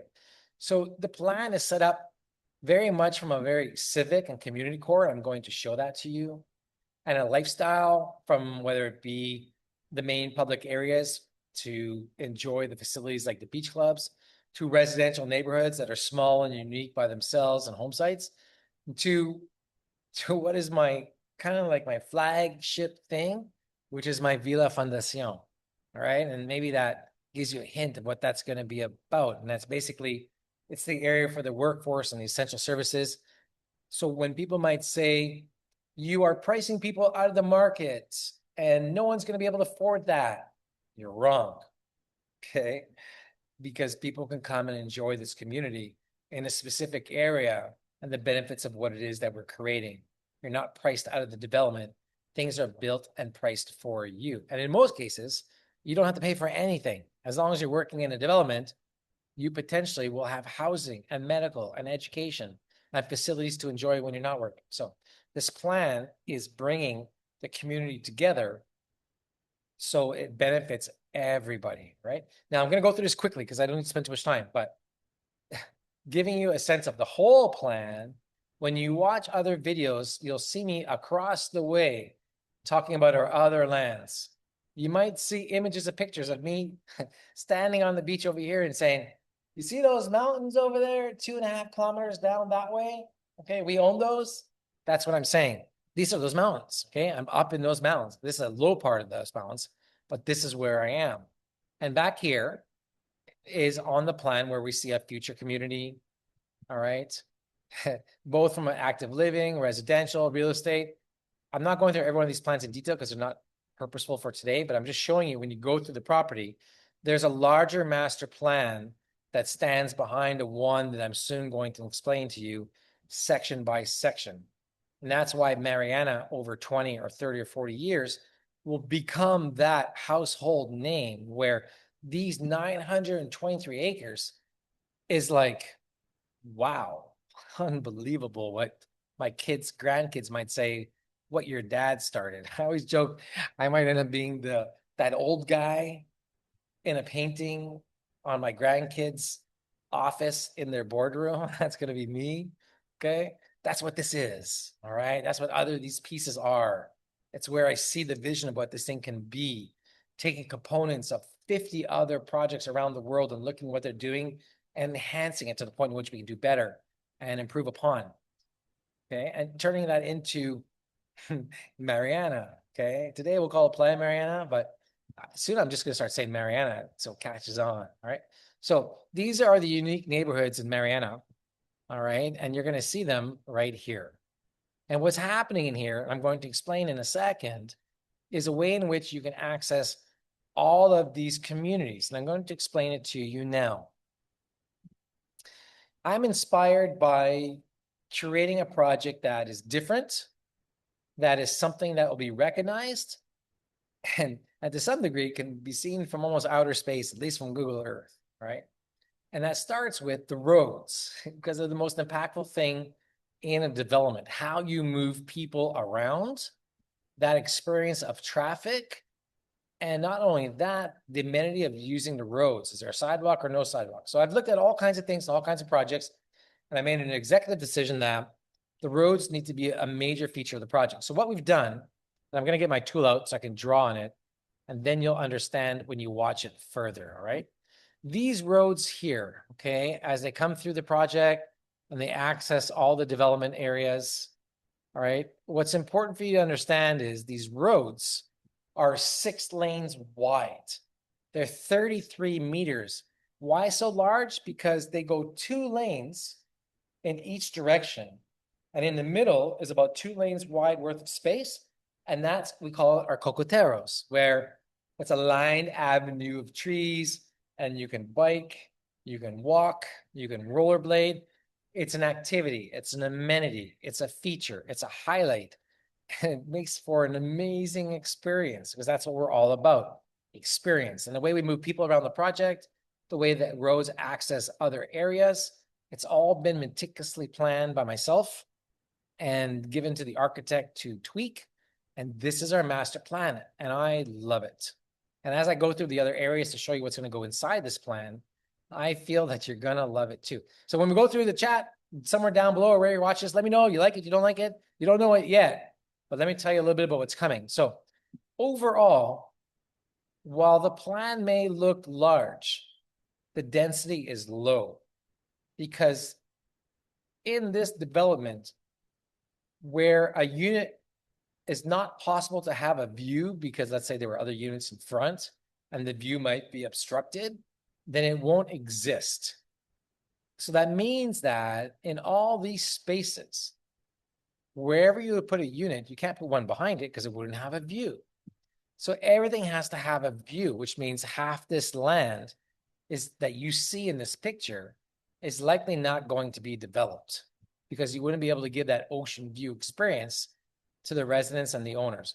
And that's what's going to allow you to look at this place from a point of view where it's not overdeveloped, it's not overcrowded.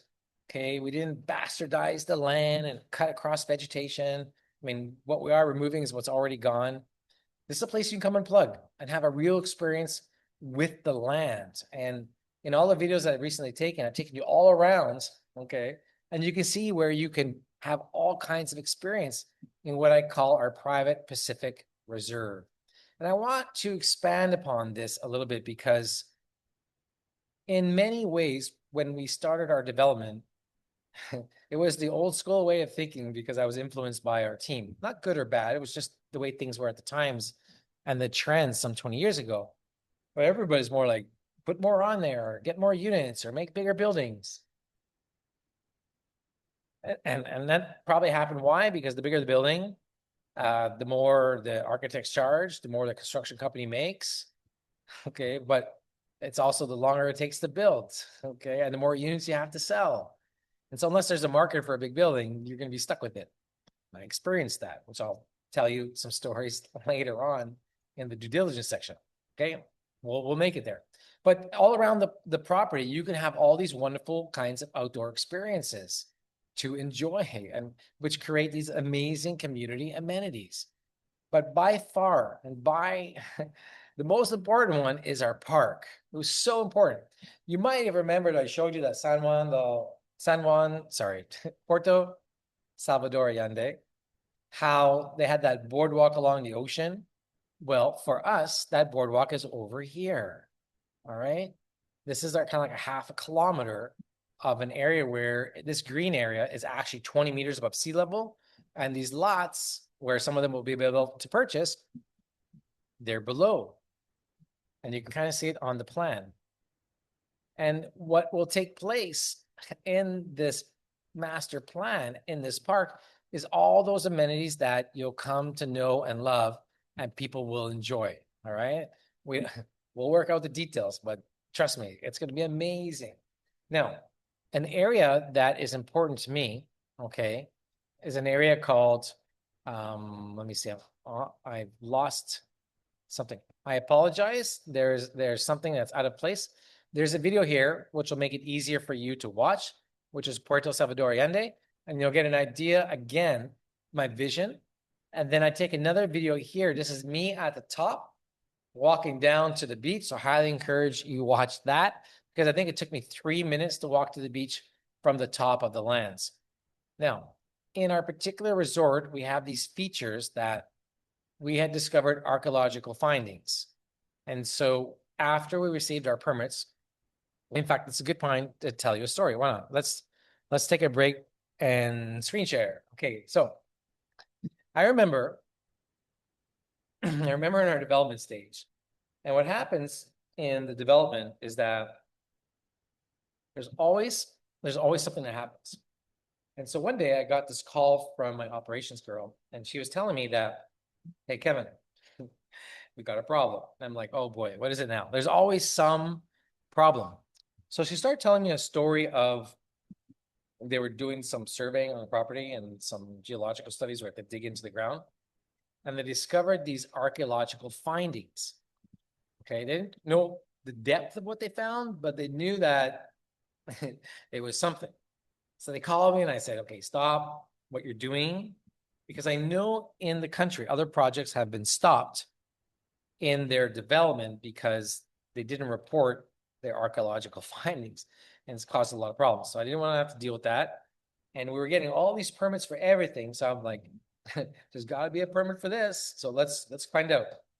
So I thought about how it was that we were going to approach the government to tell them what we found, so they wouldn't get all crazy and think like, stop us.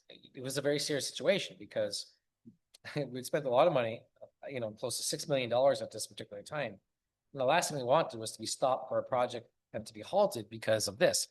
So I came to them, our team, we put together an idea that this is what we're doing. We're going to hire an archaeologist, or stop everything we're doing on site, give the archaeologist support to excavate the property in all kinds of different areas, and go figure out what's going on, collect everything, and then report back. And anything that we find, we'll open a museum that'll be open to the public to show the items that we found.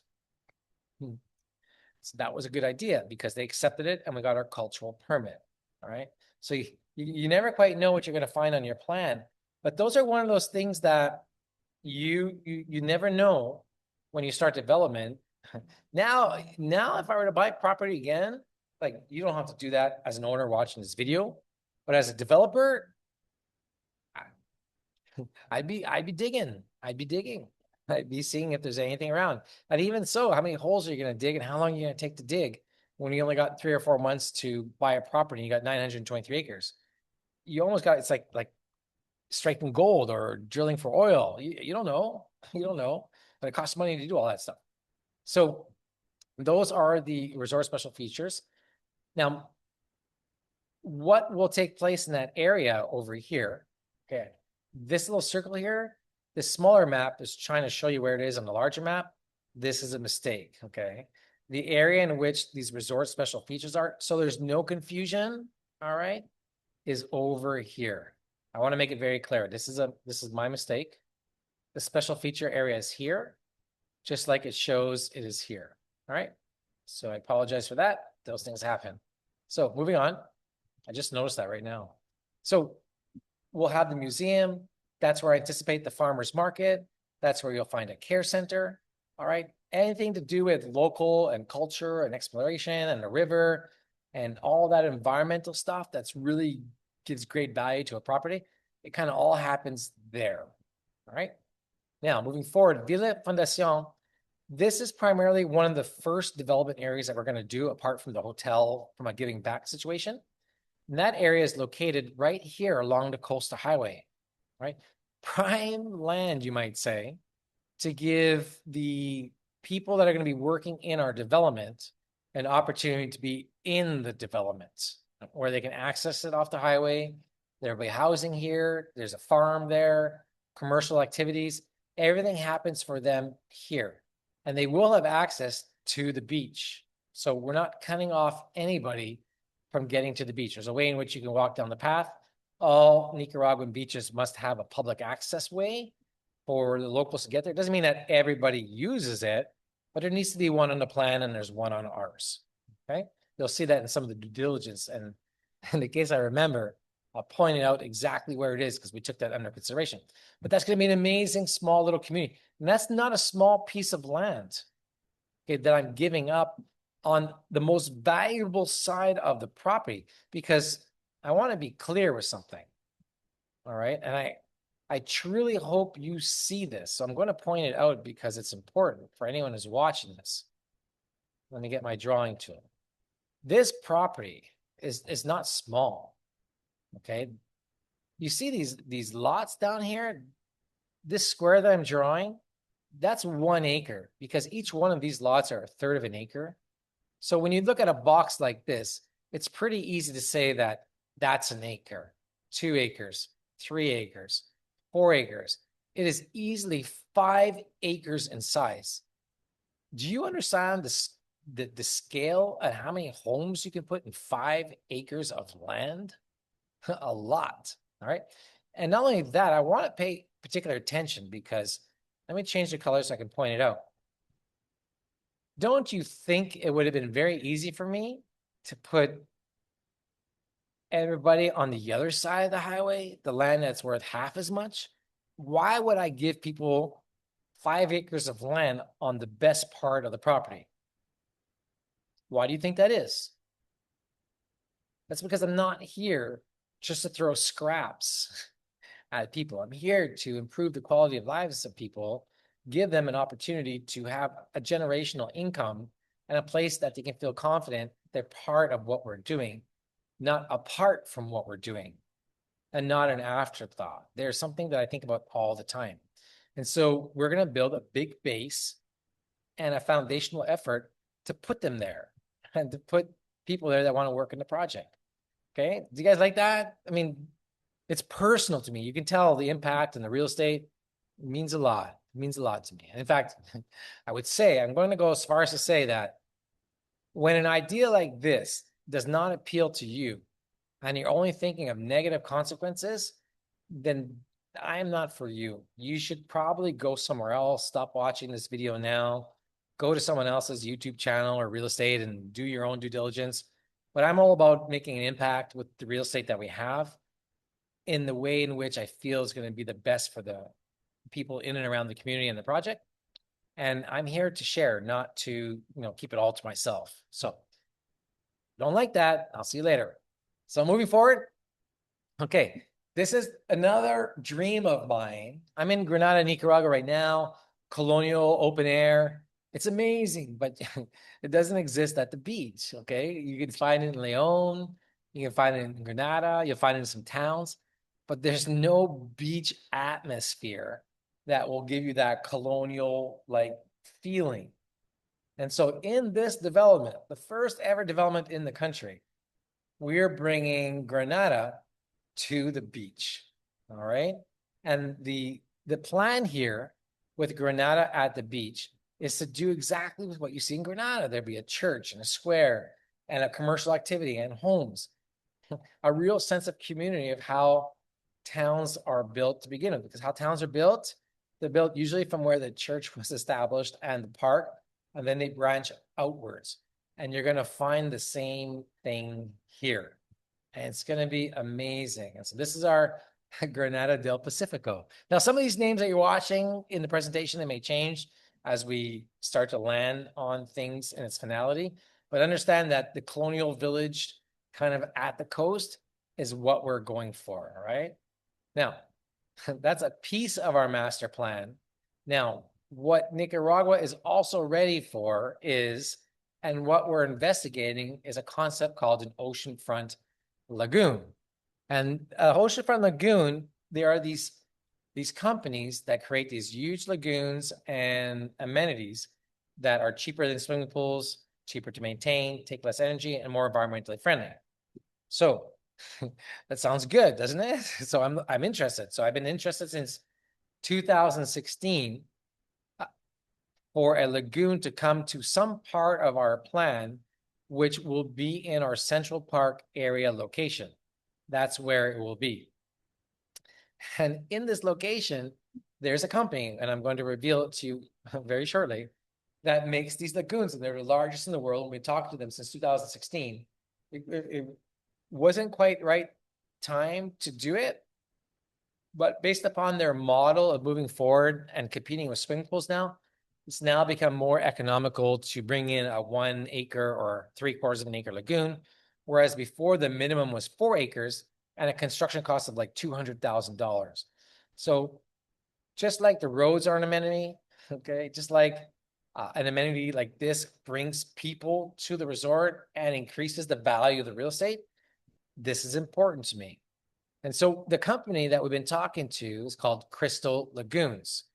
And they're all about trying to make a beach environment inland and creating some sort of signature part of your development, which becomes a landmark for people to come and see and do and enjoy with all these hospitalities and amenities, and increase the rental opportunities for owners of real estate because there's something more for people to do.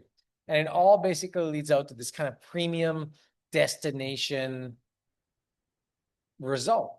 And so back in, you can see here in October 2016, this is how far back I think for Nicaragua. This isn't like I woke up on some side of the bed or I saw a commercial, but thinking about this for a while. All right. So this is Crystal Lagoon writing a letter to me, giving me their draft proposal. All right. Some 30 pages long of what their lagoon is and wanting to come to Nicaragua. And still to this day, I'm in communication with Crystal Lagoons as recent as 3 days ago, and today's February 22nd. All right, so we're trying to get there, but I want to be clear. This is my disclosure. Okay, do not buy real estate because you think Crystal Lagoons is coming. Do not buy real estate because I said they're coming. We're working on it. We're negotiating. I want them to come. They want to come. We have to come to an agreement, but I'm trying. Okay, and we would be Nicaragua's first Crystal Lagoons feature in the country. Now, in the case, I highly encourage you to go. It's not for this presentation, but Google Crystal Lagoons and go check it out. And get all excited about it, but it's an amenity that I'm trying to bring. And I hope to have that landed within the next 3 or 4 or 5 months, okay? So really, really good stuff coming. Now, without the lagoon, don't worry about it. We got you covered. We have our own Club de Azucar, our resort beach club, of course, right? Our preserve beach club. And that's located right here in the heart of the project. And this is some 150 meters of beachfront, prime land. I just didn't take, a lot and try and squeeze in a pool, okay? This is and will be an experience. And what you look at, it's not actually very expensive to build, okay? It's just a pool. When you look around it, it's just a pool and a deck, and they got the restaurant and amenities, but it's how it's built, okay? It's the experience that it gives, meaning when you try and cram everything in, you take away from what things are going to be. Again, remember my vision, Mariana. When you say Mariana, where are you? Okay. You're not going to some world-class location. You come to some place where you got to get up at 5 in the morning when it's dark out to go try and put a towel down on one of 10 chairs. That's not a world-class destination or people are going to. So I think big. I encourage you to think big and not small. Okay. So this resort beach club, our private preserve beach club, it's going to be amazing. Okay. And that's our, our Club del Azucar. Now, understand this. It is our club, but there's a membership. And the membership is optional. All right. And we're going to talk about that because it's going to be important when I tell you about the bonuses. But I can tell you the membership is only $100 a month when it's built, and it's optional. But just know that if you have a beach house and you want to rent it and your guests want to go to the club, they won't be able to get in. So when you own a beach house, you want to put it into a rental program of some sorts, you're going to want to have a club membership so your guests can use it, because everybody's going to go. It's one of those things that's just like, you got to go. That's where the gym is. That's where the spa is. That's where the entertainment is. That's where the racket courts are, which you don't see because you only see the front part. But it's a club, all right? There's a lot of amenities that are part of it. And this anchors it. And we've been spending a lot of time on it. You can't see it too clearly here because it's an image from a JPEG. But I've really thought this out with our land planners of what do we want to have there. So when you put a deposit down and you join us and you come to Nicaragua, we share and give you all these details. These aren't just things like, hey, you know, I think something would look good down there. No, like we really thought about it and we spent a lot of time and real money in designing this stuff and know exactly where things are going to go for the experience they're going to have. I just need another hour. I need an hour just to walk you through the 34 things that are on here to really paint a picture of what it is. In fact, it's probably a good video. Who thinks I should just have a presentation on the beach club itself? Go down in the comments, type a yes or no, or you don't care. If you're watching a replay for this, if you want to see that video 1 hour, when I see enough comments down below, I will make a personal video and we'll come back and we'll just talk about the beach club and my vision for what's going to be here. And maybe there'll be like some really cool renderings like you're going to see coming up. All right. And you're going to be amazed. You're going to be blown away. So let's talk about the equestrian neighborhoods, because I can't say that I'm a big horse fan. It's not that I don't like them, but I know they're a big draw to the developments and people do utilize them. And although I've been on a horse once in my life, I would like to learn to have my own horse, and my kids, I think, want one too.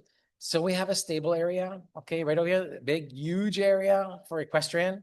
And there may be only very few select homes in this area. It's basically, it's the horse place. I don't know how much more to describe equestrian life for you, but I see it like this, right? We'll have nice stables there. It'll make a good part of the community.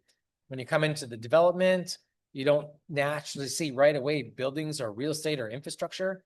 And I don't know if you saw that or not, but look at all this green space around the entrance. Because I won't say number one rule because I have a lot of rules, but one of my hard and fast rule when driving down a main boulevard is you don't see real estate. Okay. So you see this equestrian, but you see this kind of like lighter green space that's kind of colored in because it's very heavily landscaped. So when you come in the entrance, you have this beautiful boulevard arrival feeling like you just entered another world, right? And that goes with my, we're going to Mariana. And at Mariana, people are going to know this experience. And people are going to talk about it. In fact, you may even park your car just so you can take a picture of yourself there because it's going to be that amazing. All right. So let's talk about some of the other areas. So of course, in this particular parcel here, this is our townhouse development area. All right. And the flavor of that kind of looks like this. You can scroll around. So I'm going to go a little bit faster because, you know, you got lots of time, but I envision, well, let's go back and talk about it. Let's go back and talk about it. I'm going to talk about these areas here. And then you're going to come to understand why these areas here and here are very valuable, because outside of these parcels here, there is no more real estate on what is about 60 acres of land. Because remember, over here, that's the finca employee area. This is equestrian. This is the park. All right. I will tell you, we'll see in a second, this is the hotel area. And this is my lot. This is all me. Okay. So there's no more places where you can get to the beach or buy in the side except for these areas. And so I want this area. I have this vision of this colonial townhouse concept where you can come, you can drive, you can park, but you can live on site. It's a community you can live on site. And we'll be building these concepts into the future and offering them for sale. And it's going to make it for an amazing, amazing, quaint little community when you come here. So those are terraces. I'm not going to go through all that writing. And then we have, going with the trend of tiny homes, we have our Las Casitas, all right? And the Las Casitas are beside. So we have our tiny homes here and our townhouses here. It's the only other residential development that's across the road that will all have views to the ocean. Okay, every single one of them, everything on the top of this land sees through to the ocean. I'm going to keep hammering that down to you because it's that important. All right, which means that only half the space will be developed on. So there's a lot of room to move. And every one of these spaces will have their own little pool club area with racket court. So they're self-contained. It's not like you have to go anywhere. It's almost like it lives on its own and breathes on its own. It has kind of its own entrance and feel just to even go in there. And only owners that buy and have stuff in there are the ones that can access it because there'll be a gate, right? So, think big. And it's kind of like this. These are like tiny homes. They're small, they're quaint, 400 to 90 square feet. It's all about design. It's all about style. It's all about open air feeling. But we're going to have these palm retreats. And I'm so excited about every area. I just wish we could develop it all at once. I would make model homes and put them all for sale, but I can't do that. I can't do that because the important part of this plan is to develop and finish one area at a time. So you're just going to have to wait, but it gets better and better and better because here is our El Madroño village, all right?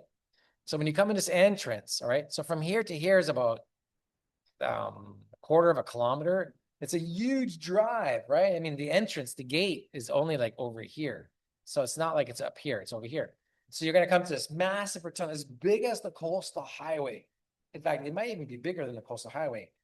And that is like a feature of the project. Then you come through, and this is like, it's the reception area. If the publics were paying for the day with their pass, this is where they'll come, and they'll be parking over here. And these people here will be able to enjoy the amenities in the park. They can't go anywhere else, but they can access the park.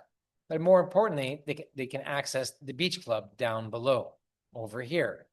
They can get there. That is there for them to see. So that's an opportunity for the outside public Managua. So when people say, yeah, nice place only for people who live there.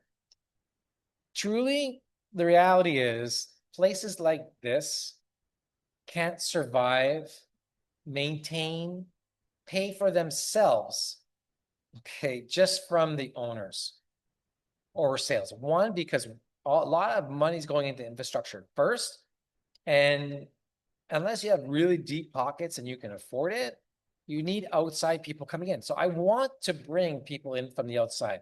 I want people from the other areas up in Managua.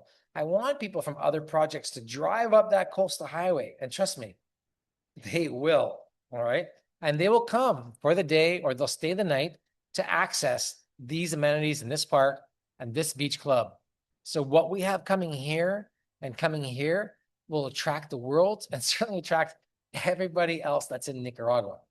And besides the beachfront, there's like a nightlife there. There's a vibe. You can do stuff there.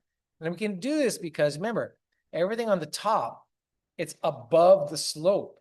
And that's why outside of this one lot here, it's all green space to try and keep a buffer of privacy for the beachfront lots. So all the activity that might happen up here, okay, it's protected by the buffer. But trust me, when you come to our groundbreaking event, after you make a reservation, when you're standing on the beach, you're going to see very fast that you don't even see the top. In fact, you can barely even hear it. And when you're at the top, you can't even see the bottom. You just see the ocean. And it's really tough for me to explain to you, but when you're in person, you're standing there, you're going to get it. You're going to understand it. In the future, we have an area over here for a very special building that I'm saving for last. Okay. We've already designed it because many, many years ago, it was going to be a building that was going to be developed first. But as such, in the financial crashes, it just wasn't viable anymore.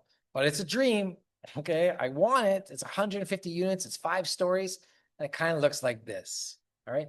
It is a mega resort in itself, but for the future. But for all you developers out there, when you got the funds and you want to come in and develop within my land, I'm open. Send me a message. Look down below, comment. You want to build this building? Bring in $25 million. I'll give you the land to build it on and we'll share in the profits.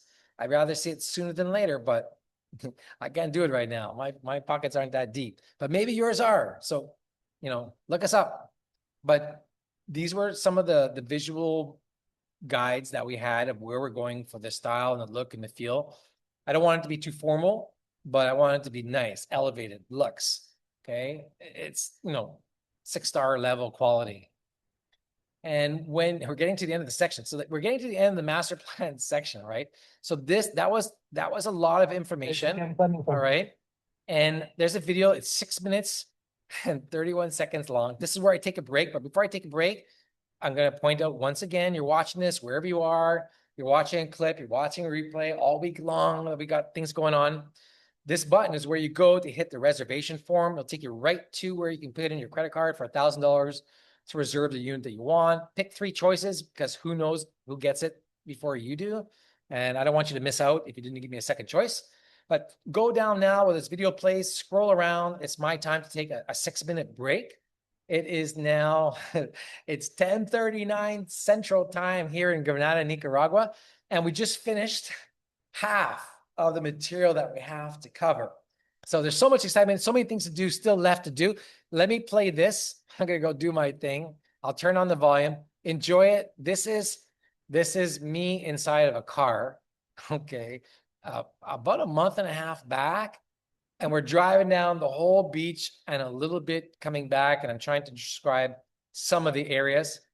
And I'm actually promoting in this video the event that you're watching right now tonight live or this replay. Okay. So what I was saying back then happened.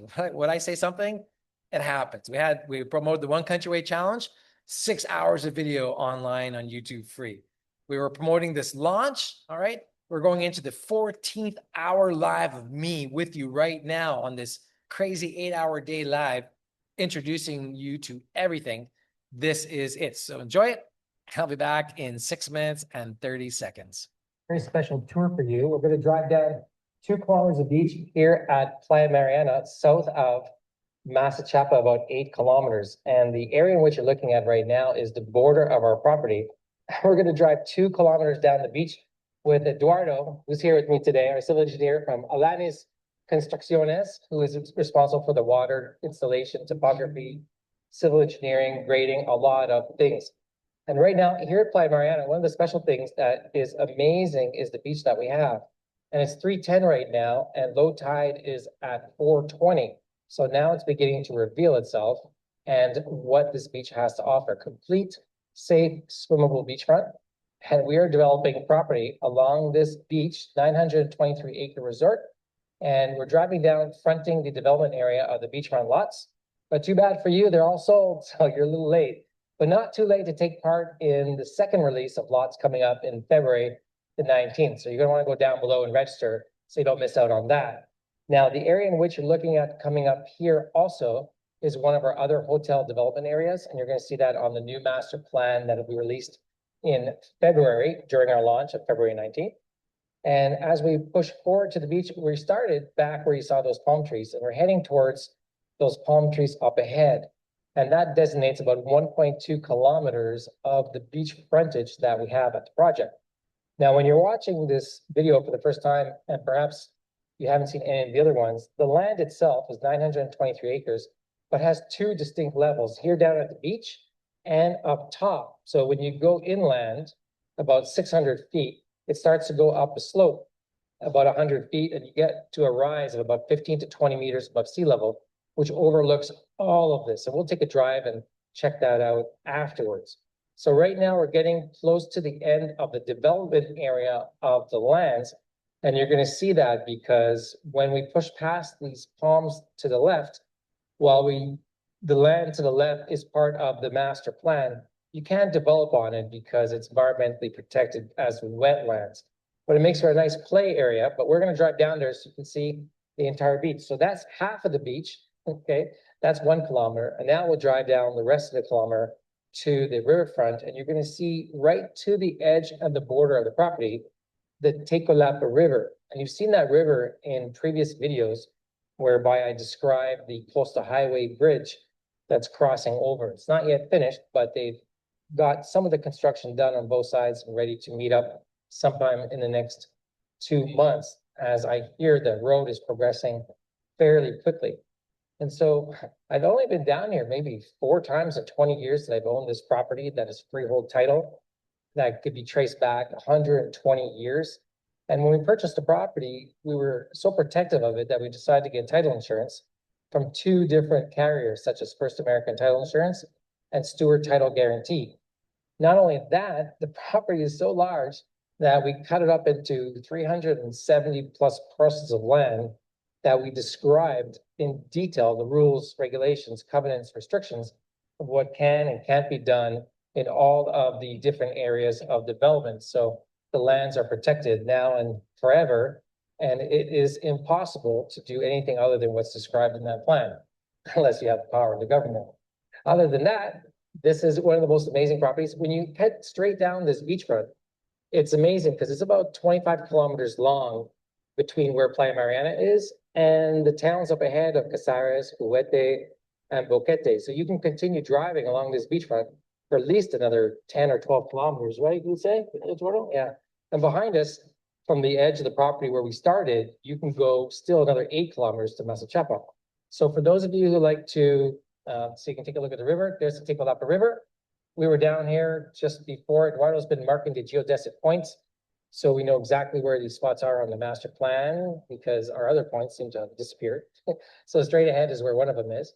And this is why this particular kilometer of beachfront is protected in wetlands because the river flows out onto the beachfront. So while the land itself might be nice to walk within it, it's not land that you can develop, which makes the other kilometer of beachfront that we have very, very valuable. So when you're one of the lucky people who own a property here at Playa Mariana, like Mike in the back, and of course, Eduardo, and I have a lot somewhere. My wife keeps asking me, where's my lot? Where's my lot? We got a lot here too. So you're invited. I invite you. It's January, what time? It's January 12th today. Is that what it is? It's January 13th today. January 13th today. We are only 6 days to January 19th to our One Country Away Challenge, where I'm going to teach you how to buy real estate and avoid the mistakes that people make. And I'm going to tell you that because as a real estate developer, there are things that no real estate developer or agent wants to know. Worse yet, they don't even know to help you to begin to tell you in the first place. So you're going to want to sign up below. And in case you're watching this video after January 19th, don't worry about it. There's challenges every 3 months for me to continue to teach you how to buy real estate overseas and avoid those common mistakes that we make. And then following that One Country event, we have our launch on February 19th. You're going to want to pay attention to that because that's our celebration weekend where for the first time in at least 10 years, we're going to release beachfront properties here at Playa Mariana. So that's going to be a very special occasion. And following that up in March, you're going to want to come down and see all the progress yourself after you purchase a property and put a deposit down. You're going to come down and meet the whole team, the whole crew, other investors, and join fellow investors just like you walking these lands, driving this beach, having a good time, swimming in the ocean for an entire cultural, exciting weekend that you're not going to want to miss. That's March 19th to 22nd. So somewhere up above, click on the link in the bottom. That great? Did you guys like that video? That was amazing, wasn't it? Driving down that beach and at the, I'm not sure which clip you're seeing, but on this page, when you scroll up to the top, there's a part in which I put a bunch of clips together of me going around town and really shaking because I was in the car. I was driving and filming at the same time. I gotta stop doing that. But there's a helicopter ride. We took a helicopter ride down the beach too. So you can get up in the air a little bit, not too high. And I said, go along the coast. I always wanted to go along the coast, the helicopter. You kind of see it in movies and stuff like that when they fly low. And I'm like, okay, do that. And he kind of like banks and does that. So go down below. That's where the reservation is right now. Wherever you're watching this, it's always going to be here. Just so you know, this is the page. This is the page that will always be here for you to come and see and look, analyze everything that you're going to do and make a decision to go forward. So you're going to want to do that. So everybody ready to go into the next section? Okay. Who's here with me? Go down below. When you're watching this on YouTube, I guess this is where I'm going to be keeping this live. Let me know you're ready. And you're ready to continue. Show me some love at the beginning. I like seeing all those comments going. Be sure you hit subscribe, like for sure. Okay. So far, I'm going to tell you, we're at section 5, right? We have as much as you've seen already. We have that much more to cover. Now, for me, it's interesting. For you, it's going to be amazing because we're getting closer and closer now to the due diligence side. So I have some very important things to show you. Of course, what's for sale. We haven't even gotten there yet, but that's next. Okay. So the next section after this, okay, is that section. But in our resort, well, I should say resort, I'm getting ahead of myself of what we're creating, what I'm going so excited to tell you about. In our private preserve, we have one only branded hospitality component that we really want to bring. Maybe there'll be another one, but we don't really need it right now. And Laya Resort, which is our own. Okay, so here we go. You ready? Let's get going. So for those of you just joining us, right now, okay, I'm Kevin Fleming. I'm the developer of this project, Playa Mariana, that you're watching here today, the owner with my wife.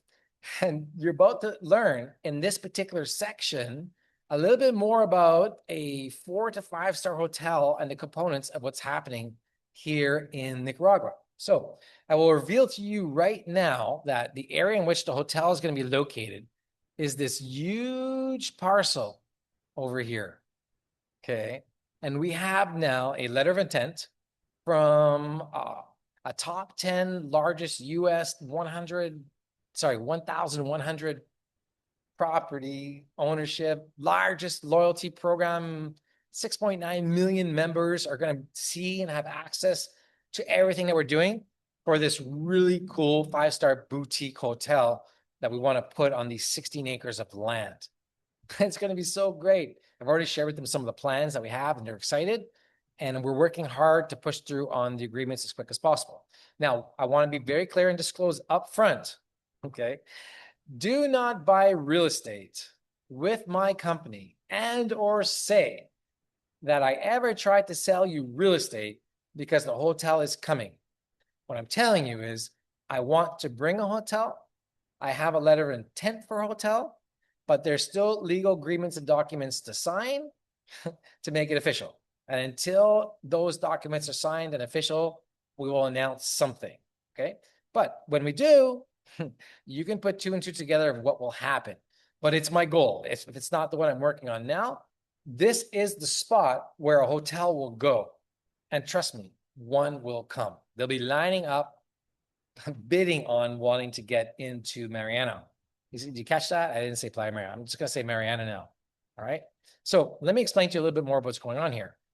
Okay. This hotel, I'm not going to spend too much time on it, but this hotel has 6.9 million members, part of their loyalty program. Not only that, the market in which we are targeting, because we like the brand positioning of where they are the type of people that we're trying to attract from a North American standpoint of view. And what is really great about this hotel, different than others, and this can't be understated, is that while many hotels have all their brands and their standards and their templates and guides, and you have to follow them, from a design standpoint of view, from a unit standpoint of view, they are talking and discussing more like, Kevin, you know Nicaragua more than we do. As long as it's like nice quality level, design and style it how you wish. You don't have to just use what we give you. All right. So we have carte blanche to design our dream hotel, okay, on 12 acres of land that'll only have like 100 units. I don't think you understand the level of space that this is going to have or what I'm trying to create here. You see, this development that I'm creating is not about using up as much space as we probably can. The fewer people I have on there, the better. But this hotel that I'm working with right now, this brand, okay, I blacked it out, but it's one of the largest in the US, 1,100 properties, 13 brands under their umbrella, 6.9 million people in their umbrella program. Can you now know and see and understand why a hotel makes sense and how this can work for you? Isn't this something that you'd want in a development that you're going to buy real estate to increase the value of your properties? Can you picture and envision how a hotel of this caliber mixed in with a Crystal Resorts, right? Hopefully, okay, will bring people together, not just from around the world, but from around the region and in the country from other places.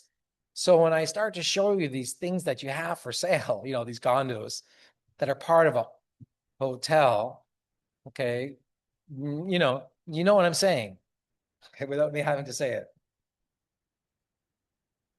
Oh yeah, and a coastal highway that goes throughout the whole entire country, and a new airport to handle 2 extra million people a year. Where might you think they're going to stay and or look and search for a hotel that will show up everywhere as an option? Because why?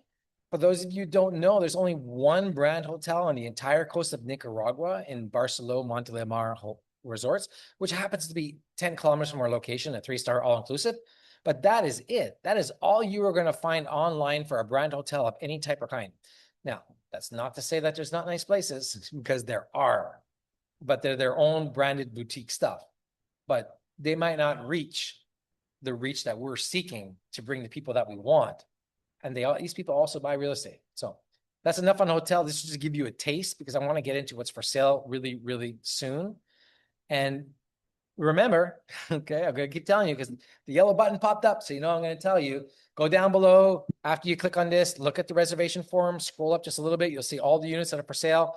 This quickly reserve your place here button will take you to where you need to go. When you're watching online or you're watching this on YouTube, you obviously can't click the button. So pay attention to the link, because this link will be down below in anywhere you see, okay, anything we talk about now, because this is what's for sale. It's time to sell. It's time to build. And this is where you go. This page isn't like some page where at midnight it disappears and everything. No, the only thing that disappears at midnight tonight are the bonuses. But what's for sale remains until it's sold. And we're going to keep trying to sell you. I'm here to sell you on something, that's for sure. So let's get going and talk about that. Is the hotel area. Now I want to be clear. Understand something very clearly before I go forward. This section is hotel and resort, hospitality and residences. So let me be clear. This zone right over here is the area where I plan to have a future hotel. But I'm not waiting to have my own brand name hotel myself to open up to the public to use, come, rent, enjoy, and have that experience. And that we call Laya Resort, Hotel and Spa. All right. Because why? Because we've been developing a boutique concept for some time now. And down below, there's 4 of these condo buildings, which are going to be the buildings that are for sale. And coming soon, the revisions of our bungalows. And here, and this is ready to build. Here, you'll come in and there's a reception area down below at this rotunda. There's a number of low-key bungalows in the restaurant. There's 2 condo buildings over here. And there'll be 2 condo buildings over here. And a seawall, okay? The building for the reception area is already designed. The spa is designed. And the restaurant, Palapa, is already there. This is a visual concept of the bungalows, which are revising. We're actually going from 2 stories to 1 story to bring down the density even less, okay? And give people that much more of an experience in the area. And this you'll be able to see and scroll on your own. There's not for sale tonight. They're coming soon. And this is all ready to be built. In fact, the entrance has already started. A similar concept to this on the back side of our property. Once the highway's done, we'll be able to look at beginning commencement for the entrance where the main entrance is going to go. There's some work to do. This is the sales center that will be on site. And in fact, let me show you the beach, because we should look at that, because the next section is what's for sale. So I'm not going to go anywhere. I'm going to stay with you right here because we just had a break. Right here, And you're looking at. I will describe it as we go along. You don't need to listen to my voice. So what you see in front of you here is the beachfront area where the condos are going to go and the bungalows are going to go. This is a month ago. If you were to see the picture now, it's all clear and looks good. We've been clearing all the lands and cleaning it all up and getting ready for construction and the site preparation. And I'm going to scroll back in a second, but you see how all this property is, how big it is down below? When you're listening to it, I start to describe the scale of, you could put at least 4 or 5 more buildings down there. And I don't think we're going to do that because I'm trying to keep more space for amenities. The idea of the Laya Resort in this area, and I want to be clear about this right now, because the next section is the section that you're going to listen to perhaps buy the condos that are for sale, is whether our future hotel comes or not. This is our hotel. Okay. And when we need to expand the hotel will sell more real estate, and the real estate that we sell will become part of our hotel, our own little thing. On the other hand, when the hotel is made and its announcement is public and it's a sure thing, our Laya Resort Hotel concept, my own little boutique thing, because we have our own little boutique, all of this will turn into the opening and the first phase of this new branded international real estate hotel. So the units that we're selling, only 26 condominiums, all right, and only about 10 bungalows. So, 40 units, let's call it 40 units, will be the first phase of the other 140 units, or maybe even only 60 units over there. I only really want 100 units because I want people to enjoy the beach. I want people to have the space. What I don't like when I go to these resorts or these hotels is that when you're on your property, when you're on your balcony, you have to whisper because people are going to hear you. So I'm trying to create as much space as I can in the design and balance that versus the value of the land. Because there is the decision. I can sell condominiums at $550,000 and have one, and there's only one of you, or you have a neighbor and I'm selling them for $297 each. All right. So there's a bit of a balance. Okay. So you're going to see what I mean in just a second. But right now, when you come to the property next month, after you place your reservation sometime, and you come down to the groundbreaking event, all this has been cleared already. And the bulldozers actually come, well, they say next week. So let's say even in 2 weeks before the event. Nonetheless, this will look completely different. In fact, these bungalows that we've started on construction, unfortunately, we weren't able to complete them. That's a story in itself, which I'm going to share with you in about 3 hours time in the due diligence section. But here for another day, this is not the place. But in the due diligence section, I'll give you a sense of what's going on with those things. But we're looking to build these things up again, and that's going to happen very soon. So that's the area of the hotel where something big is coming. Again, click on the link below, click on the link you see when you go online, copy and paste the link that you see at goplayamariana.com, reserve your spot, first come, first serve, and you're going to see right away. I'm not going to tell you, you're going to see it for yourself, what's available and what's not available. So we've made it. It is 11 o'clock Central Time, which means, do you know what that means? That means I've been sitting here on and off for 6 hours live. So I've actually gone 6 hours live, and I should be finished by now. But once again, I'm going longer than I thought it was going to take, and I'm going by fast. I'm going by quickly. There's stories behind all that, but I'm saving all the stories for the due diligence section so I can speed through to show you what's for sale. So you guys ready to go forward? Everybody who's watching this, you're on YouTube watching a replay. I don't know where you are. Go down below. Tell me you're ready. Show me a comment. You like what you see. You want to see more? That would be great. We got so much video to show you. If you're looking in the replay in the chapters, I guess you're skipping ahead all over the place. But here we go. This is what is for sale.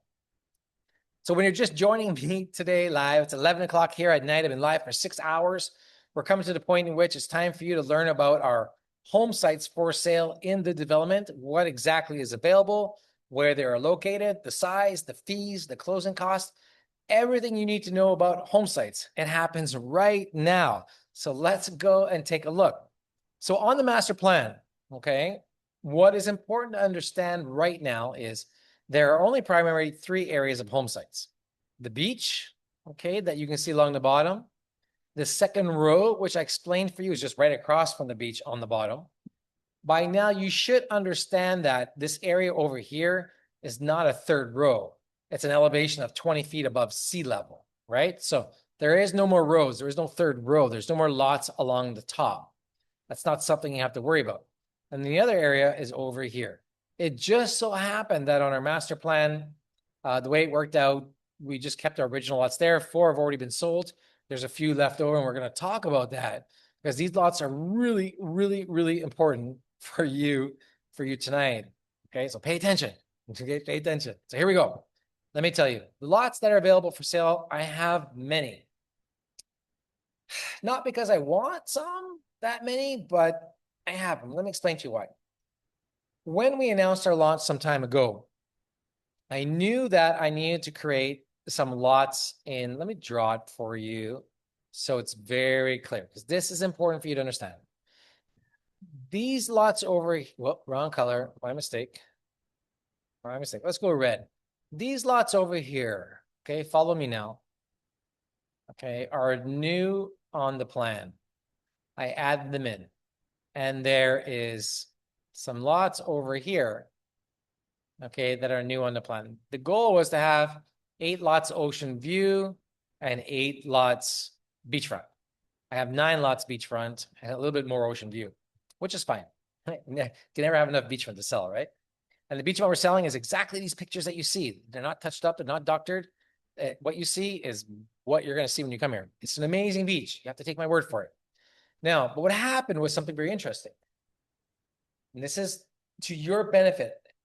Maybe not mine so much, but definitely you, is that a lot of owners reached out to me and some I reached out to them and I asked them, we're going to market for our home sites. Do you want to sell yours?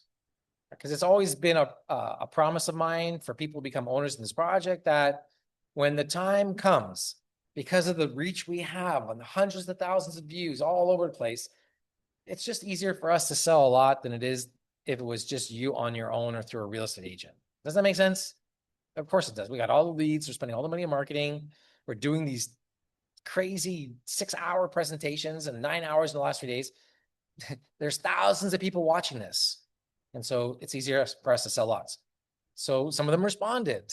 And so you're going to see some of those lots today. So what I'm going to show you first, all right, is understand that all the lots that I'm going to show you stem from a title that is freehold title, not agrarian, not possession, not lease land, not communal, all titles that are possible in the country and come with their own problems, all right?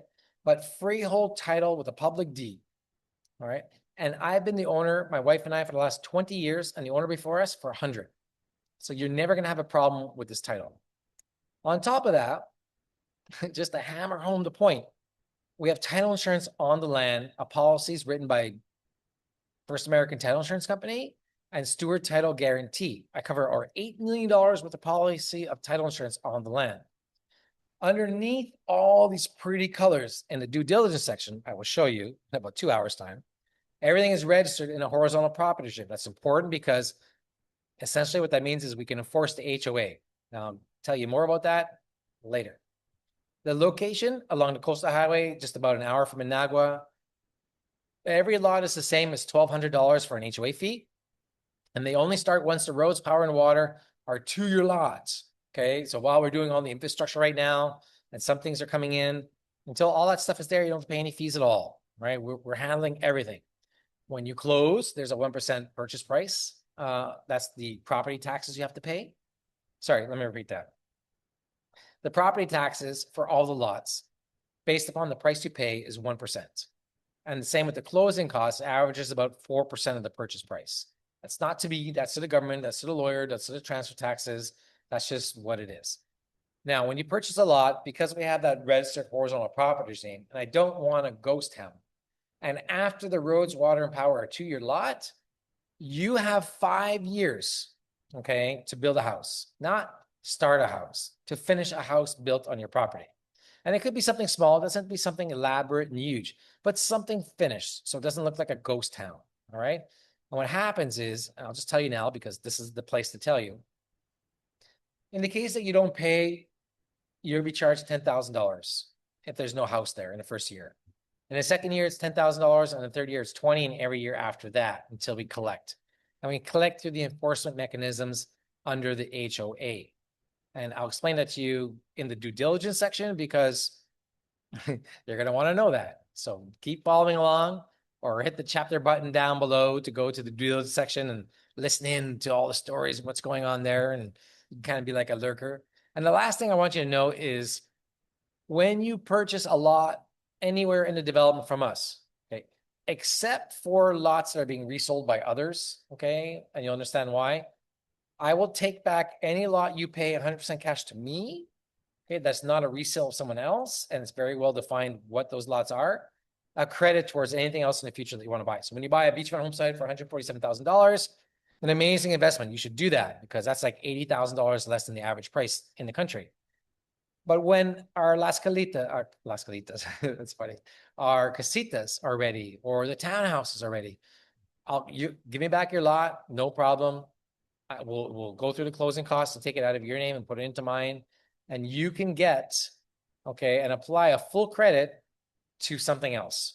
Okay, because I'll take back your beach lot anytime at what you paid for it, because I know it's going to be worth more and we could sell it again and likely have people waiting to buy it. So that is something that you need to know. Now, here are the home sites. Now, as I mentioned, the home sites are the ones with the 3 letters, and you'll see the list of sites all down below. There's not one bigger than the other. They're all 60 feet wide by 250, except for maybe these ones in the back here where the road is. Of course, they're going to be a little shorter, right? But the width is the same, right? So you may not want to be closer to the beach club and have a curve and a rotunda in your lot. So don't be, if, in the case someone thinks that's the worst lot, don't be the last one just to end up with that's the only one you get, right? If it's the best lot because you're closest to the beach club and you got an ocean view that goes straight through, right? If you buy this lot, you're not going to have an ocean view because you got lots in front of you. But the ones on the end will, okay? So it's something to consider. But you're also going to have more traffic of people in this area and it might be more noisy. All kinds of things to consider. But when we talk about that is after you place a reservation, which is only $1,000, and I'll explain more about that in a minute. The next thing after you place a reservation is you book a call with me. And for like 1 hour, okay, we will go through the master plan. I'll give you my opinion, and then you can finalize which lot you want, or you can change outside of the one that you might have already made a decision, providing that it's not already reserved. Hence the importance of reserving as fast as you can before someone else does. All right. So down below, I don't need to talk a lot about this because you guys are smart. Okay. Here are all the numbers. Okay. The beachfront, which is beachfront. And then the second row and the beachfronts are all 147. And the oceanfront is 127. That's the price. That's what it is. And we're going to tell you why that is and why it's an amazing value. It's already below what it should be, but there's a purpose why I'm selling them so cheap. All right. And then also, now these are the resales. Okay. When you don't act right now, today, whenever you're watching this video, I don't know what you're waiting for. You either can't afford it, you're wasting your time, or you're just some sort of dreamer, okay? Because you're not going to find a better price than what you're going to see right now in a better project, in a better development.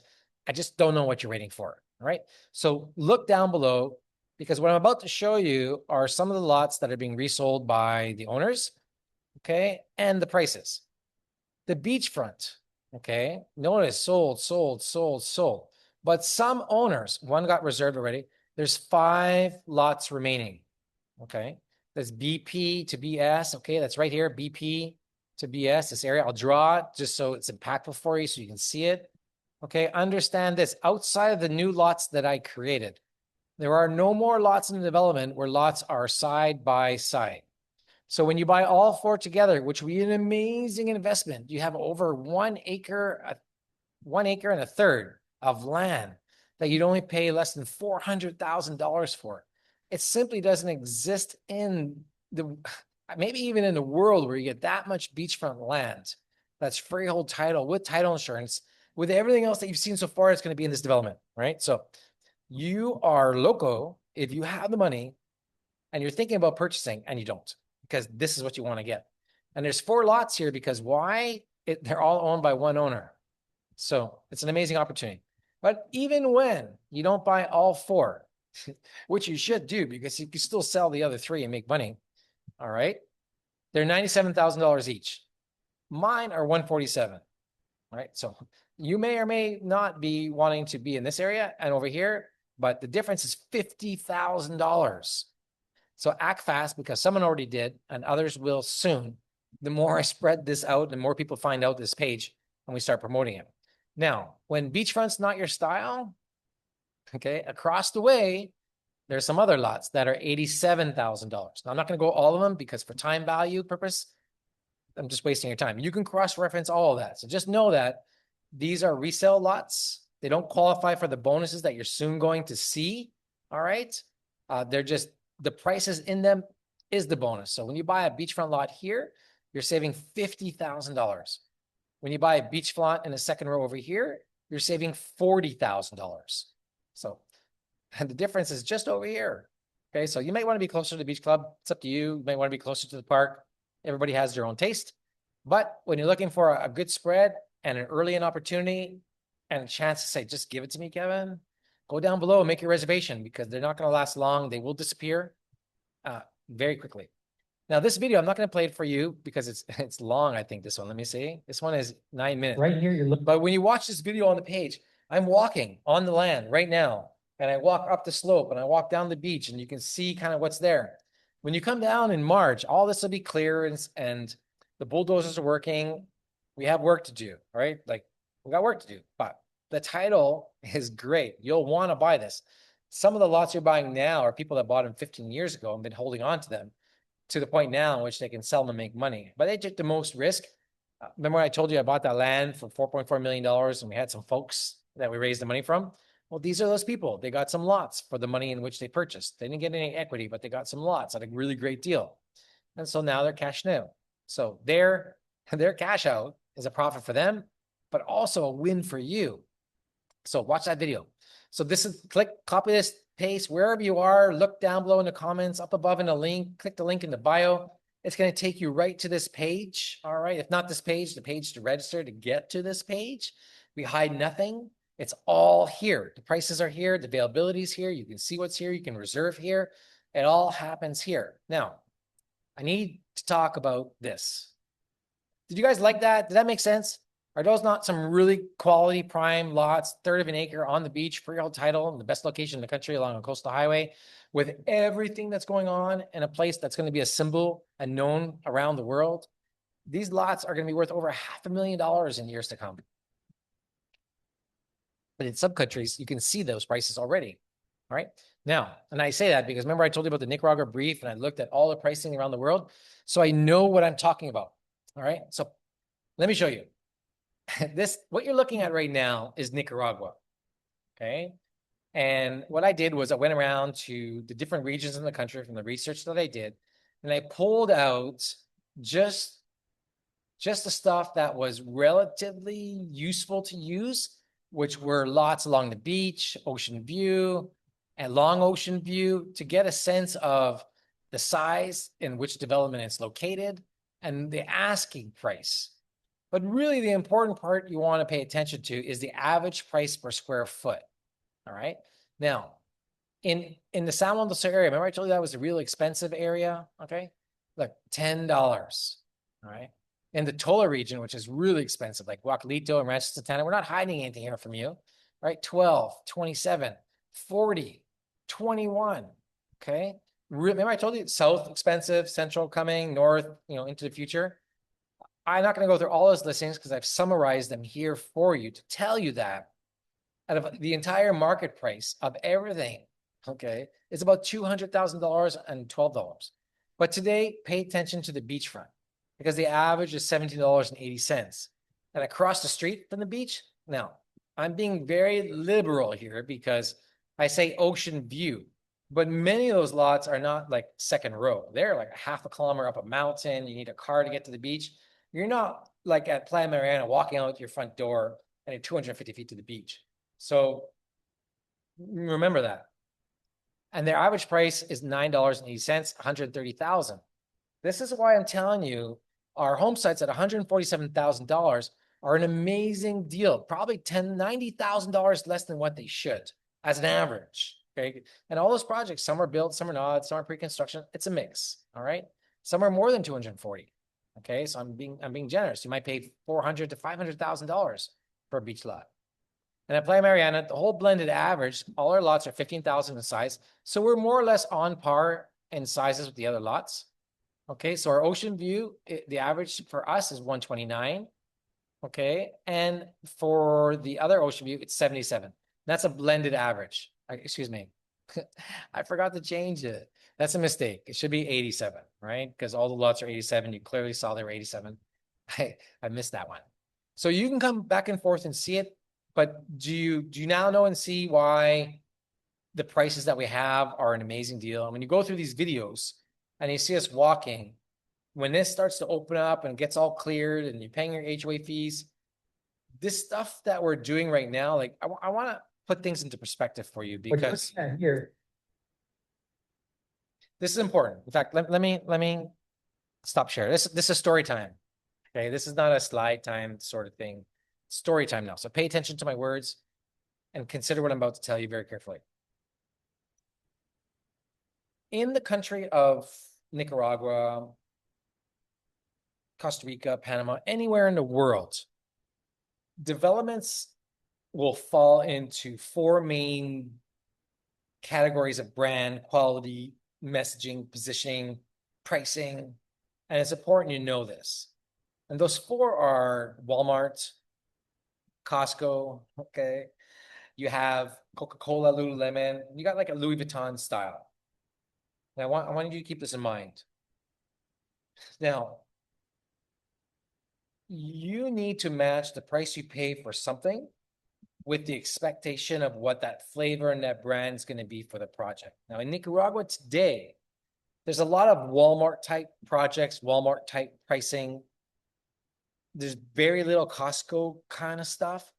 There's a ton of Coca-Colas and Lululemons. Those are the Rancho Satanas and the Grand Pacificas and Iguana Beaches. And every project is great. And in the luxury area, like the Louis Vuitton style, there's only one, like a Guacalito. It's another amazing project. So when looking at where to position Playa Mariana as a worldwide symbol, do you think it makes sense to try and develop a brand like at the beach with the quality of what we have and position it as a Walmart quality stuff to come buy cheap real estate? Of course not, right? You wouldn't want that. Do we want to be a Costco? Costco's a great brand. I mean, all these brands are great, but do we want to position it? No.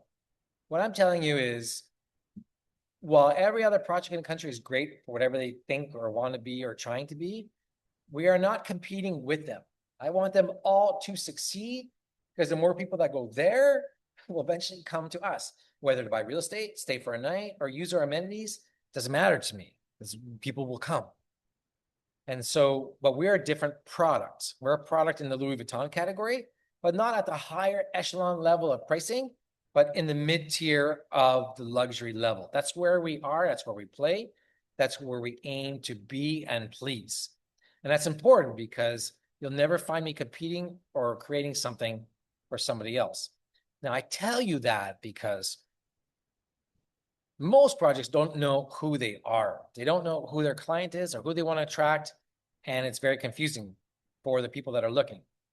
Now, for me as a developer, to give you that level of experience and say that I'm going to do that, the price needs to be, it needs to be somewhere, right? And if it's not there, then I can't deliver what it is that I say I'm going to do. And so for me, it is better not to sell you anything, okay? And you have all these expectations than to sell you something cheap. And then I can't afford to deliver on what it is I said I was going to do. So I'm telling you right now, the value at $147,000 for what it is that we're presenting you today, compared to the averages in Nicaragua, which I know, and the averages across the regions which I shared in the research that I did, is a steal. It is a bargain, okay? You should run and jump on that. And to see other lots of other owners selling for 97, there's nothing. There should be nothing for you to think about because you're going to get a good quality product in what it is that we're developing to give to you. Now, to put that in perspective, well, I'll save it for the due diligence period because there's a whole bunch of cost stuff, but I'm leaving that with you because it's that important that you understand that I don't want to have any comments and like, oh, those are expensive. Listen, when you tell anybody, I want you to think about it. In fact, I'm talking to you right now. When at all the thought crosses your mind that you think something is expensive, all it really means and all you refuse to believe is that you simply can't afford it. And you should be looking at something else. And you most definitely shouldn't buy it and be living above your means. But it's not expensive, okay? You just can't afford it. So for everybody else, okay, after I talk to that, after I'm talking to you, all right, doesn't mean I'm not telling you don't buy it. You want to, put yourself underwater, okay? But the lot is worth it. And what you're going to get out of it as a dream property on the beach. So in the case you think you can find something else for a cheaper price for whatever it is that we're developing in another project, which I know doesn't exist, I'm just going to say it. It's 11:23 at night. I encourage you to go buy it. You're probably not for us. I'm probably not for you. I probably don't want you here because all you're going to do is complain at everything. And I don't want that. So I'm being very clear because the importance of this can't be understated. I've been here 20 years, okay, through all kinds of economies and crashes and political fights to keep the land and demonstrations and COVID. And I'm here and I'll be here for the next 40 years and my kids will be here 40 years after that. And what we're developing is something that we want the world to know. And to do so has to be at a quality in which we get a price at that level to deliver. And when you want what it is that we're telling you that we're going to do because it sounds great, because it's amazing, that's the price. Okay, that's the price. So that's the price of the property. You know, this is this is like gangster Kevin talking to you at 11:30 at night to, you know, pull it into your head of what is reality. And you know, for some of you, maybe I offended you, but for others, you know, you like that, you want that, because in the case I offended you, this is probably not for you and you should just move on. All right. So, but for those of you still here and listening to me and watching this, and you're having fun and laughing, because I know I'm having fun, click on that link if you're watching this on the page, because probably where I'm going to do is I'm going to put this presentation on the page. Why not, right? What a better place to put it. But if not, and you're seeing it on social media or on YouTube, wherever you're reading it, you're going to have to copy the link or remember it or look down below in the description. But here's where you go, all right? And that's going to take you to the reservation form, which we're going to get to pretty soon. You're going to see what it looks like. And then there you can select the properties that you want. Everybody understand that? How's everybody's energy level? I'm feeling pretty good here at 11:30, so I'm just going to continue, all right? Let's keep going. So the next thing to talk about is our boutique hotel. Now, remember I told you I'm trying to find that 5-star brand. We got that letter of intent. We're working to sign an agreement with them and do all that stuff. This is our thing, okay? So, and our thing is amazing because I made it amazing. So it's in this property in the corner. It's 4 acres. It's directly on the beach, all right? And in the master plan, it's right over here. There's already a road coming down there off the coast of Hawaii. In fact, on some of the videos, I walked the whole road all the way down to the beach and then onto the beach right in front of it. So you can see it. This is the most disclosure, transparent project you're going to find in the world. The pictures you're seeing right here are the exact pictures you'll see when you come to Nicaragua of the location of the beach and what you're going to find there and experience you're going to have. It looks like this. You will find exactly this.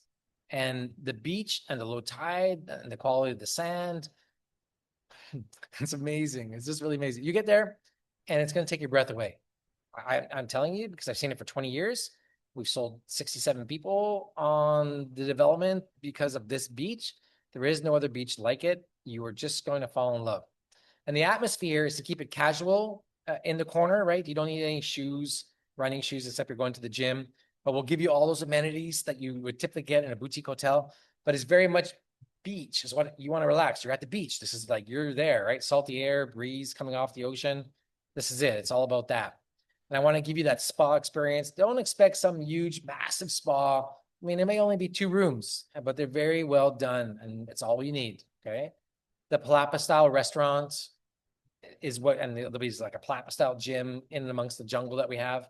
That's what we're aiming for, and these designs are in progress. In fact, I showed you some of those designs up above. Remember that? And so this is the look, right? There's 4 buildings. This is it. This is what's for sale. This is what's coming up. So we're basically here. So here's where you really got to start paying attention. So when you don't want a home site, and you're looking to buy some condominium that's completely fully furnished on the beach, this is it. So let me be very clear. Building 1 over here and building 2 are reserved. They're no longer available. Building 3 is what is available right now. There's a few reservations. There may be more in my email. I haven't looked in 6 hours. Okay, it could be sold out. I don't know. And this building 4, I'm going to explain it in more detail, but there's only 2 units in here, and I'm going to give you more perspective on that. So remember that. But the pricing you're going to see will detail that very, very clearly. So looking a little bit closer, I'm going to go through all the floor plans, individual renderings. You're going to see all of it, right? But let me just draw something for you to give you some perspective so it's in your mind, okay? In fact, let me do a little thicker, a thicker drawing tool. in these buildings, there's only 8 units. I'll just talk about this one, okay? Because it's easy to draw. There's 8 units in the building. Now, out of these 8 units, 4 of them are on the corners here, okay? So there's 1 unit on the bottom, and there's another unit on the second floor here. And it's a carbon copy, exactly the same on the other side. Those are called our studio units. So you understand, studio units are on the corner. Now, for the other 4 units on the bottom, okay, are 1-bedroom units, okay, and this is the bedroom, right? And on the top, they are 2-bedroom units, okay? And right here is a loft area, and the loft area is another bedroom, all right? So that means we have 4 studio units, 2 1-bedrooms, and 2 2-bedrooms. Okay, everybody get that? That makes sense? Just type yes in the chat. You're with me. I'm going a little bit quick now. If I'm talking too fast, let me know. You might have to put your mental track shoes on, but let's go look at them so you can see right away what's for sale and what they're going to look like, because these conceptual renderings that I'm about to show you, the hotel people are like, oh my gosh, that's amazing. I want to buy one. And when that hotel comes and what you see here merges with the hotel, that's what's going to be offered to the world in the reservation system. And you're going to be pleasantly surprised. So let me introduce you to our hotel beachfront residences. All right. So let me zoom out a bit on my computer, and you'll be able to see, I think, my screen a little bit more so I can show you more at a time. So this is the interior design palette of the beachfront condos. The whole goal here is to keep things light, airy, and not stuffy at the beach. When you go to the beach, you want to feel relaxed, right? You're getting away. You want to feel like you're cramped into something. I hate that myself. I wouldn't put it upon you. Now, the flip side of that was to design something that didn't put you in a price range that was, oh my gosh, that's crazy. I thought this was, Nicaragua, not Costa Rica, Panama, or Mexico, or Dominican Republic. Okay. So wait till you see the prices, because they're amazing. And the price of what we have is, well, I'm going to prove it to you that it's very well priced. Now, the furniture was very important to me because I wanted everything local, not imported, not expensive, nothing, I don't want to say fancy, but quality and locally sourced. And that's the direction of our furniture in the units. And not only that, but because they're in hotel units and rental programs, you need to have them easy to repair and to replace. So we went with a lot of wood, because wood could be refinished, restained, fixed, and sometimes it doesn't get damaged as much, but when it does, it just looks more weathered than broken. All right, so that was really important. And the style of it is very light palette, like you would say, I don't want to say beigey, but very neutral colors. All right. And here we're working towards that because there's so much colonial stuff in the development. I also like that Mediterranean style. So it's kind of got a bit of that airy influence in the designs that you're going to see. So are you ready? You probably already buy one. So just go down below and click it. But let's look at the floor plan. So again, I'm not going to spend a lot of time here because you can come back and you can look at this. I really want to spend a lot of time in the due diligence section because that's the part you really need to know. But here are the floor plans. On both sides of the building, they're exactly the same. And this is the bottom floor, and there's this breezeway over here, and there's a walkway over here, and lockers. And on the second floor, to get to the loft, there's a staircase over here that then takes you to the top floor. Now I'm going through by it quickly because there are individual plans that you'll be able to see closer. And the reality is, you're watching this as a recording. You could just pause it, all right, or scroll down or go to the link. All this stuff is there. You don't need a brochure, all right? They're, floor plans. You can figure that out. So let me show you the studio residences, because what you really want to see, and I know this, is that it's like, you can look at a floor plan and it looks great, but like, well, what's it really going to look like, all right? It's a floor plan. So when looking at the studios, zooming in, the idea of these studio units that I came up with was, I want someone to be able to stay here for a month and they would feel comfortable to do so. That was the basis of how I thought about it, because I'm thinking someone owns it, they're a snowbird, they want to come in, they're not going to come in for a week, they're going to come in for a month, maybe even longer. So how is it that an individual or a couple could come live in our studio unit and be comfortable? So this is what I came up with, right? This is my design.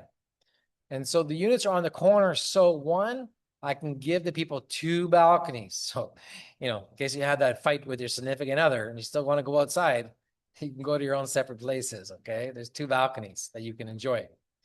And everything in the unit is designed in a way that it's king size, airy, lots of space, large bathroom, and even a kitchen. So you want to go see it? You guys want to see it? You with me? Down below in the chat. When you see what you like, let me know you like this. Okay. But here's my vision of what I gave the architect and the designer. And here's the designs that came. I'm not an interior designer, but I knew kind of where I wanted to go. This is their work. So I give credit where credit is due. And down below, when I get into the team member section, I'm going to tell you exactly who they are. Because when you want to design your own home, even when you're buying a home site to build a home and not a condo, I'll be glad to introduce you. But you can see it's wood, right? And in the top area here, it's all storage. Huge amount of storage, 2 balconies. Here's a really good look at it. All this stuff over here is storage, storage, storage, storage. Lots of storage, okay? Because we're anticipating people staying for a long period of time. And we've given you a kitchen. Okay, there's a 2-burner stove, there's a fridge underneath here and a sink. So you could say it's a real luxury hotel room, because I didn't want it so you have to go buy food in the restaurant, but you could go buy your own groceries and make dinner here in the place. And the bathroom, just because it's a small studio doesn't mean you have to have a small bathroom. We designed it in a way in which it's massive, it's huge, and you're going to feel airy and spacious, and it's almost 10 feet tall in height, and there's a fan in it. Okay, the fan can spin and you don't have to worry about it cutting your head off or something like that. And because you know what it's like when you travel, certainly when you're on this webinar tonight, you're watching this presentation, you're interested in real estate, that means you can afford this. It means you've stayed in a hotel room where there's no fan, it's humid, you're sweating. After you take a shower, you can't even get changed. And all you're doing is rushing to get out of it. I wanted a space where, I don't want to say your bathroom felt like a living room, but it gave you that sense of, like, I like my bathroom. My bathroom's cool. I don't mind going in there, right? When you're in there and you're scrolling on TikTok, you're liking it. So that's the vibe, all right? And this is the studio looking the other direction. It's the same one. It's just coming from the balconies, looking into the door. So one of these are already reserved. Okay, the $127,000 first one to get it, that was jumped on. And you'll notice a 2-bedroom, which you're going to see, which is, I don't know what's my favorite. I like them all. But click on the button, go reserve, copy the paste, go down below. Do not wait or you're going to miss out, because 2 buildings are already reserved. We're in the 3rd building. And it's really the last building of this kind that's going to be for sale. All right. Until after the event and we see who buys and doesn't buy. But do not wait. Act now. All right. I just don't know what you're waiting for. If you're still here, you're watching at this particular point, it's because you're interested. This is it. So let me show you the 1-bedroom. I'm really excited. In the 1-bedroom, moving with our theme of large spaces. Okay. It wasn't about how much, little squares can we make in there. The whole goal of these beach condos was, what is the type of unit that I want? But more importantly, from a development standpoint of view, knowing that I'm trying to attract a hotel and these residences will be part of that. It's who is the user of those hotels and that experience that they expect to have at a certain level. So I didn't necessarily design these with the actual selling of the real estate price in mind, because you're going to get a great deal. I designed them in a way of what is the experience you're going to have when you stay in them. Because it is likely that you're not going to live here. You might buy one, put in a rental program, come and visit. But what I want people to take away as the Mariana experience and talk about is, wow, I just stayed in a 971 unit place and spent $1,000 a night. And it was amazing. You should have been in this place. It was so open. It was so much room. And this place was great. That's what I want. And that's what this unit delivers. And all these units have washer and dryers. This is a 1.5 bath. So there's a big master bathroom here, a half bath here. There's a built-in laundry, owner's closet, huge living room, massive island in the kitchen, massive bedrooms, 2 huge balconies. And you're going to see them right now. It is the 1-bedrooms of 1-bedrooms you will find anywhere. Beachfront. And here's what it's going to look like. Okay. Here is it. It's a rendering. So maybe I should put artist illustration and may change. I'll perhaps update that. Okay. But this is what we're going for. And in March, when you come down for our event, I'm really hoping that they have on time some of the materials and the textures and the furnitures right here in Granada, in my office, where we're having our event, where the big party's going to be in the receptions. I'm going to introduce you to the event later on, so stick with us. It's not something you're going to want to miss. And then the kitchen, okay, notice no handles, clean lines, things hidden, huge island.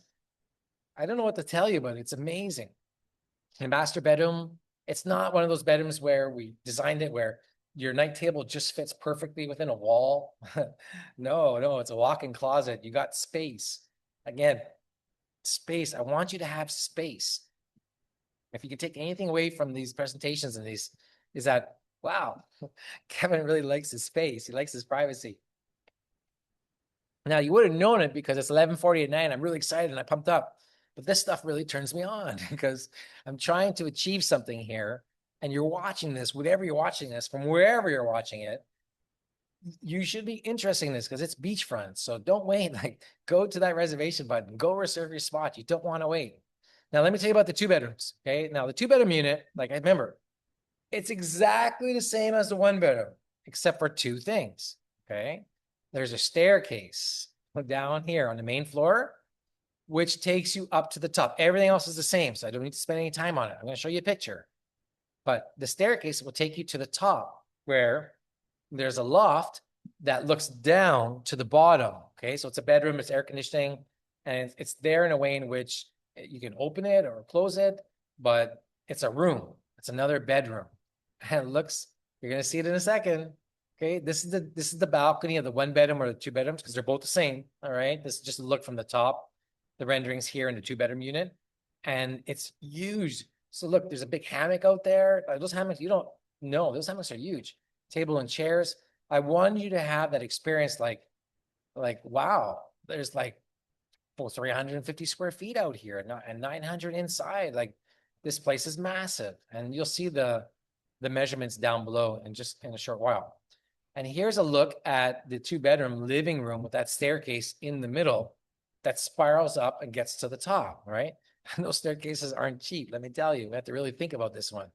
I think some people are saying, why you even put a 2-bedroom up there? Just, make a 2-bedroom on the bottom floor. I'm like, no, I want something unique. Because when you go into these resorts and these double, in fact, okay, let me tell you, let me finish showing you the stuff and then I'm going to tell you something, right?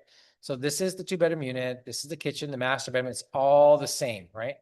So you can go reserve and do all this stuff. But before I go into the 4 bedrooms, let me stop share. This is story time, all right? This is story time, developer time, where you want to pay attention, where you hear stuff.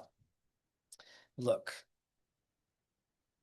when you create more cookie cutter stuff, it's simply harder to sell, has less resale value. The more the individualistic you can make stuff for the market that you want to attract, and the lesser availability of quantity of those units, they sell faster and they're worth more and appreciate quicker. And generally, over time, generate more income to help you mitigate the expenses through whether it be hotel or rental program.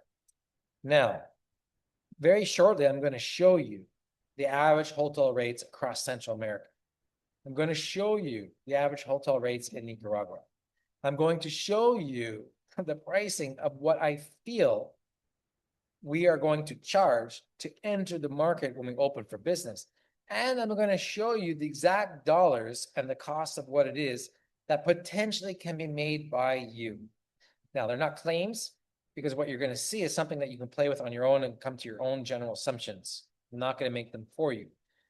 But going along with the principal style philosophy of this development, the goal is not to create too much of one thing. What we create becomes more like a rare item. Think of it like an art collection. And this is a piece. I'm the artist, okay? And you're buying a piece in my collection. I will not make any of these condos ever again. So in this development, okay, in this first phase, what you see in these units, these 26 units that'll be down there on the beach, which is kind of like our opening way of bringing people into the project, I'm not going to be duplicating and carbon copying these units somewhere else. I will create new stuff. Okay. Like it's a palette, and I'll get with the designer and the architect, or I'll be inspired by something else or an idea that I see.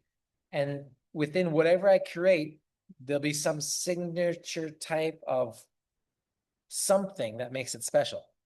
Okay. Now, understanding that, okay, that's why these 2-bedroom units, I curated them, not because they're cheaper, they actually cost me more money, all right, to do the staircase, and perhaps I'm even missing out on some profit on them.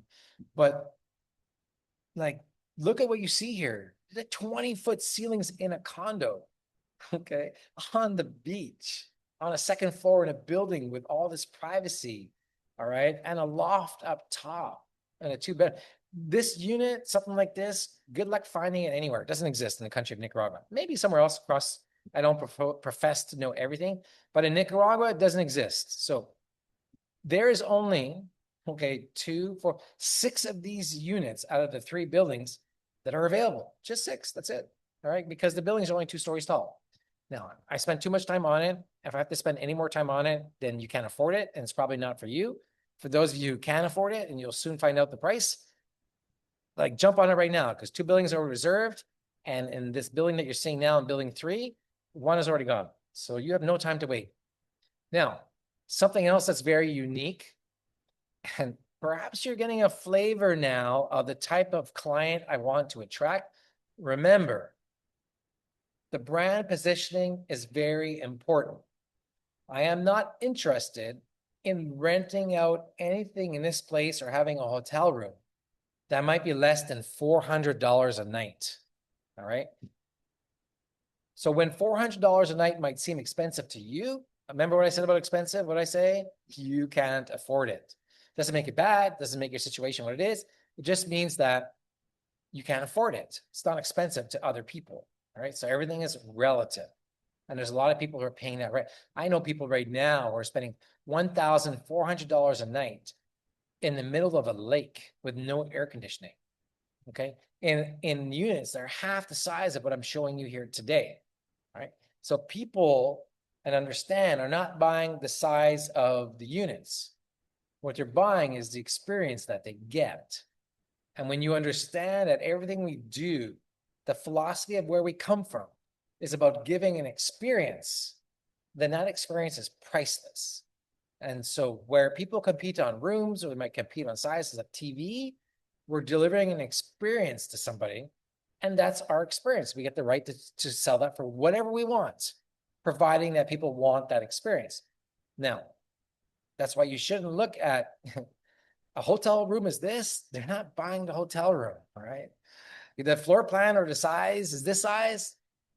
They're not buying the size. They're buying what the size gives them, all right? Just think of it like, this is, you know, it's funny. This is what I promised you, all right? This is my dream of being able to sell you property, have time, give you a little market experience, and tell you the truth. And not so much because people are lying to you all the time, but to be direct with you, is that we are in a time now in the world and moving forward into the future. It's very important for you to understand that people are not buying sizes of stuff. What people want is what the experience they get from the size of that stuff. So in the case, you can give somebody a 2,000 square foot experience in a 1,000 square foot place, you win. You'll make a lot of money, okay? But if you can't, you're going to lose a lot of money. So you need to know your markets. And we're not marketing to everyone. Not everyone will come here to buy. Not everybody will come here to rent or be in that hotel. But that's okay.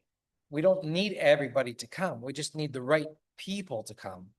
And there is more people that are the right people that I want to come to this project, to afford to pay the prices that I have, both in the real estate to purchase and the prices to rent, okay, then I can handle, okay? We're going to be sold out. I'm telling you right now, we're going to be sold out. Now, I'm not guaranteeing you that, but I'm telling you, I didn't design all of this for nothing. I designed this based upon 20 years of research, 100 different stage presentations, the psychology of buyers, having 67 of them and dealing with them one-on-one, understanding the market of every single project in Nicaragua and what they're offering. So what we bring to the market is different. So then what we could say and create and deliver is something of value and scarcity. And when I say value, okay, I don't mean it's cheap. I mean value, mean like, wow, that's worth a lot of money. It's valuable. So don't, we have this, these are art pieces. You should be thinking of everything that you buy in this development as if it's an art piece, like a Picasso. And so this next building is one of my Picassos, okay, going along that theme.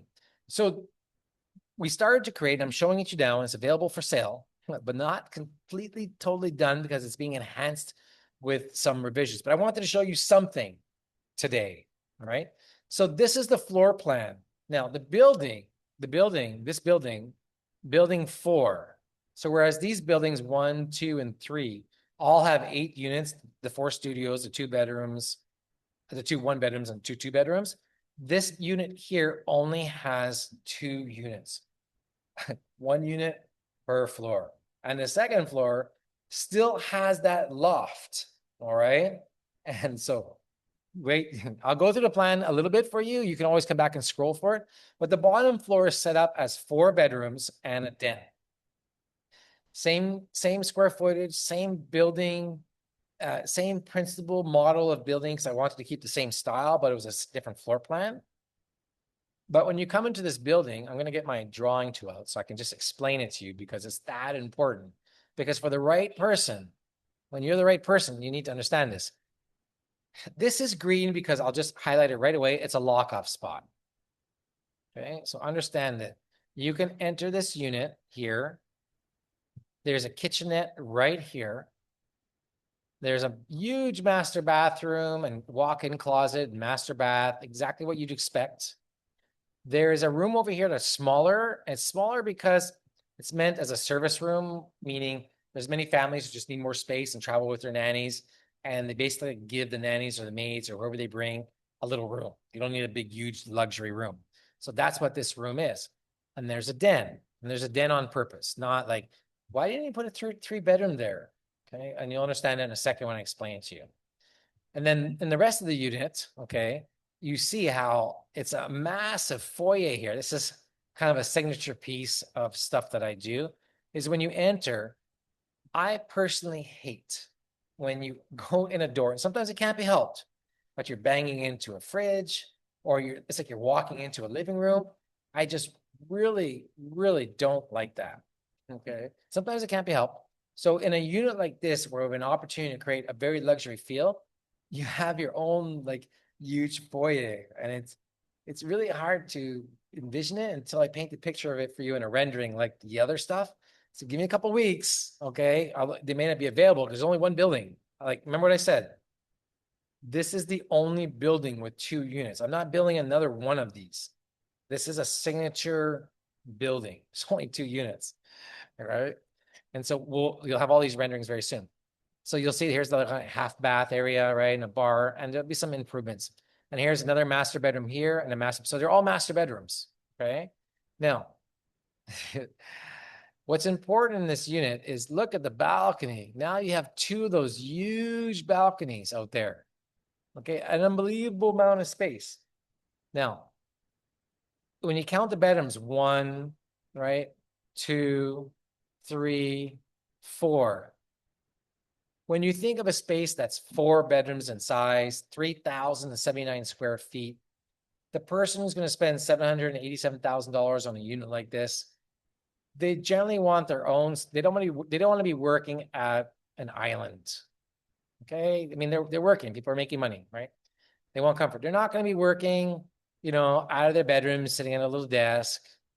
Okay, this is not where they're going to be. So where they're going to be is They deserve their own space. It's the den. They have their own office. They have their own space. It's a luxury space and feel. So there's 4 bedrooms and a den on purpose. Okay, so when this becomes part of the hotel, that's how it's marketed and rented. Now, when you look at the hotel rates across Central America, which I'm going to show you in a second, so stick with me, you're going to quickly find out and learn that when I say that this is a $3,000 a night unit to stay in and a minimum of 7 nights, you're going to be like, you're crazy. And again, when that's the first thought that comes to your mind, you can't afford to buy this unit and you can't afford to stay in a $3,000 a night place. But when you find out the amount of people that pay up to $10,000 a night to stay in a place at the beach, to have this much space and privacy, you would be surprised. And when you come down in March, or you sit with me for any length of time after you place a reservation on the deposit, and you know you're the right person, I won't even have to show you and tell you because you already know. But in the case I have to show you and tell you, then I'll be glad to do so. But get excited because these are $3,000 a night places on the beach. And I said yes, in Nicaragua, okay? Because I know people are paying $1,400 a night for 400 square feet in the middle of a lake that you got to take a boat to for like 15 minutes. Okay, think about that. Beach versus middle of a lake. What are people paying for? Experience, all right? So let me, I'm getting into the deals of the pricing. Here they come. So I'm telling you, building 1 and 2, they're reserved. When you would want to put a reservation on any of the buildings, you can. When other people don't come through or the deposits fall out or they decide they don't want it, then in a first come, first serve, the deposits that I have on hold for the units that you want, you'll be the first call I have rather than just putting it on the market. But for tonight, right now, or whenever you're watching this, building 3 is what we're selling and building 4. So here we go. Building 1's gone. Building 2 is gone. Building 3, the studio, the 1 remaining, the 2 remaining, okay, are $147,000 each. And the one on the bottom, the other third one is $147,000 as well. And you can see that on the plan. Now, what also is available are the 1 bedrooms on the bottom. There's just 2 of them that are available, $247,000. And on the top, all right, there's 1 left at $297,000. And these are fully furnished, turnkey. Turnkey, you walk in, everything's done. It's ready to rent. There's nothing else you have to do. All you have to pay is the property taxes and HOA when it comes time to take possession. I'm going to explain all that in a second, okay? And building 4, as we're still working on a bit of designs and tweaking, there's a discount to them right now because the balconies, I think, are going to be bigger, okay? But these are the square footages, about 3,079 square feet, 797,000, again, fully furnished. And the 5-bedroom, which, you know, 5-bedroom, if there's not 2 bedrooms on the top, we'll see, it could be 6 bedrooms, but it's minimum 5 bedrooms on the top. It's a bigger unit because you have more loft space up there, is $897,000. And that, and where we are right now in this, for those of you watching this and hearing this, when you're that type of person who likes custom stuff, then right now is the time to reserve and get talking with me and working with the architect as we put the finishing touches, because we can customize stuff for you and it won't even cost you any more money. Okay, so that's where we are with that. So you'll want to jump on that and know and understand that this building will not be created again anywhere in the development on the beach. You will have the only units ever to be created, okay? And that should tell you something, and I don't need to tell you that. So the ownership structure is under a condominium regime, which will create once all the units are sold. It takes about 4 months to complete, but it takes 14 months to build, so we're good. The title underneath everything is the same title as the lots, 120-year-old freehold title, insurance. Doesn't mean insurance comes with it, just means the land is all insured. Every single furniture, fixtures, equipment comes with the unit. You don't have to think about nothing because we're keeping the same style as everything else. That location, again, along the coastal highway, tremendous value and be able to get there in a road and access every other spot along the country down south. The HOA fees are only $2 per square foot right now, but the HOA fees can only be the amount of what it is that it costs to maintain the building. and this is the minimal cost. As the fees may go up and inflation, cost of materials, then these fees would obviously go up, but only in proportion to what the actual costs are. But that won't matter because you're likely making enough money to mitigate that cost anyway. Property taxes are the same as the lots as they are for vertical units. They're 1% of the purchase price, and the closing costs are 4% of the purchase price. Now, let's all take a breath. Did you guys like that? Is that not amazing? Okay, this is like super great stuff here. So when you're just watching this video at the top, you might be scrolling down, clicking from here to there. These are the condos that are for sale, and this is what you want to take part and get involved as soon as possible. So let me give you a tour of Central America and what's happening today. Now, from the research that I've done, which is plentiful, I only looked at, for the purpose of this presentation, Central America: Belize, Costa Rica, Panama, Nicaragua, Salvador, Guatemala, Honduras. Because, you know, that's who would take away from the room that it is that we are aiming to promote. And also pay attention to this. These are not hotel rooms, because the square footages, as you'll see, are not standard or typical, but they are the sizes and the averages of what that particular place is offering, and a blended average as a country as a whole. Because it would take too long for me to show you every individual country and 10 different projects within the country. And within those projects, every single model, like we'd be here for all night. But all that information, that's where that numbers come from, right? Glad to share it once you become an owner. But you can find it on your own. You can go to any property and look it up. So in Belize, this is where things get important. You can see the number of units. Obviously, Panama and Costa Rica are more developed, so they have more units as an average per place.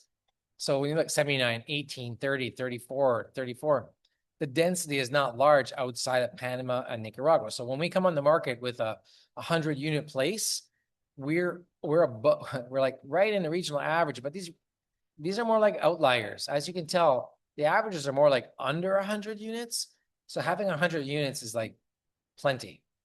But now this is what you need to pay attention to, because when you take the square footage and you look at the price that they're asking, the price rate per square foot varies, okay? But not too far from each other. You'd expect it to be higher in Costa Rica and Panama.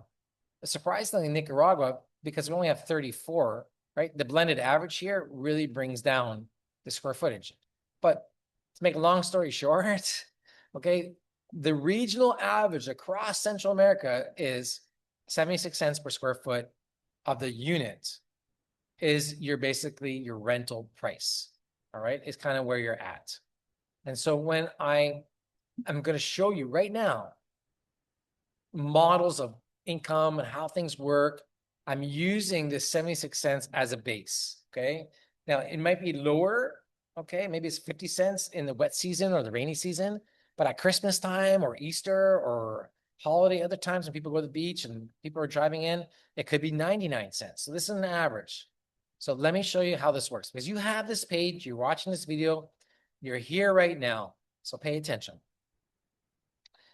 Here's all the information, all right? So when you're in a managed rental program, depending upon which one you're in, I will just tell you, the one here at Mariana is a 50-50 split.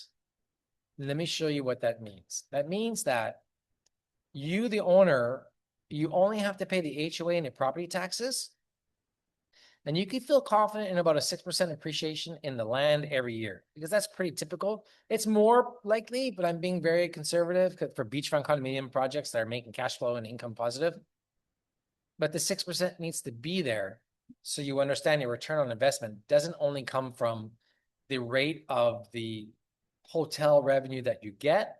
You are getting some appreciation in the land too in your purchase.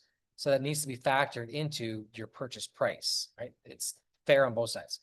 So let's just do it. So let's look at a studio unit, which is 147,000. So you can do this all day long. So you would just go to here. I built this tool for you, where you just punch in 147, and all the numbers here change. You don't have to do anything, right? The average, well, let's just put the average. Let's put down that 376, I believe it was. Now, you can play all you want. I just use a 25% occupancy rate because it's so ridiculously low. It's probably half the average occupancy rate of the country today in Nicaragua. But what the heck? Let's be conservative, okay? Because I don't want to, I'm not trying to, what's the expression, blow smoke up your butt, right? So you can understand where the averages come from. That makes sense. 376, we're using the average of the region. I'm going half below the HOA per year. Let's adjust that because the HOA per year is 1,000.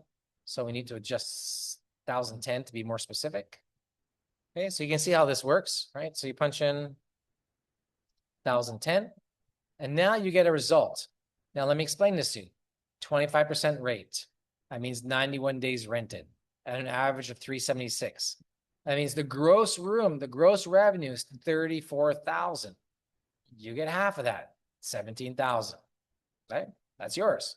Now the management company takes 17. Okay, but we have to pay property taxes and we got to pay this is deducting. Sorry, it's doing its own calculation. Sorry, my mistake. It's a little complicated in this graph. I'm gonna have to clean it, so I apologize for that. I'm gonna make this a little more clear for you.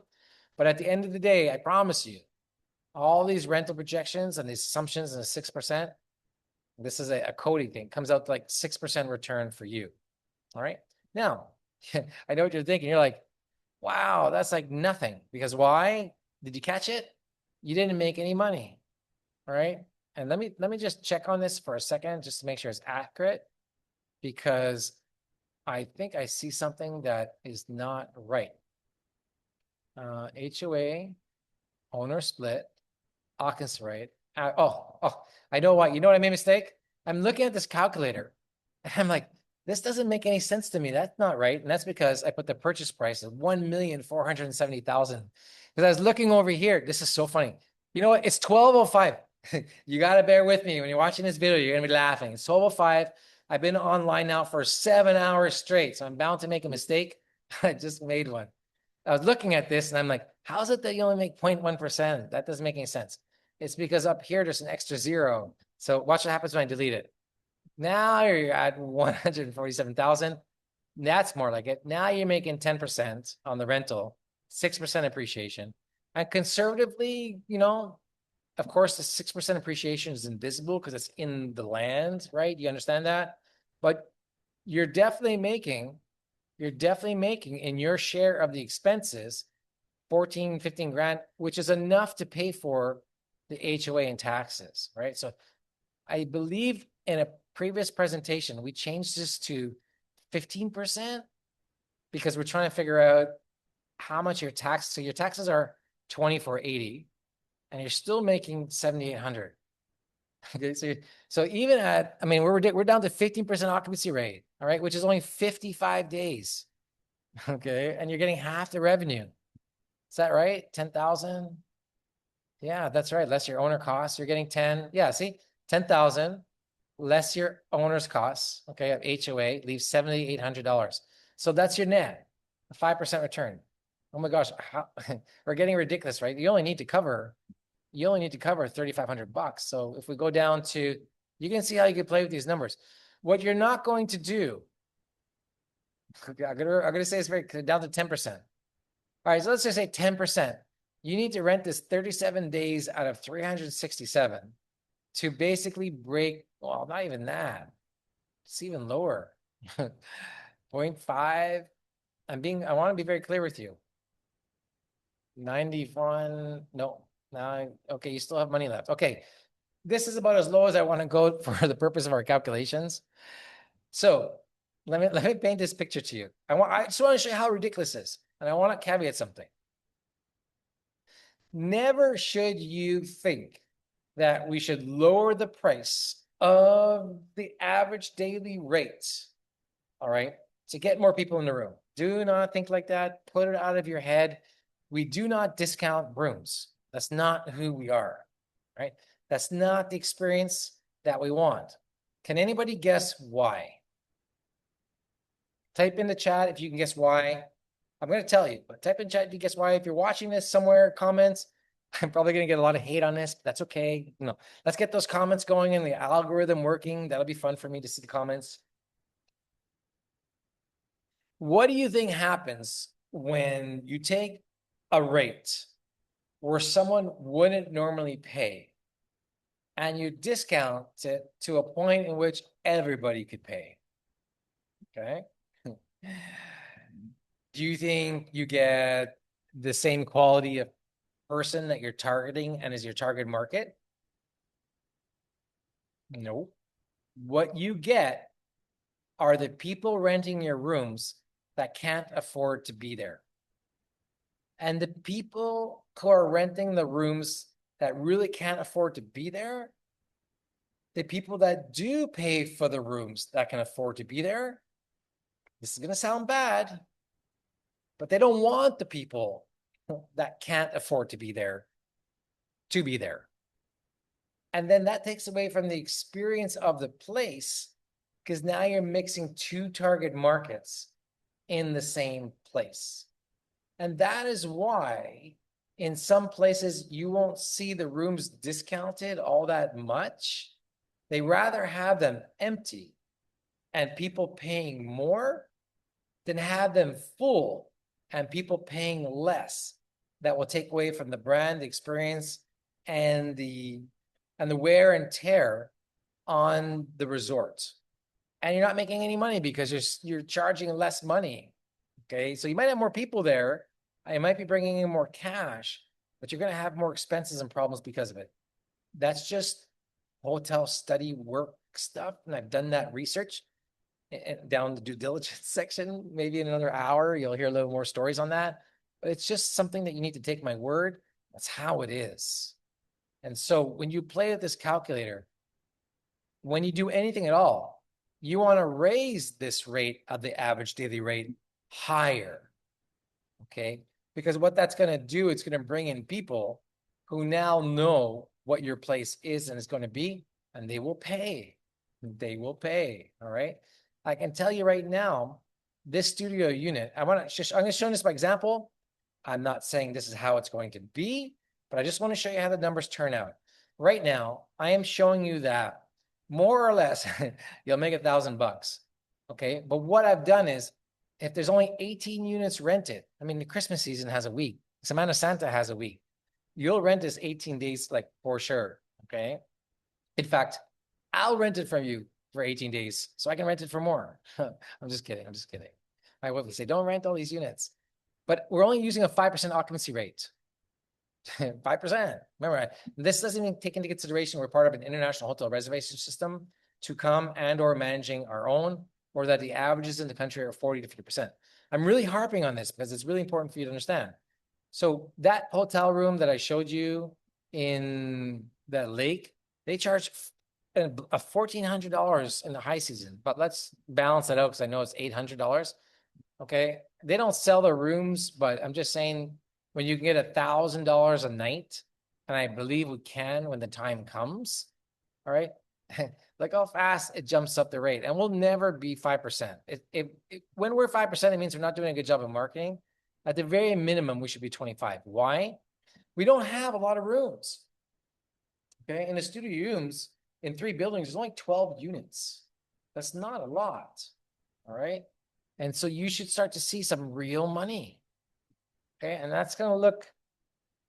I don't want to say it looks hypey. All right, but that's what it is. You start getting $1,000 a night, getting the right people into the rooms. Only 91 rooms. I mean, how many weekends are there in a year? 52. How many days in a weekend? 2. So even if you had them rented only on the weekends and never any other time, let me repeat that. In the case you only ever rented these rooms on a Friday and Saturday night, and they remained empty for the entire week, and only people came on the weekends, that would mean a 25% occupancy rate. At $1,000 a night, you can have the place empty 75% of the time. All right. And you'd be pulling home close to $43,000. Okay. That's a huge return. Okay. So now I'm not saying it's going to happen. So scratch, delete. What I'm saying is we just want to charge the average rate across Central America, which we know is 76 cents per square foot. And we don't want to give you some crazy things like 40 or 50% occupancy. We're just using 25. use your imagination after this to think about what things can be. What I'm saying is, I am more than positive that you'll probably likely never have to reach into your pocket at the conclusion of a year where this unit actually costs you money. And I'd be highly surprised if you never, ever made money. Certainly you'll make money on depreciation, but you'll certainly make money in the income. All right, so that's enough of that. Okay, that's enough of that. Let's move on. You can play with that. I've said all I've had to say.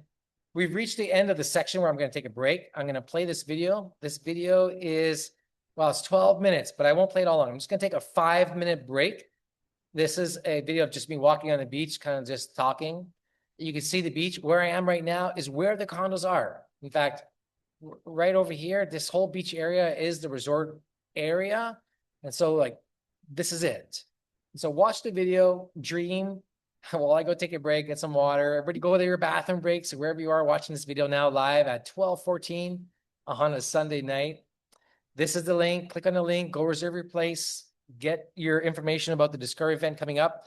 Do all that during this break, and I'm going to come back in 5-6 minutes and we'll continue on. We're going to push through and get to some good story time in the due diligence, or at least tell you what you need to know. All right. So go ahead and watch this video. Right now, you're looking at the And beachfront here at Playa Mariana. enjoy it. Okay. Again, I'll be back in about 5 minutes. Developer and founder of Grupo Mariana. We are building out this 923-acre project, 8 kilometers south of Massachusetts. It's a little windy today, so my camera's gonna be shaking, but bear with me. You've been watching the development over the last few months. You've been watching this channel behind the scenes because you basically want to know what it's like to develop 923 acres from the ground up.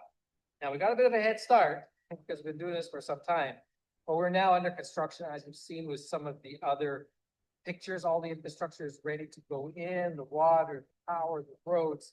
And over the next 2, 3, and 6 months, incredible change is going to happen on site.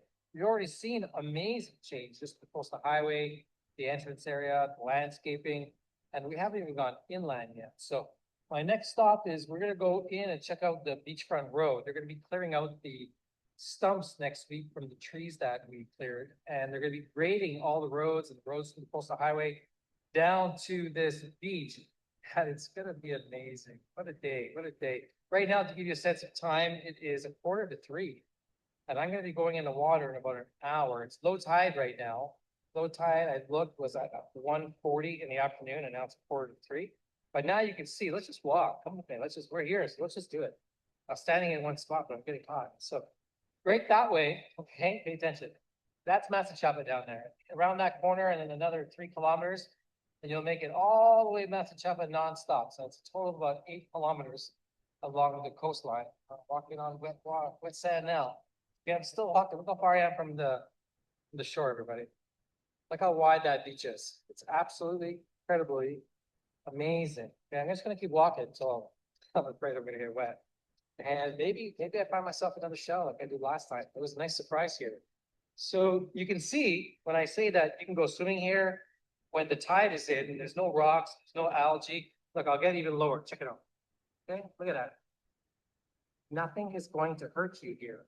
You don't have to worry about anything sucking you in. There's no steep drop off. There's no like cliff that you got to worry about. It's just completely flat.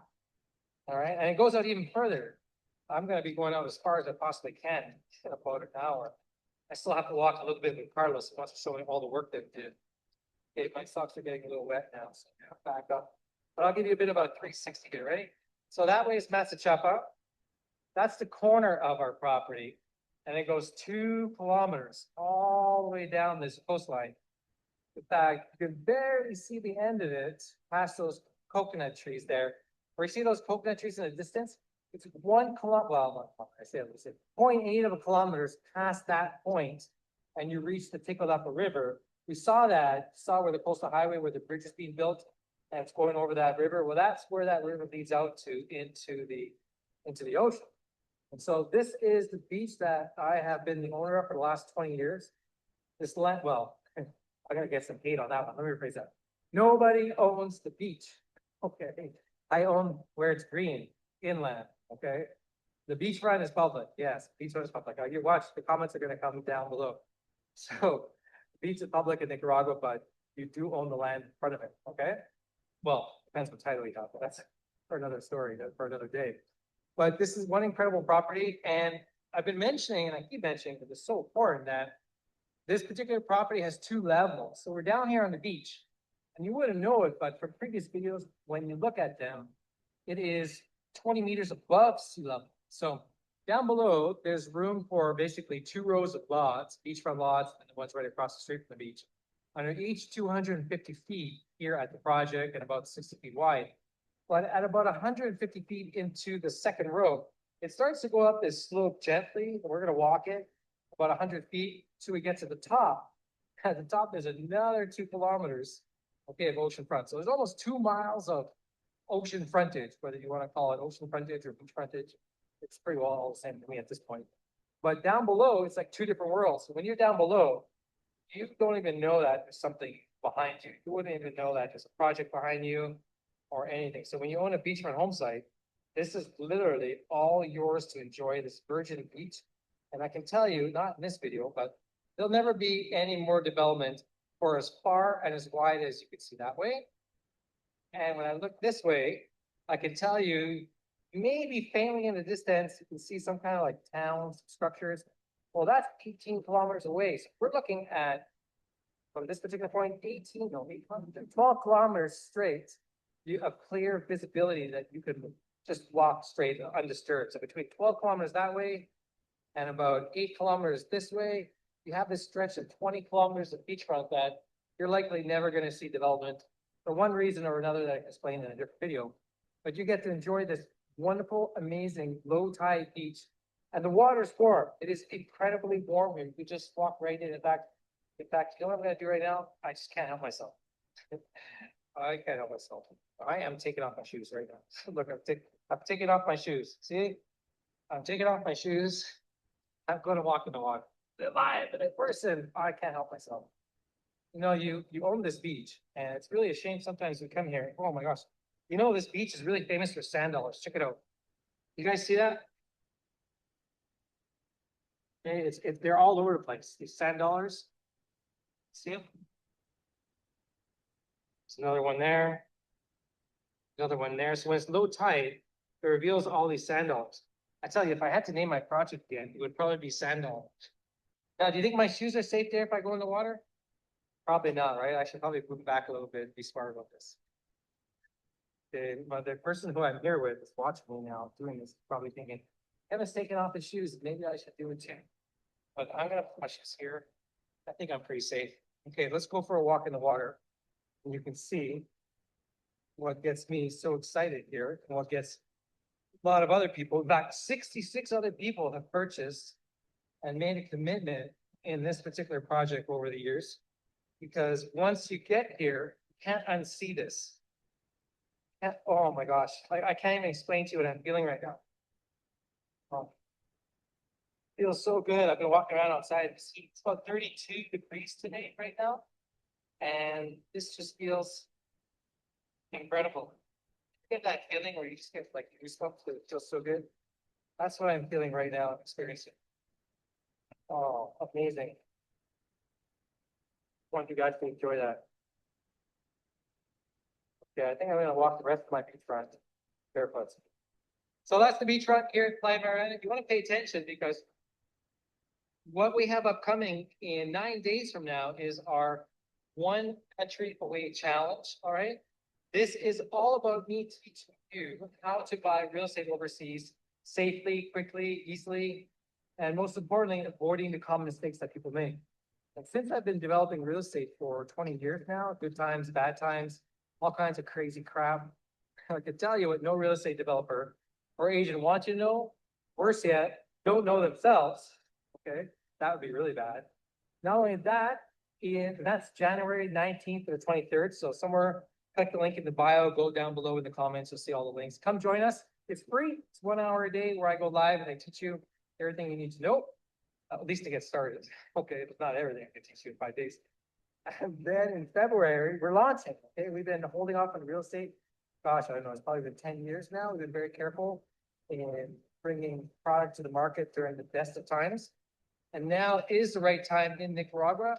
So we are launching this, I guess, the third phase of our home sites, the beachfront home sites and ocean home sites. along with our beachfront condominiums, the second phase offering of those particular units. You're gonna want to find out more about that. And after the February 19th launch event, again, information down below in the links, we're gonna have a groundbreaking discovery event where you too can come here and you can be in this water right beside me, maybe even riding a horse on the beach, a quad up and down the beach, 4 or 5 kilometers, and basically just flying. And that's gonna be March the 19th to the 23rd. That's basically the celebration event for the real estate launch. So I'm gonna walk back to my shoes because the water seems to be creeping up.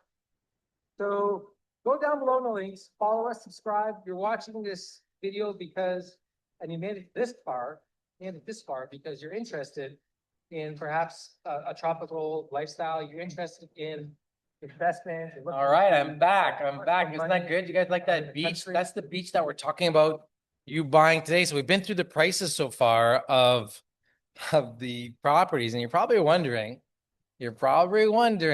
all right, how does this all come together? How do you buy? What is the next step? I've been telling you to go down into the reservation program, into the reservation page. I'm curious how many of you have been sneaking ahead and looking. Probably quite a few, right? And you're scrolling up and down to catch up to where I am.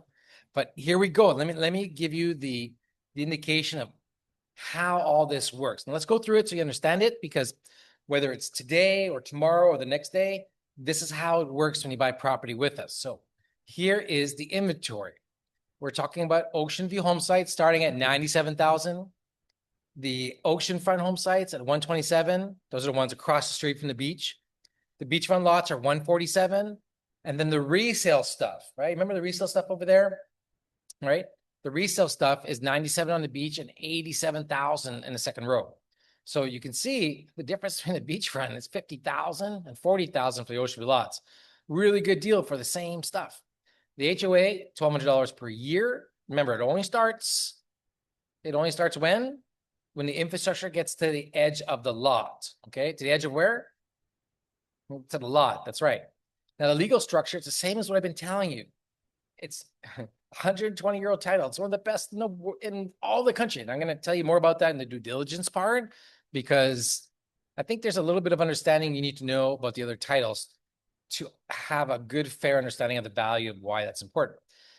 All the stuff under the legal structure underneath falls under a registered horizontal property regime, which you'll see, and I'll talk about in the due diligence stage below.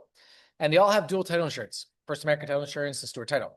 So that's really, really important, because those three things together in the country of Nicaragua, they don't exist. Okay, but I say they don't. That's right. I don't even have to say it, because you won't find it. Spend them all the time you want, you're not going to find it. Now, the condominiums, as a review, the studio units are 147,000. The one bedroom is 247,000, and the two bedroom is 297,000. And it's all completely furnished. And of course, the other units, 797 and 897 respectively for the 4 and 5 bedroom unit. And you have a chance to get involved in the customization of the building. The HOA fees for everything is $2 per square foot of your unit, depending upon what you're getting.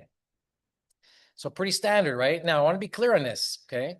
The launch bonuses only apply, okay, to midnight, March 22nd. So whenever you're watching this video, wherever it might be, when it's past March 22nd, whatever you're going to see is gone and it does not exist. In fact, it might have even been deleted from this video in the replay. But for now, let's go forward. But before I do that, with everything that I've showed you so far and the market comparables, and perhaps you have some information on the regional pricing, certainly in the Nicaragua brief and understanding the zones, you understand now why these prices are a good deal at 147, even better price at 97. Do you guys agree? When you agree, type yes in the chat. If you don't, it's okay. Type no too. All right.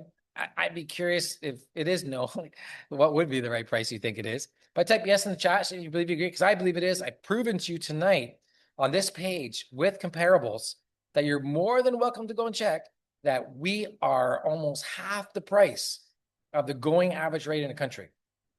So with that said, either I should raise my price or you should get down and act really fast and buy something. But think about it. When you buy something from me, even in the case that getting into the market, this was your way in, right? You're getting into an emerging market. You're buying into a project where everything is in place, and I'm going to show you that. And this real estate becomes a place that in the future is a legacy for you to store and park money and gives you more financial stability. Wouldn't it be worth it? Of course, right? And when you've been looking around and you've been feeling that overwhelm, you don't know where to go, you don't have a filter, you don't have a structure, you don't know what criteria.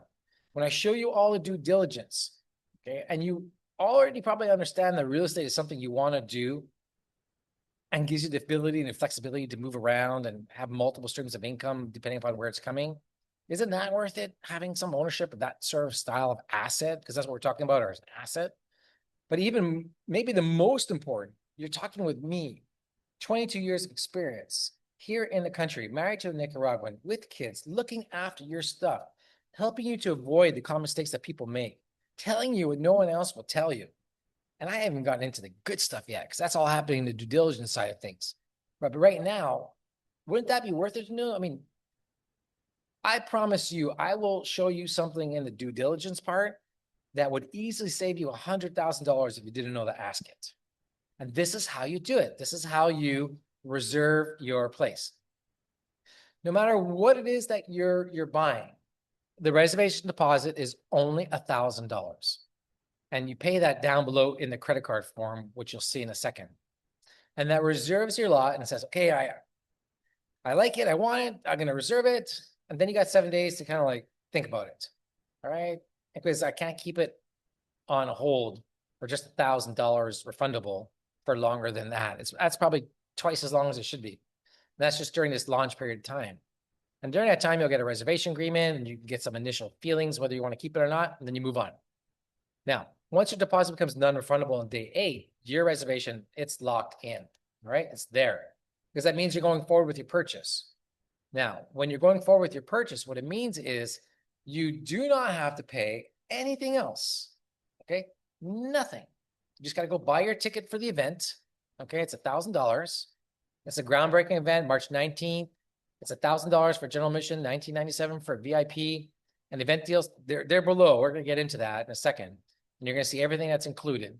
And this is where you come see if this is the right fit for you, the right people, the right place, the right beach, the temperature of the water. You come check it all out. And then after the event and before the end of the month, you have a week. You basically, tell me, Kevin, I'm going to take it. Or Kevin, it's not for me. And if it's not for you, no problem. We give you back your $1,000 deposit. Your $1,000 you paid for the event, well, you got to pay for it, right? And then, depending upon whether you purchased a lot or a condo, the payment schedule will begin. Ownership is $1,200 a year. Okay, those are the HOA fees for the lots, and anything to do with the condos is $2 per square foot. So there is a review and a summary again of the inventory of the lots here and the HOA and the legal structure and the studios. It's here so you can easily see it and fill it in here. All you need to do is give me your units that you want, and you're going to be good to go. So once you type in the information here, the next step, this is a Stripe credit card form, trusted, okay, it works. And then after your reservation, here's what happens. You did it, like congratulations, you're involved, you did it. So after registration, you get those standard no reply emails. That's going to come to you. And then when it comes to you, there's going to be a link in there. Make a call with me on Calendly. Go to the Discovery event page, check it out, book your thing. Also, there's going to be a link to our membership site. And in our membership site, it's free. It's stuff that I've collected over 20 years. I just keep putting stuff in there to house it in one spot. Probably worth a lot of money if I were to start charging for memberships. But I give it away to all of our owners who get involved. And you're going to get to a page like this once you're inside. And like a typical membership site, it's not like super fancy, but it has everything you need and it's easy to navigate because it's just one menu bar here. And you're going to find all kinds of stuff in here that's going to help you with deciding whether you want to purchase. And even if you don't, okay, even if you don't, it's still good information for you to have because you're serious. You want to buy real estate. Now, the event, okay, now, do you guys understand all that? Did that make sense? I went through that pretty fast, but I feel like you're well enough along now that you can get that. So let's continue. Let me tell you about the event. So this groundbreaking discovery event is hosted by myself through Grupo Mariana. It's March 19th to the 22nd. 2nd. And that's coming up right away. And in this event, the primary purpose is to give you a taste of Nicaragua and go see the sites. Have a great time generally in between, where you can meet all of the team members that we have, people that are involved in the project, other owners, and generally get a sense of the country. So you will arrive the first day and we'll pick you up and get you to your hotel. But before we do that, you're going to come off the airport and we're going to be there with a sign, not me, but the VIP people. And when you've ever dreamed of being welcomed with your name on the sign when you get off the plane, not when you get through the terminal and you pick up your luggage and you leave. I'm talking about when you get off the plane, right there, there's a person with a sign. You'll follow him, okay? And he'll take you to a lounge where you get to sit back, relax, have a drink, and just chill out. They'll take your passport, he'll go get it stamped and approved. They'll go collect your luggage if you're bringing any down at the carousel. They'll have it all ready for you. Then eventually they'll come up and get you after you bypassed all the lines and immigration. You don't have to go through any of that. They'll take you through some back stairs and out into the airport, and then away you go, right? So we provide that for you. You'll arrive here in Granada at one of the hotels, wherever you book, but you're going to make it to my house, all right?